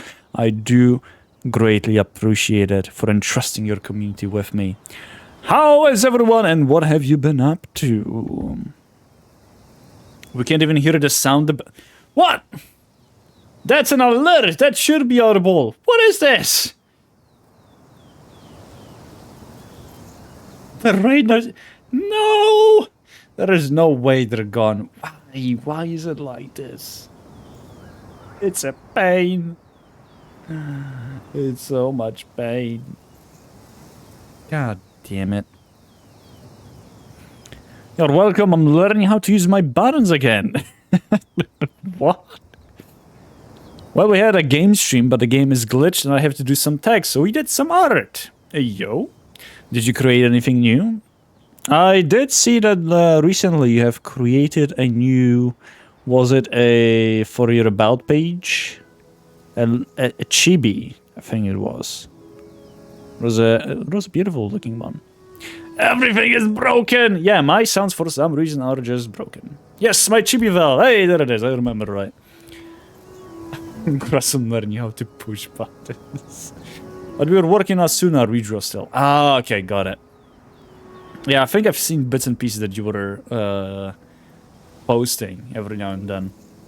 But I'm tired and hungry and we start early, so I'm done. Well then, I will not keep you any longer. Go get yourself some good nap and food. Actually, first food, then nap. So... you can enjoy the rest of the day by yourself. With whatever you want. So bad at writing and shouting out, I'm working on myself. That's fair. But yeah, for those who don't know me over at Vel's stream, I'm Ranger or Matt, however you want to call me, it's fine by me. I tend to stream Tuesday, Thursdays, and Saturdays, that's my usual schedule. Sometimes, especially when Genshin has a new update, I tend to stream almost every day. So, yeah. We usually start at 7 PM GMT. Weekends is either 8 or 9. So, yeah. If you happen to have some time, why don't you just stay a bit, just chat, enjoy the gameplay that we have. And please don't run. Don't listen to the music. We are not running away from me. Everything is a-okay.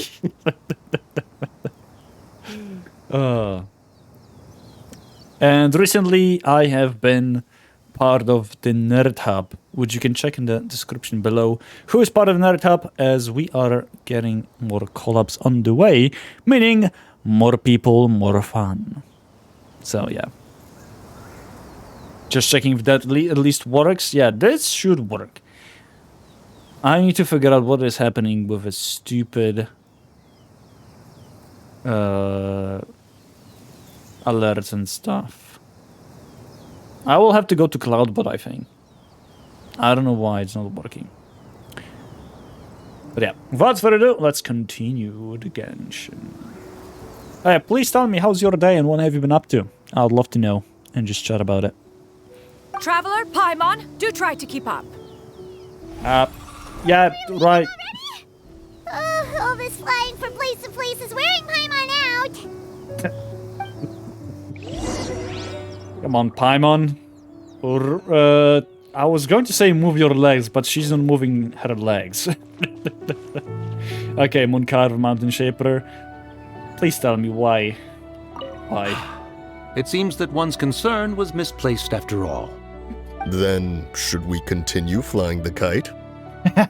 A splendid suggestion, but it would be advisable to change locations. Yes, it would. Perhaps your mountain would suffice? It is more than spacious enough. A fine idea. A fine idea indeed. Oh my god. Is there a way for us to fly there now or not? Doesn't look like it. Well, let's just teleport. It will be fun. Fine. The fact that she knew where this kite came from is... Yeah, skyward! Scatter! something that I wonder how. How did she knew? Oh well. Did everyone go? There's only Ganyu and Shenhe left. Seems like it. They're back. Hello. Paimon is tired. Paimon's pooped.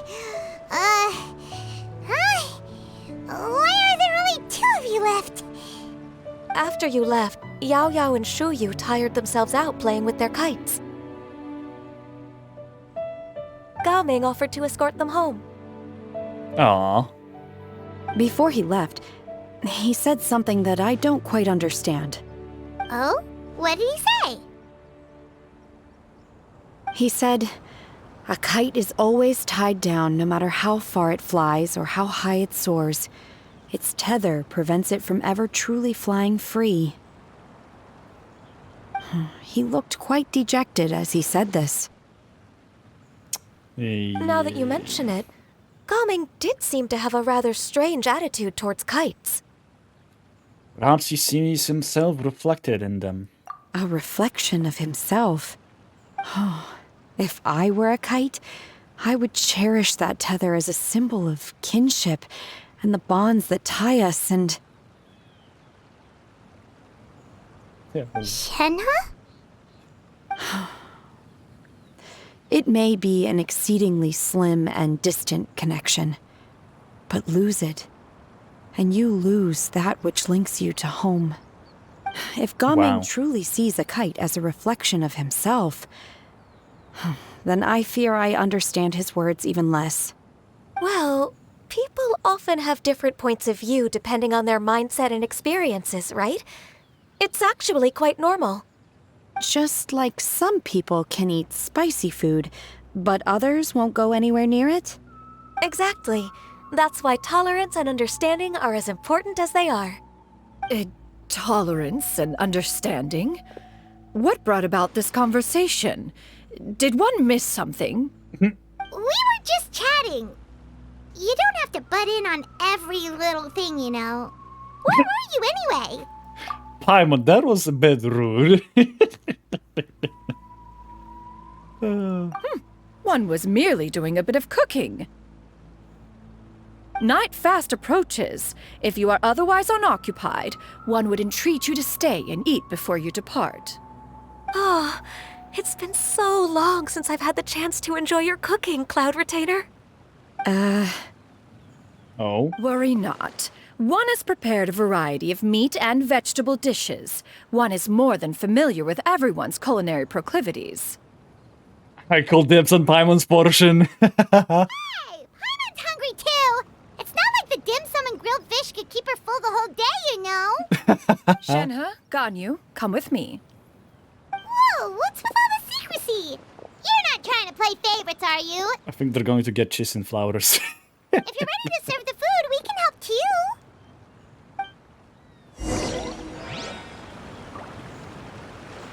Oh. Yeah! Skyward! Scatter! Oh no! Water! Yeah. You wait outside Cloud Retainer's abode for a few moments. This is... Look at them, so pretty! They changed their outfits! Oh, I can feel the wind brushing against my legs. This is a bit embarrassing.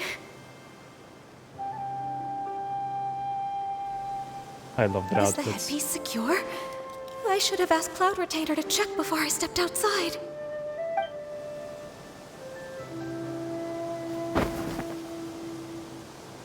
How do we look? Huh? She asked them just like that? You look astounding. You look pretty too, Ganyu! Oh, how should Paimon put it? You both look so elegant and refined. Those outfits really suit you both. Yep. Given that one employed the services of the best tailor in all of Liyue, one would expect nothing less.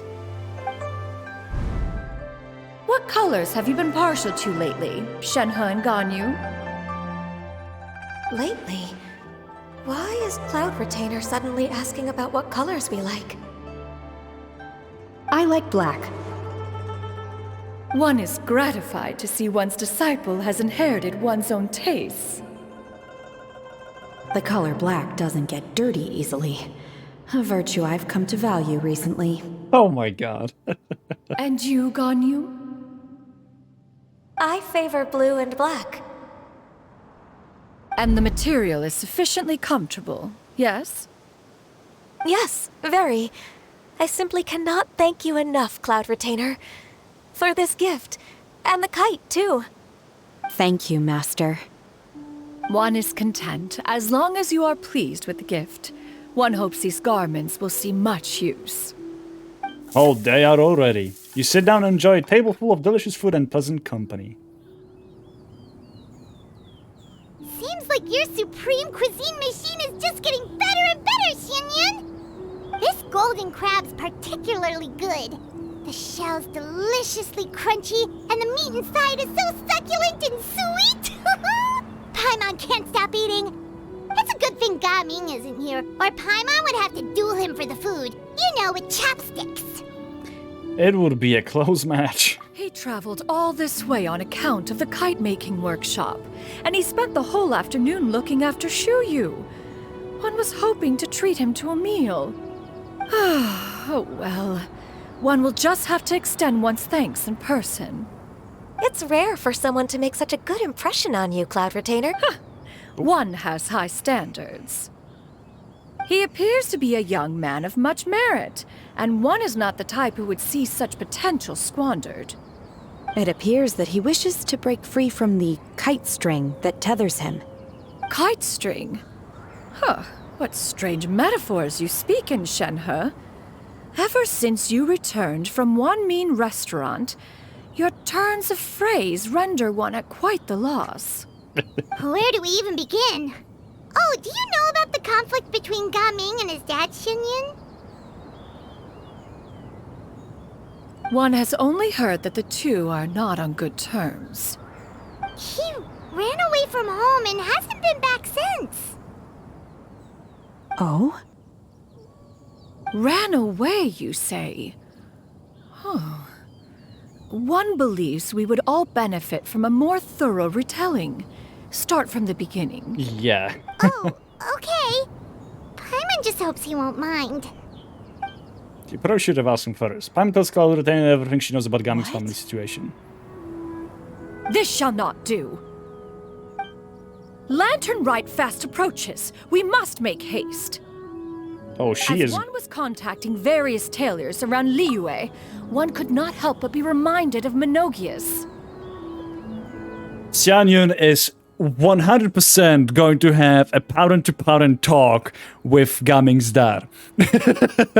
Straight up. Oh, wow. This is going to be something. I love her. She is great. I mean, to have such great daughters, well, disciples, but daughters, Shenhe and Ganyu, to be such respectable parts of the society, members of the society.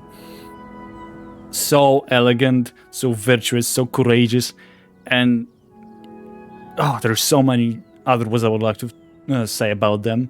It means that it has to come from somewhere, and we know where it comes from, so... She's great. Love it. He possessed a singular talent for clothing design. He had an exquisite eye, not just for fabric selection and color pairing, but also for what accessories could best accentuate a garment's overall styling.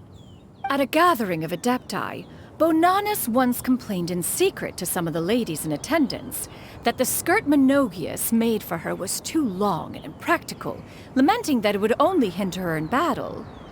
However, when one asked Menogias his opinion, he remarked that the train of the skirt would serve to enhance her adeptal countenance by exemplifying a certain elegance. What is she talking about? Menogias was that type of person. When it came to topics relating to garments and accessories, not even Rex Lapis could best his stubbornness. And later... What is she talking about? I love her in bird form, I love her in human form, hell yeah.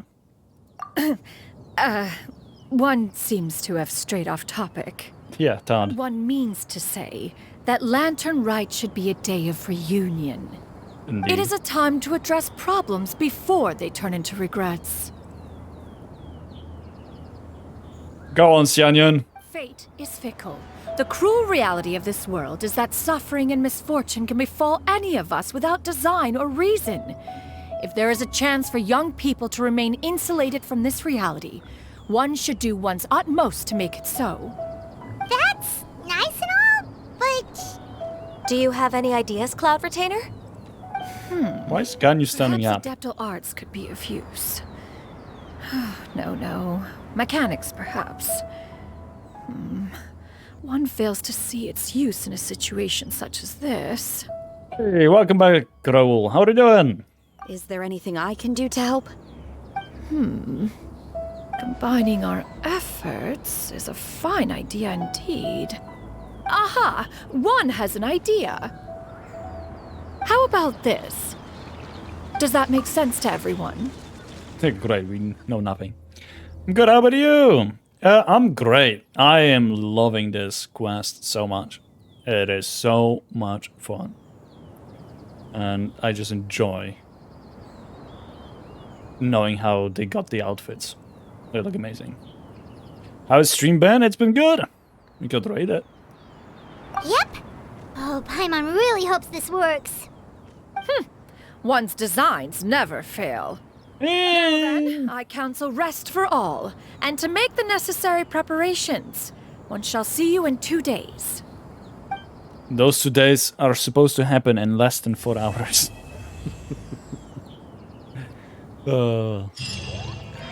But we will visit this. Oh, that's not what I wanted to press. We will visit the story later on. In due time. Tomorrow we're not going to continue this. We will continue this on Monday. Because I think by then everything will be unlocked. I think. Cliffhanger, no! Yeah, unfortunately. Also, what happens to Beidou? If you ever want to trade tactics, I'm always ready. No, it's not that she has something. Alright, I should probably give her... That doesn't suit her whatsoever. Nope. Not either. That one definitely doesn't. No, her... This one suits her most. I need to get Natlan's wings. I swear to God, there's so many characters that do need Natlan's wings. I'm keeping it as the normal ones. Is it because she just shows up here? Or... Might be. I don't know. Okay. It's good? It's good now. Lovely. Right. So what we're going to do now is... Cliffhanger, no! Yeah, unfortunately. As I said, we're going to finish now. We're not going to start the Chen Yu Vale quest and all, because it would take way too long. What we are going to do, though, is what we usually do. So, we will go through the characters. However, as I said it before, let me check first. What do they get for voiceovers?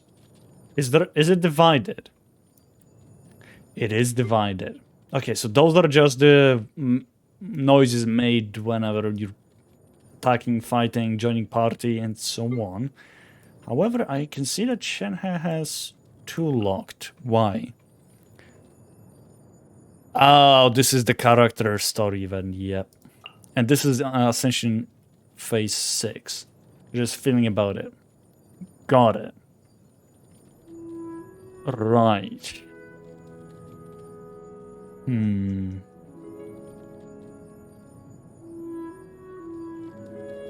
It seems like I will have to do this once we ascend to Phase 6, because they talk quite a bit about it, don't they? I haven't been training single-mindedly they talk lately. quite a bit about it. Stop it. Right.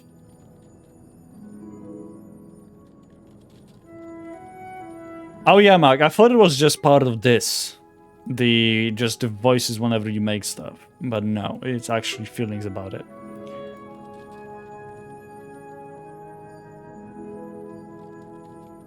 What we could do in that case...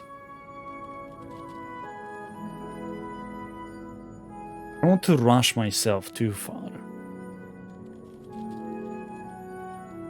Okay. First, we're going to finish any character stories. If there is going to be nobody else on the list, which soon we should have Mona and some other characters as well. Once we have nobody on the list, I could do just going through characters and not care about them not being ascended to Phase 6. Oh yeah, there is a lot locked in here because of the friendship, yeah. What Kokomi? Does Kokomi have everything? She has character story to do. Yeah, there is character story. And Ascension. What about Navia? Right, it's level 10, isn't it? Oh, it's also completing the character story, of course it is. Who did we complete character story about and we have level 10? Jean. Yeah, there it is. So we could get Jean done. She just doesn't have her Ascension Phase 6. Which is fine. And I'm pretty sure there's a couple of other characters that I could do. I will have a look through. Lisa, yeah, Lisa most likely as well. I will have a look through of characters that I own that do not have to worry about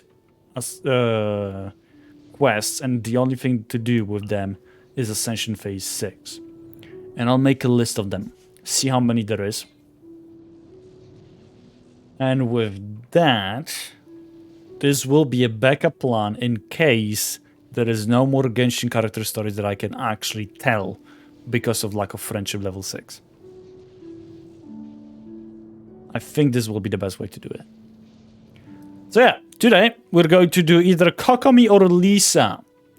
So, who shall it be? Kokomi or Lisa? Read Lisa's? Oh boy. We're leaving really Kokomi at the end, don't we? So, who shall it be? Yeah.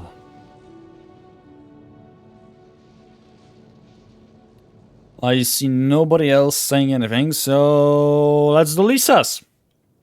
Okay. Lisa, voiced by Mara Junot.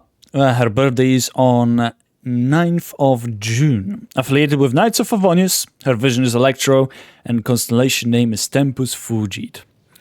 The languid but knowledgeable librarian of the Knights of Favonius, deemed by Sumeru Academia to be their most distinguished graduate in the past 2 centuries. Hey yo.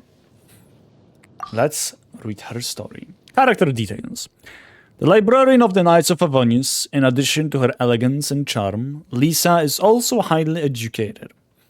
She is said to have been the most talented sorceress to study at the Sumeru Academia in the last 2 centuries. It is known that Lisa chose to return to Mondstadt after 2 years of advanced study in Sumeru, but the reason for her decision is not. At present, Lisa's job is to oversee the book collection in the library owned by the Knights. Character Story 1. Lisa is tasked with managing and maintaining the vast collection of books in the Knights of Favonius library, as well as ensuring that their potions are always fully stocked. The only time that the citizens of Mondstadt see Lisa is when lending or returning library books. In both scenarios, they tend to encounter Lisa sitting at the counter like a languid cat, yawning as she signs books in and out. At times, her behavior causes people to doubt whether she is really up to the task of being librarian for the illustrious Knights of Favonius. Nevertheless, it appears that she performs every task flawlessly, as her work consistently stands up to scrutiny. Character Story 2. The fact that Cyrus of the Sumeru Academia frequently refers to Lisa as their best student in 200 years is all that needs to be said about Lisa's accomplishments in her studies, from an outlandish forbidden knowledge to the handling of elementally infused flora, to the most efficient methods of distilling wine. Where there is a body of knowledge, the chances are that Lisa is acquainted with it. This, paired with her ability to explain things clearly and concisely, makes Lisa the sensible person to approach for young knights and alchemists with burning questions. That is, provided they go and see her at an acceptable hour. To visit during unacceptable hours, such as in the morning while Lisa is sleeping in, or in the afternoon while she's enjoying her tea, can spell disaster for unsuspecting visitors. This thunder will get you. Character Story 3. When people meet Lisa for the first time, they often find themselves overawed by the famous alumna of the Sumeru Academia. However, though her attitude to life may appear at first to be one of ruthless efficiency, it is in fact better understood as a product of her incorrigibly lazy nature, which drives her to avoid troublesome issues at all costs. By negotiating with Kaya, she offloaded the job of restocking and dispensing medication to Hoofman and Swan, and had Flora start sending Donna over to deliver herbs on a daily basis. The only tasks that Lisa handles personally are the categorization and management of books and other documents. This is the one area where Lisa feels more comfortable handling the work herself rather than delegating it. Honestly, it's not being lazy. That's dividing the workload to a structure. If you have a structure that you can rely on people to do their job, then you have a proper workforce. You cannot expect one person to handle everything, because if this person falls sick or have any troubles, then all the workload goes with them. That's why you saw Ganyu during Ganyu's story quest, when she was, well, taking a break, let's put it that way. All the workload happened to be divided on 3 people and they still couldn't manage it, so. That's it. Character Story 4. When Lisa first joined the Knights of Favonius, the Grand Master sought to appoint her as captain of the 8th Company. This was much to the consternation of the company's field officer, Nymph, who resented the idea of an academic coming in at such a high-ranking position. At Kai's suggestion, a practice combat session was arranged in which Lisa and Nymph would both display their magical proficiency. 2 minutes into the session, Lisa graciously declined the captaincy on the ground that Nymph manifestly possesses the requisite ability to fulfill the role. For the whole year following, the Grandmaster received a constant stream of referral letters from Nymph in relation to the captaincy, and the only person ever named in them was Lisa Minci. Eventually, the Grandmaster began turning over the referral letters to Lisa directly, but every time, Lisa would come up with an excuse to decline the offer. Undoubtedly, the 8th Company would have been far stronger under her lead, but she deemed that such a level of power was not only superfluous to requirements, it would also be risky for her in a way that most people could never appreciate. To be clear, Lisa is quite confident that she could handle any situation she came up against. However, additional danger means an additional workload, and that is something that she would never be able to accept. Character Story 5.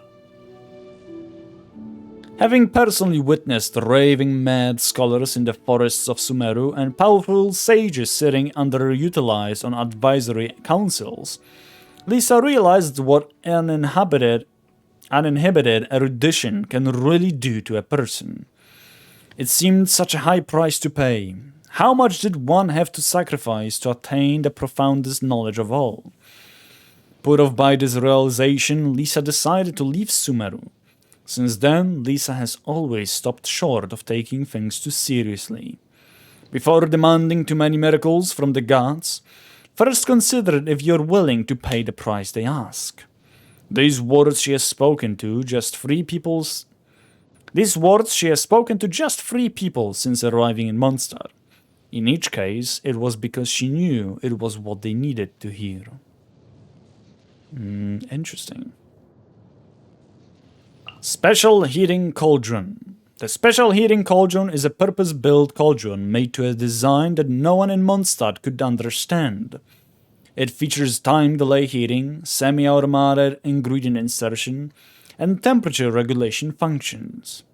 Lisa spent an enormous budget and commandeered the alchemy workshop for 2 full weeks in order to build this extraordinary piece of equipment.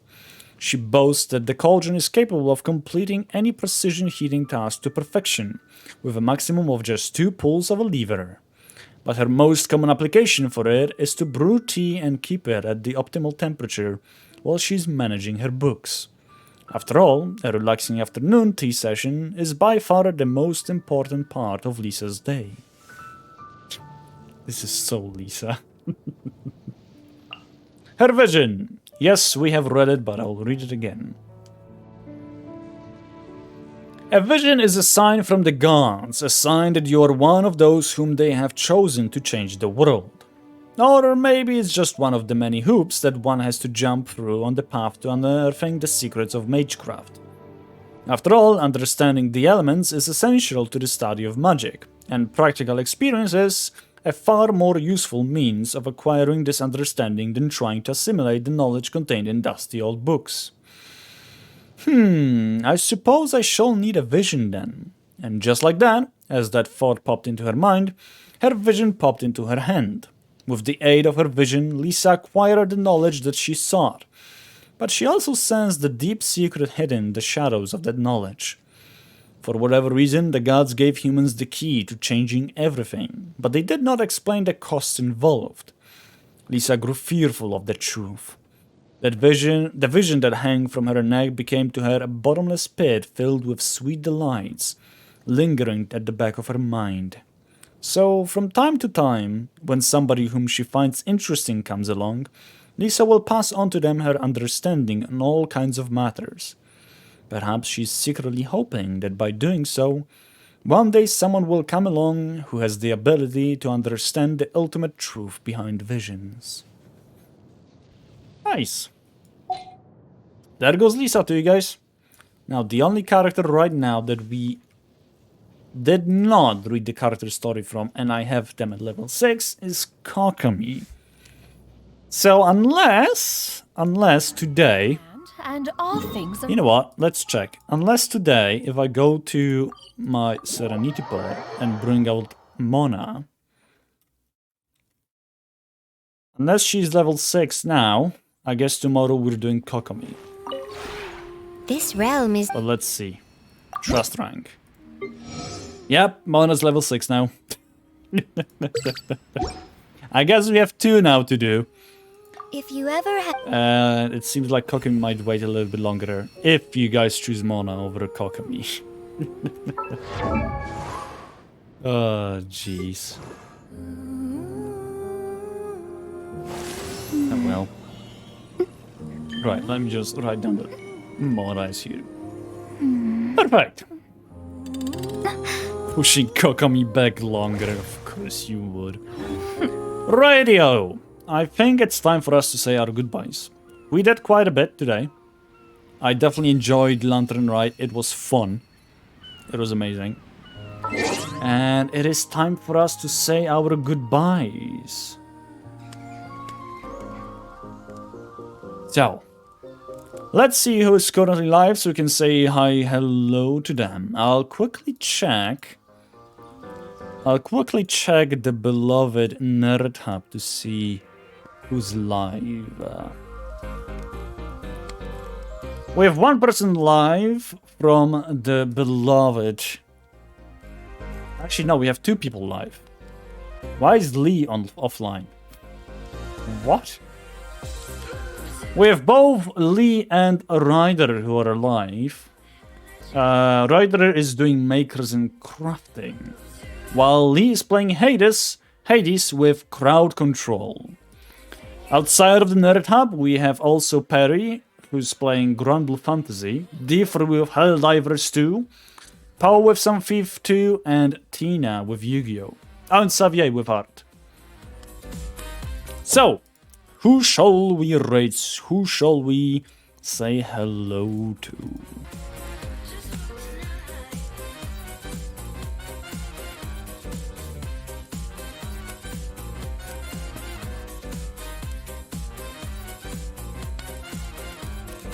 Perry? We could say hello to Perry. Let's do it. She's playing Grand Blue Fantasy Reeling. Apparently she's running on 32 brain cells. We could give her more if you want, but yeah. Let's raid Perry. Copy the raid code. If you don't have emotes, use the second one. We'll see each other tomorrow with more of Genshin.